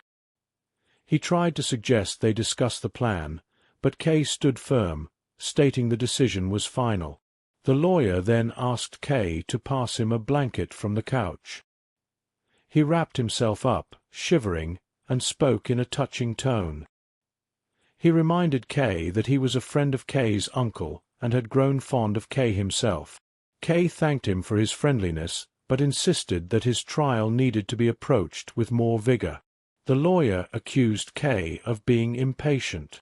Kay countered that before the lawyer took the case, the trial was not a burden. Now, he was in a constant state of tension, waiting for a lawyer who did nothing. The lawyer calmly replied that after a certain point in such proceedings, nothing new ever happens. He said he had heard the same complaints from many other litigants. He lamented that despite giving Kay more insight into the court than most, Kay still lacked trust in him. The lawyer then explained why he worked alone. He had once employed young lawyers, but realized that only he could do the work without harming the client. He described the burden of his specialization, saying that some lawyers lead their clients on a thread, while others lift them onto their shoulders and carry them to the judgment and beyond. He expressed regret that his efforts were so misunderstood. K remained unimpressed. He asked what the lawyer would actually do if he continued to represent him. The lawyer answered that he would continue as he had been. K told him he didn't need to say another word. The lawyer made one last attempt to change K's mind. He suggested that K had been treated too well and failed to realize how other defendants were handled. He proposed calling Block in to demonstrate. K agreed to watch, but reaffirmed that he was no longer the lawyer's client. The lawyer lay back, pulled the quilt to his chin, and rang the bell. Lenny appeared almost the moment he had done so. She looked hurriedly between K and the lawyer, trying to gauge what had happened. She seemed reassured to see K sitting calmly by the lawyer's bed. She smiled and nodded to him, but K only looked back at her with a blank expression. "Fetch Block," the lawyer commanded. Instead of leaving, Lenny simply went to the door and called out, "Block!" to the lawyer. Then, seeing that the lawyer had turned his face to the wall and was paying no attention, she slipped in behind K's chair. She began to distract him, leaning over the back of the chair to run her hands tenderly through his hair and over his cheeks.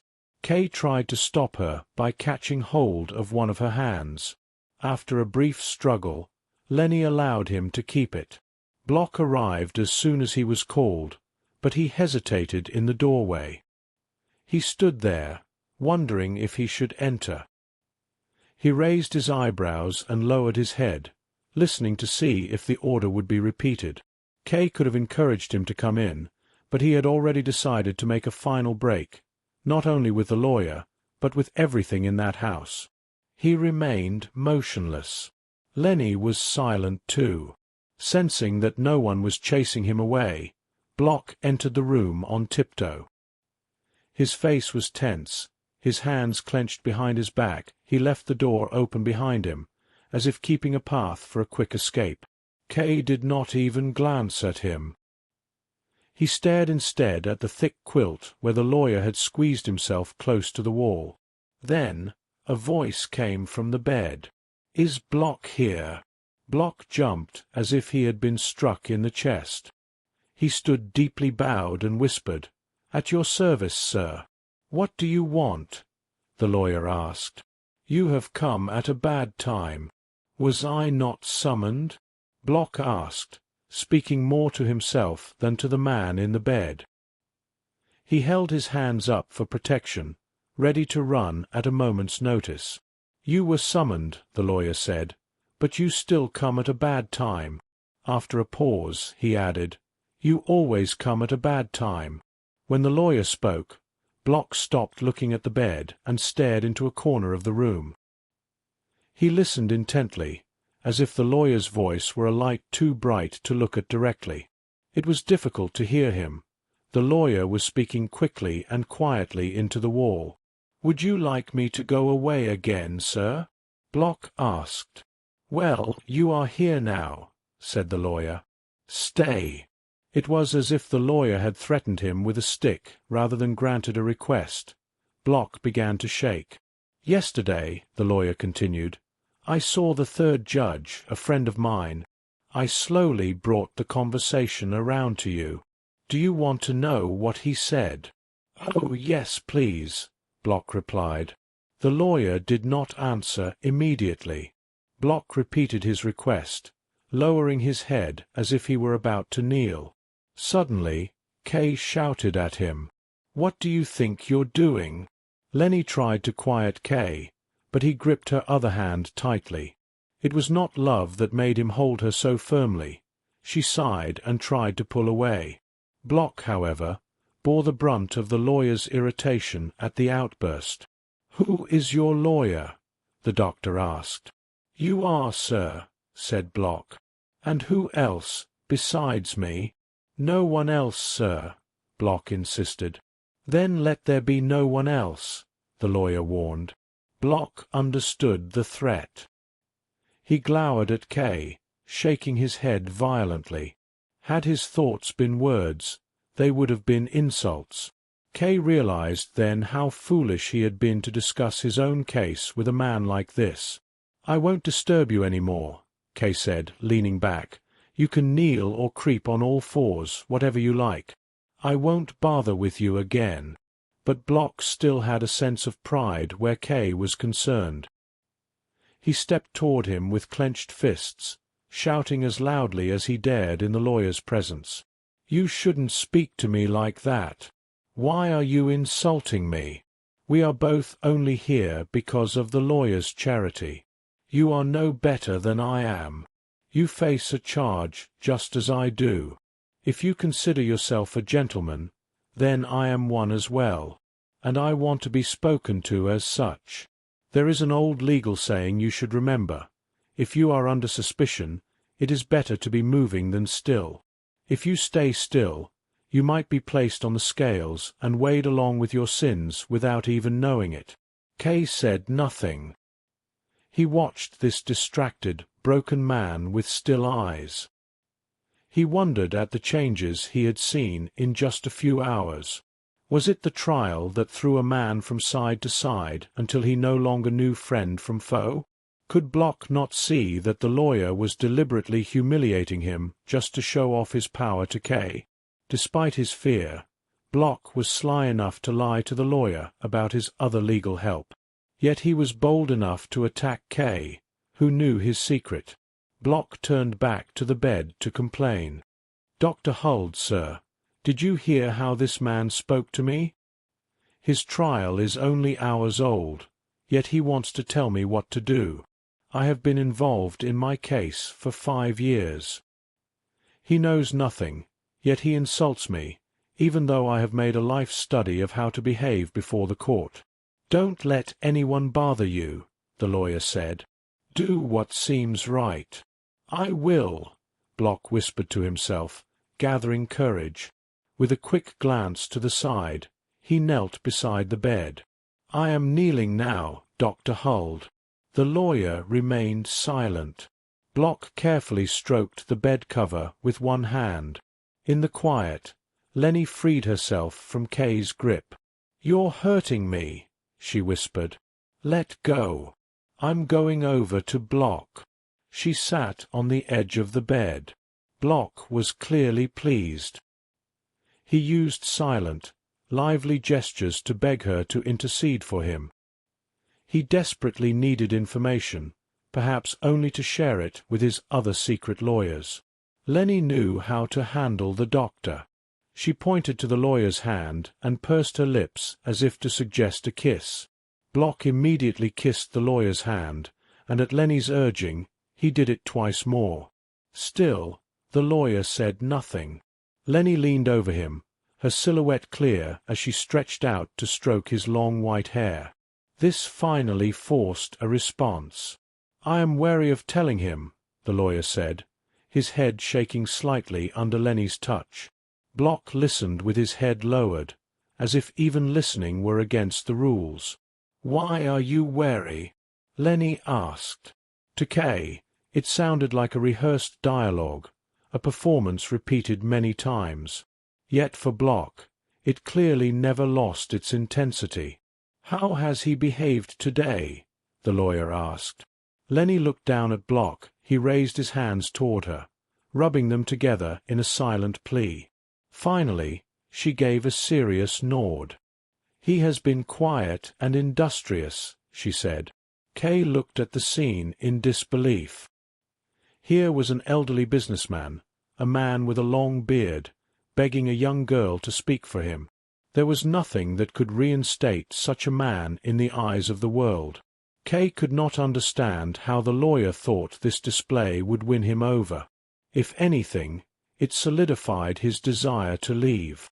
It was humiliating even to watch. These were the lawyer's methods, to make the client forget the world and leave him with nothing but a deluded hope. Block was no longer a client. He was the lawyer's dog. If ordered to crawl under the bed and bark, he would have done so with enthusiasm. "And what has he done all day?" the lawyer asked. "I kept him locked in the maid's room," Lenny said, "so he wouldn't interrupt my work. That is where he usually stays. I looked through the spy hole from time to time. Each time, he was kneeling on the bed, reading the papers you gave him. He had them propped up on the window sill. It was very obedient of him, considering the window only opens onto a dark air shaft. I am pleased to hear it, said the lawyer. But did he understand what he read? As they spoke, Block's lips moved constantly. He was forming the answers he hoped Lenny would give. I can't be certain, Lenny replied, but he was reading thoroughly. He spent all day on a single page, running his finger along the lines. He sighed as he worked. I expect the papers were very difficult. Yes, the lawyer agreed. They are. I don't suppose he understood a thing, but they should at least give him an inkling of how hard I struggle to defend him. And for whom do I do this work? It is laughable. I do it for Block. He should realize what that means. Did he study without a pause? Almost, Lenny answered. He asked for water once, and I gave it to him through the window. At 8 o'clock, I let him out and gave him something to eat. Block glanced at Kay as if he were being praised. He seemed more optimistic now, rocking back and forth on his knees. But his mood shattered when the lawyer spoke again. You speak well of him, Lenny, but that only makes it harder. You see, the judge did not speak well of him at all, neither of Block nor of his case. How is that possible? Lenny asked. Block looked at her with such tension it seemed he believed she could reach back in time and change the judge's words. The judge became quite cross, the lawyer said. He told me not to talk about Block. He said I was letting Block abuse my services. I told him that Block works hard and practically lives with me to stay informed. I admitted he was a dirty, unpleasant man, but I insisted that his devotion to the trial was immaculate. I was exaggerating, of course, but the judge only said that Block is sly. He said Block knows how to delay things, but understands nothing.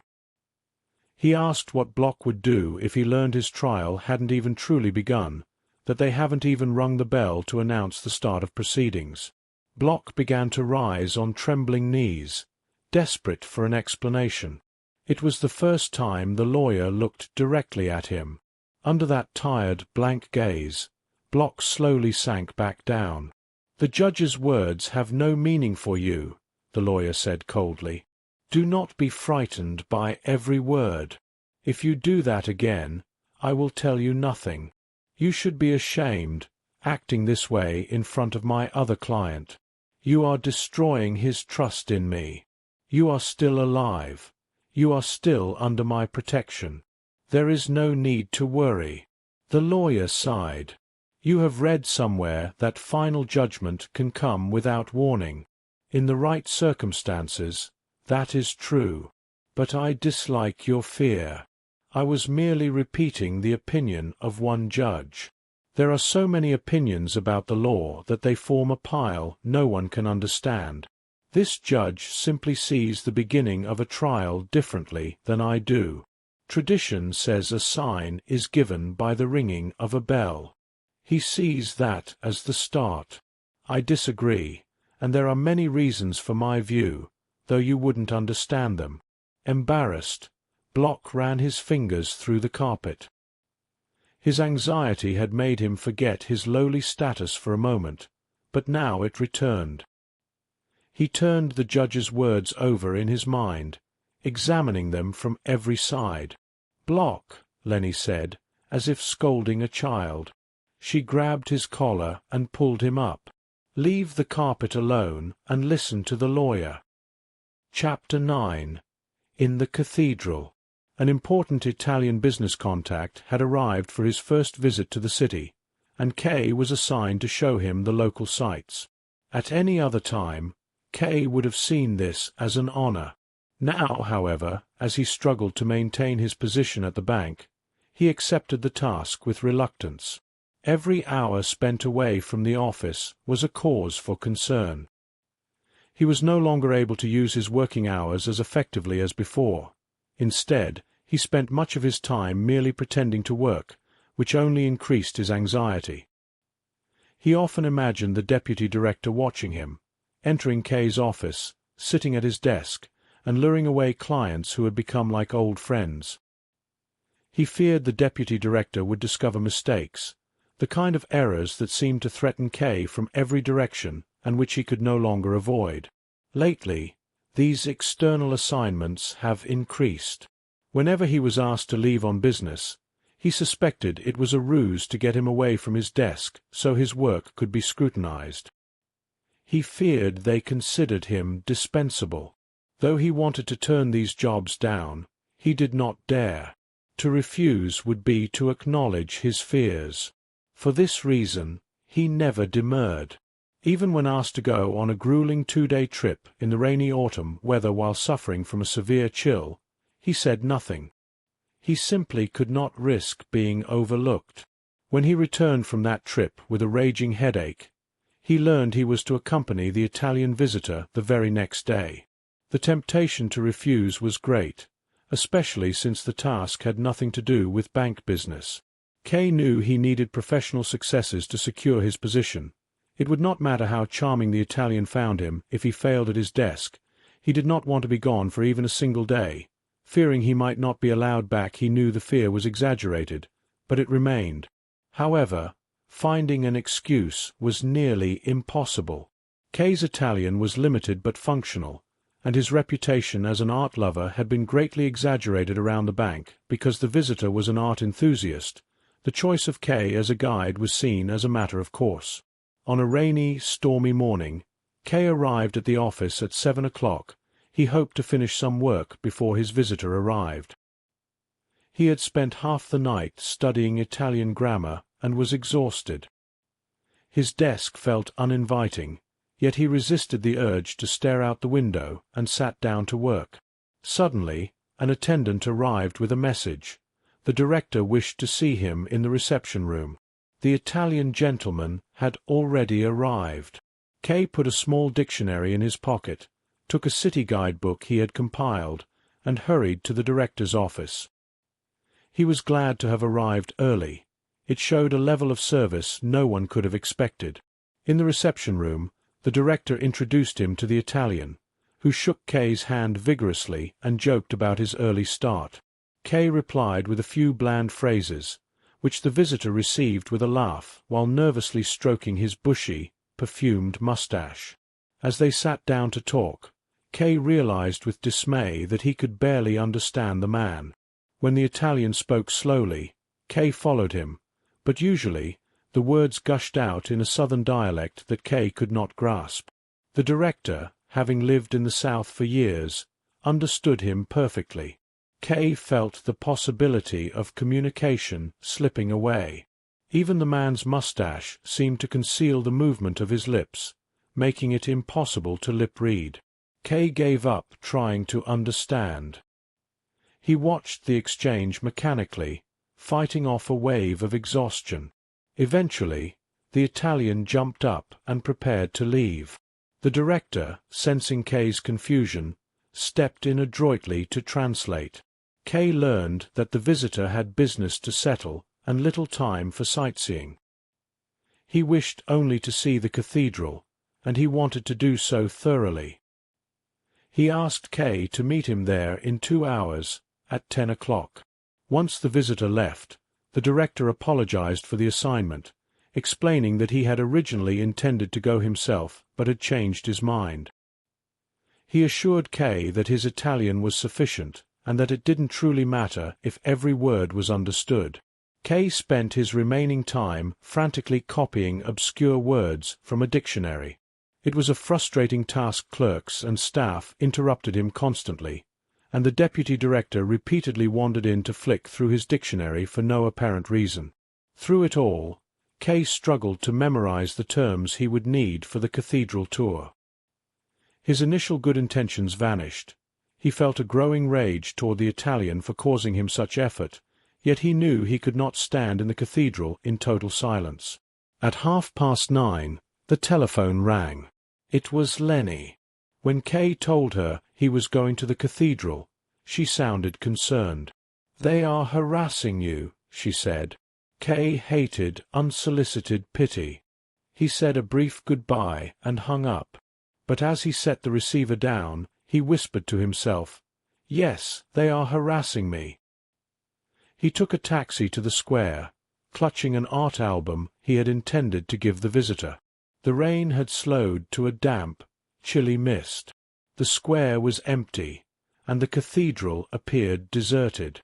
Kay entered at exactly 10 o'clock, but the Italian was nowhere to be seen. He searched the side naves and even walked around the building in the rain, thinking there might have been a misunderstanding. Tired and cold, he went back inside and sat in a pew, wrapping his coat tightly around him. He tried to look at his album, but the interior was too dark in the distance. A triangle of candles flickered on the main altar. A single stout candle burned on a nearby column, but the light was inadequate. Kay wandered to a side chapel and used his pocket torch to examine a painting of a knight in armor. He studied it for a long time, though the green light of the torch strained his eyes. Realizing there was no point in waiting further, but wanting to escape the rain, he decided to stay a while longer. Near the great pulpit, he noticed an old church official in a black cassock watching him. The man gestured vaguely with a pinch of snuff between his fingers. Kay offered him a tip, but the man refused and limped away, continuing to point toward the front of the church. Kay followed him for a time, but eventually stopped, not wanting to frighten the old man or miss the visitor if he finally arrived. Returning to the central nave, Kay noticed a small, secondary pulpit on a nearby column. It was simple, made of white stone, and so small it looked like an empty niche. Above it, a lamp was lit, a sign that a sermon was about to begin. Kay wondered who would preach in an empty church at 11 o'clock on a workday. Then he saw a young priest with a smooth, dark face climbing the narrow steps. Kay considered leaving immediately to avoid being trapped for the duration of the sermon. He had already lost too much time away from the office. The priest reached the top, adjusted the lamp, and gripped the rail with both hands. He stood in silence, looking out over the empty pews.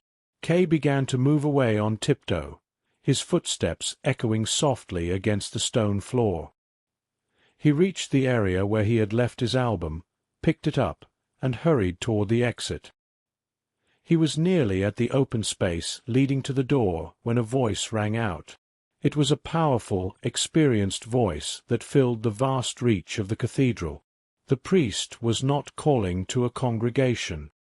His cry was unmistakable, and there was no escape from it. He called out, "Josef K." K stood still, his eyes fixed on the floor. In theory, he was still free. He could have kept walking toward the dark wooden doors and simply left the cathedral behind. It would have meant he hadn't understood, or perhaps that he had understood but chose not to listen. But if he turned around, he would be trapped. He would be acknowledging that he knew exactly who the priest was calling, and that he was willing to follow. Everything remained silent as Kay waited. He turned his head slightly, curious to see what the priest was doing. The man was still standing in the pulpit, watching him. Kay realized that to stay half-turned like this was the behavior of a child. He finally turned around completely, and the priest beckoned him with a finger. Driven by curiosity and a desire to get this over with, Kay ran toward the pulpit in long, hurried leaps. He stopped at the front pews, but the priest gestured for him to come closer, pointing to a spot directly below the pulpit. Kay obeyed, standing so close that he had to tilt his head far back just to see the man above him. "You are Josef K," the priest said, making an unclear gesture with his hand. "Yes," Kay replied. He remembered how freely he used to give his name. Now, It felt like a burden. It was unsettling that strangers knew who he was before he had the chance to introduce himself. "You have been accused," the priest said, his voice surprisingly gentle. "Yes," said Kay, "so I've been told." "Then you are the one I am looking for. I am the prison chaplain." "I see," Kay replied. "I had you summoned here because I wanted to speak to you." "I knew nothing of that," Kay said. "I only came here to show the cathedral to a visitor from Italy." "That is beside the point," the priest said. "What are you holding? Is it a prayer book?" "No," Kay answered. "It's an album of the city's sights." "Put it down," the priest commanded.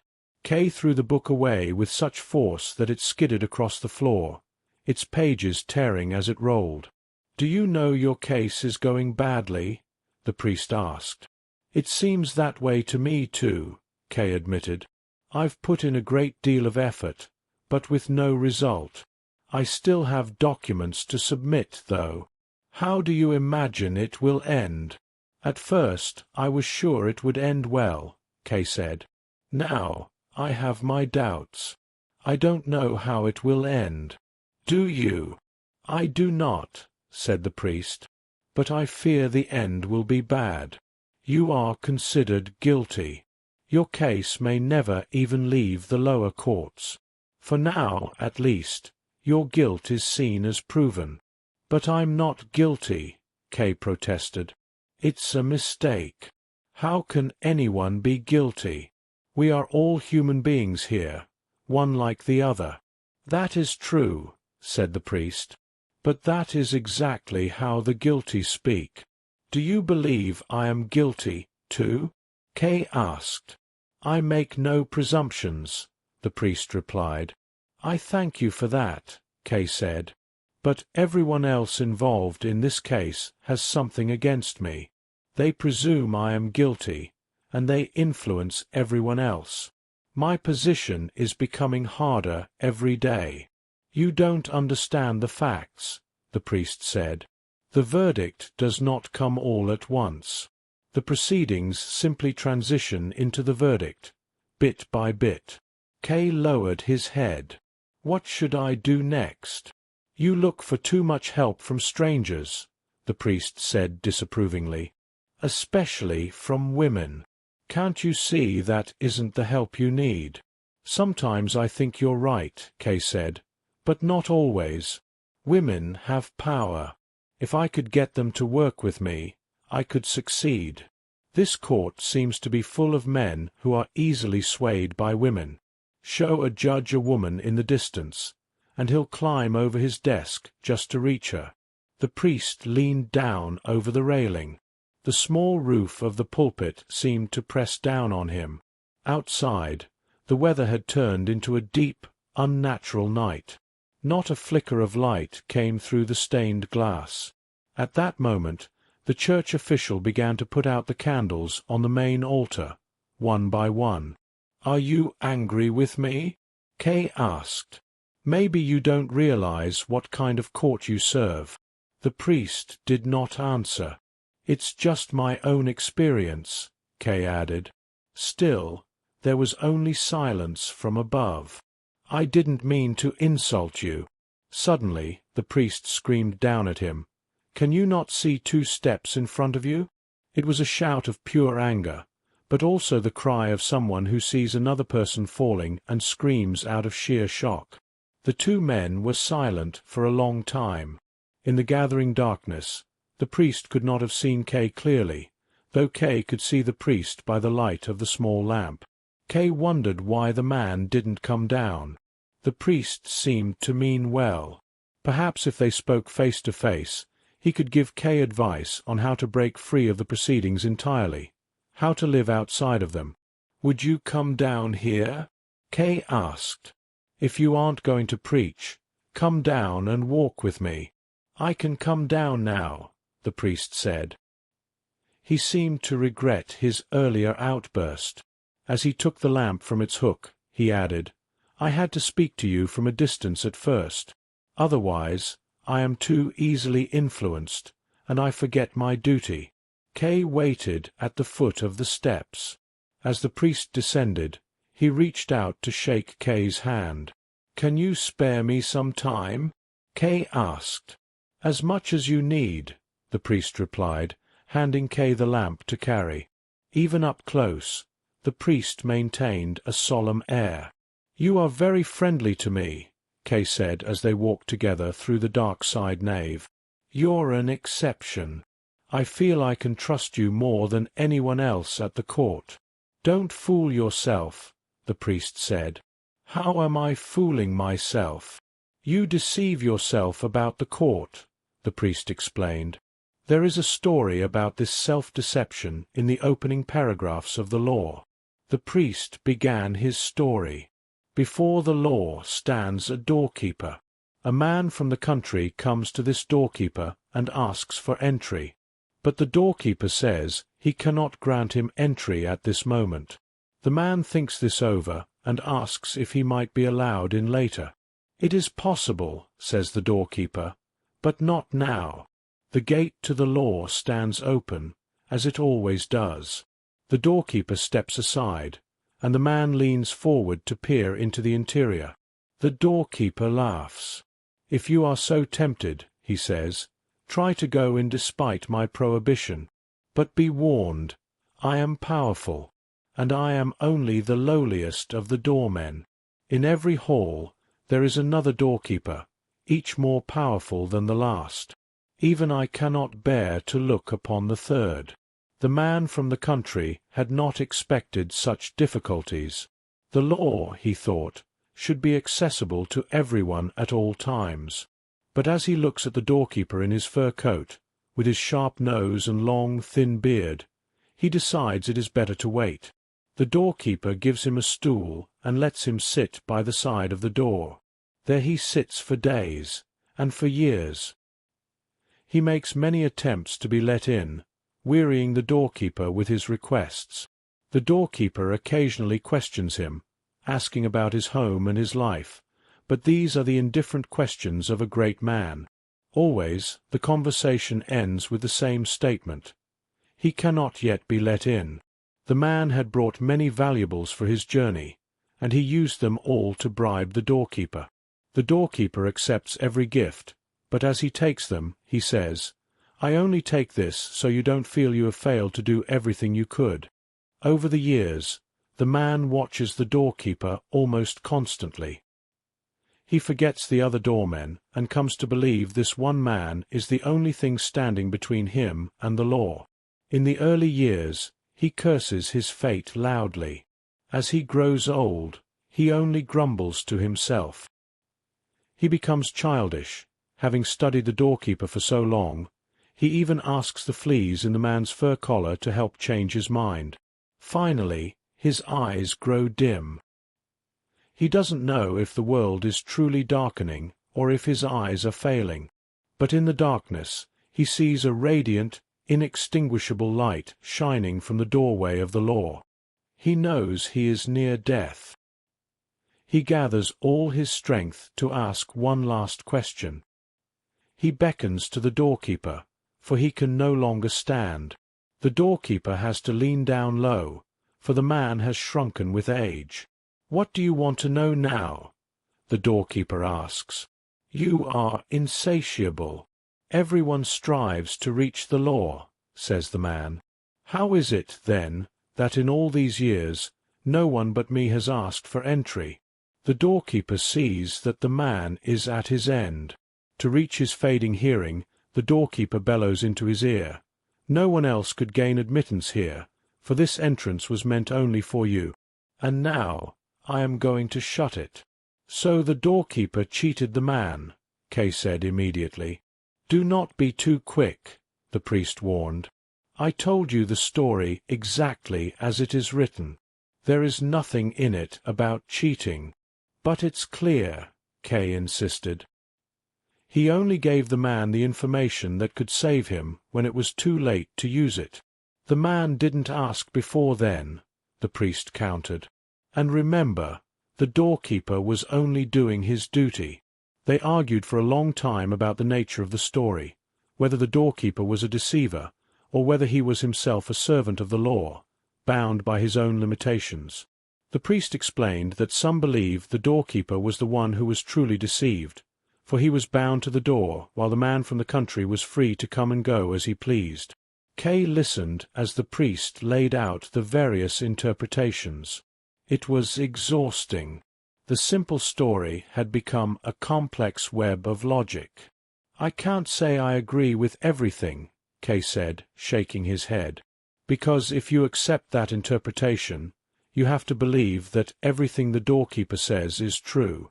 But you've already shown that isn't possible." "No," the priest corrected. "You don't have to accept everything as true. You only have to accept it as necessary." "A depressing view," Kay said. "It turns the lie into the rule of the world." Kay was too tired to argue further. The story had lost its shape, and he wanted to shake it off. They walked in silence through the dark cathedral. The lamp Kay carried had gone out. "Are we near the main entrance?" Kay asked. "No," said the priest. "We are far from it. Do you want to leave already?" "Yes," Kay said. "I have to. I'm an official at a bank. People are waiting for me." "Very well," the priest said, offering his hand. "Go then." "But I can't find my way in the dark," Kay said. "Walk to your left until you hit the wall," the priest instructed. "Follow the wall, and you will find an exit." The priest turned to walk away. Kay felt a sudden surge of panic. "Please wait," he called out. "I am waiting," the priest's voice came from the shadows. "Is there anything else you want from me?" "You were so friendly to me before," Kay said. "You explained everything. Now you're leaving me as if I mean nothing to you." "You have to go," the priest said simply. "Yes, I know. You must understand that." "First," the priest said, his voice echoing in the gloom, "you must understand who I am. You said I was the prison chaplain." "Yes," Kay said, moving closer to him. "That means I belong to the court," the priest said. "So why would I want anything from you? The court wants nothing from you. It receives you when you come, and it dismisses you when you go." Chapter 10. The End. On the evening before Kay's 31st birthday, around 9 o'clock when the streets grew quiet, two men arrived at his lodgings. They wore frock coats and top hats that seemed fixed to their pale, heavy heads. After a few brief formalities at the main entrance, they repeated the process at Kay's door. Though he had received no notice of their arrival, Kay sat in a chair near the doorway, dressed in black just as they were. He was slowly pulling on a pair of new, tight-fitting gloves, behaving as if he had been expecting visitors all along. He stood up and looked at them with a sharp curiosity. "So, you have come for me?" The men nodded. One indicated the other with the hat now held in his hand. Kay told them he had been expecting a different sort of visitor. He walked to the window and looked down at the dark street. Most of the windows opposite were already black, their curtains drawn. In one lighted room on the same floor, two small children could be seen playing in a pen, reaching out for one another with tiny hands. "Some old third-rate actors," Kay whispered to himself. "That is who they have sent for me. They want to finish this as cheaply as possible." He turned back to the men. "What theatre do you perform in?" "Theatre?" one of them asked, looking to his companion for help. The other made a silent, strained gesture, as if struggling with some physical ailment. "You are not well prepared for questions," Kay remarked, reaching for his hat. On the stairs, the men tried to take his arms, but Kay stopped them. "Wait until we are in the street. I am not ill." However, as soon as they reached the front door, they gripped him in a way Kay had never before experienced. They kept their shoulders close behind his, twisting their arms around the entire length of his own. They took hold of his hands with a formal, practiced grasp that could not be resisted. K was held stiffly upright between them. They moved as a single unit, so tightly joined that if one had fallen, they all would have gone down. They formed a unit of the sort usually found only in lifeless matter.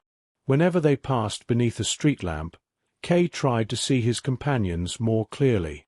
In the dim light of his room, it had been difficult, but now he noticed their heavy double chins. The artificial cleanliness of their faces disgusted him. He could almost see the hands that had scrubbed them, fingers rubbing the corners of eyes, smoothing upper lips, and scratching out the creases of those pale chins. At the edge of a deserted square decorated with flower beds, K came to a halt. The others were forced to stop with him. "Why did they send you, of all people?" he cried out. The two men had no answer. They waited with their free arms hanging down, like nurses standing by while a patient rests. "I will go no further," K said, testing them. The men did not speak. They simply maintained their grip and tried to urge him forward. K resisted. "I will soon have no need for strength," he thought. "I will use all of it now." He thought of flies struggling against flypaper until they tore their own legs off. These gentlemen will have to work for it. Just then, a woman appeared in the square, walking up from a lower street. It looked like Miss Burstner, though he couldn't be certain. At that moment, K realized the futility of his resistance. There would be nothing heroic in causing a scene, or in struggling for one last glimmer of life. He began to walk again. His sudden cooperation pleased the men, and a small part of that pleasure reached K as well. They allowed him to choose their path, and he followed the young woman, not to catch her, but to keep her in sight as a reminder of his own failures. "The only thing I can do now," he thought, "is to keep my common sense and do what is required until the very end. I always tried to take on too much of the world. That was a mistake. Should I show them now that I learned nothing from a year of this trial? Should I go out like a fool? I don't want anyone to say that I wanted to end the proceedings at the start, only to try and restart them at the end. I am grateful they sent these silent, uncomprehending men. It has been left to me to say what is necessary." The young woman eventually turned into a side street, but K no longer needed her. He allowed his companions to lead him. In complete agreement, the three of them crossed a bridge in the moonlight. The men yielded to K's every movement. When he drifted toward the edge of the bridge, the entire group moved with him. The moonlight shimmered on the water, which flowed around a small, wooded island. Beneath the trees were gravel paths and benches where K had often rested during the summer. "I didn't actually mean to stop here," he said to his guides, feeling a touch of shame at how easily they followed his lead. Behind his back, one man seemed to quietly criticize the other for the misunderstanding, and they continued on. They passed through several streets where policemen stood on guard. One officer with a thick mustache watched them closely, his hand on the hilt of his sword. The two men slowed down, and the policeman seemed ready to speak, but K forced the group forward with sudden energy. He looked back several times to see if they were being followed.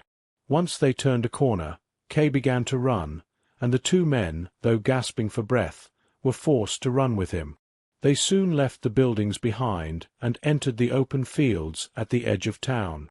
Near a lone building stood an abandoned stone quarry.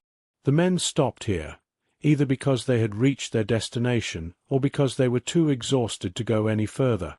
They released their grip.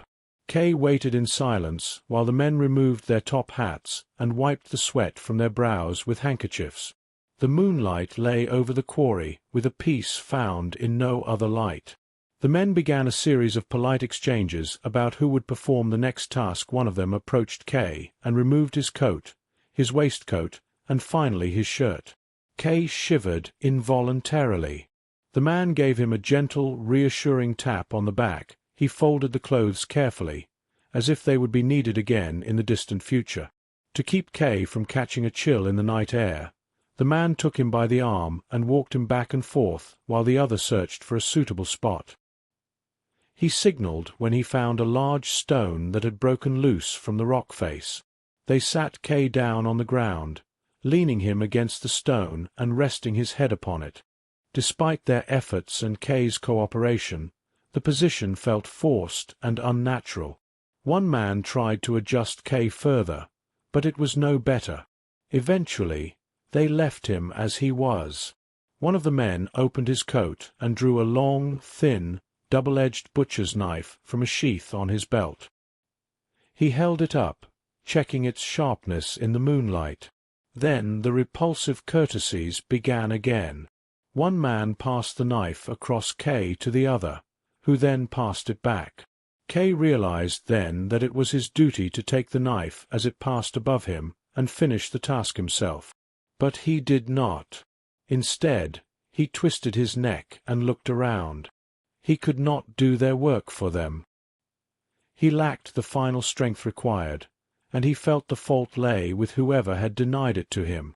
As he looked up, he saw the top floor of the building next to the quarry. A light flickered on.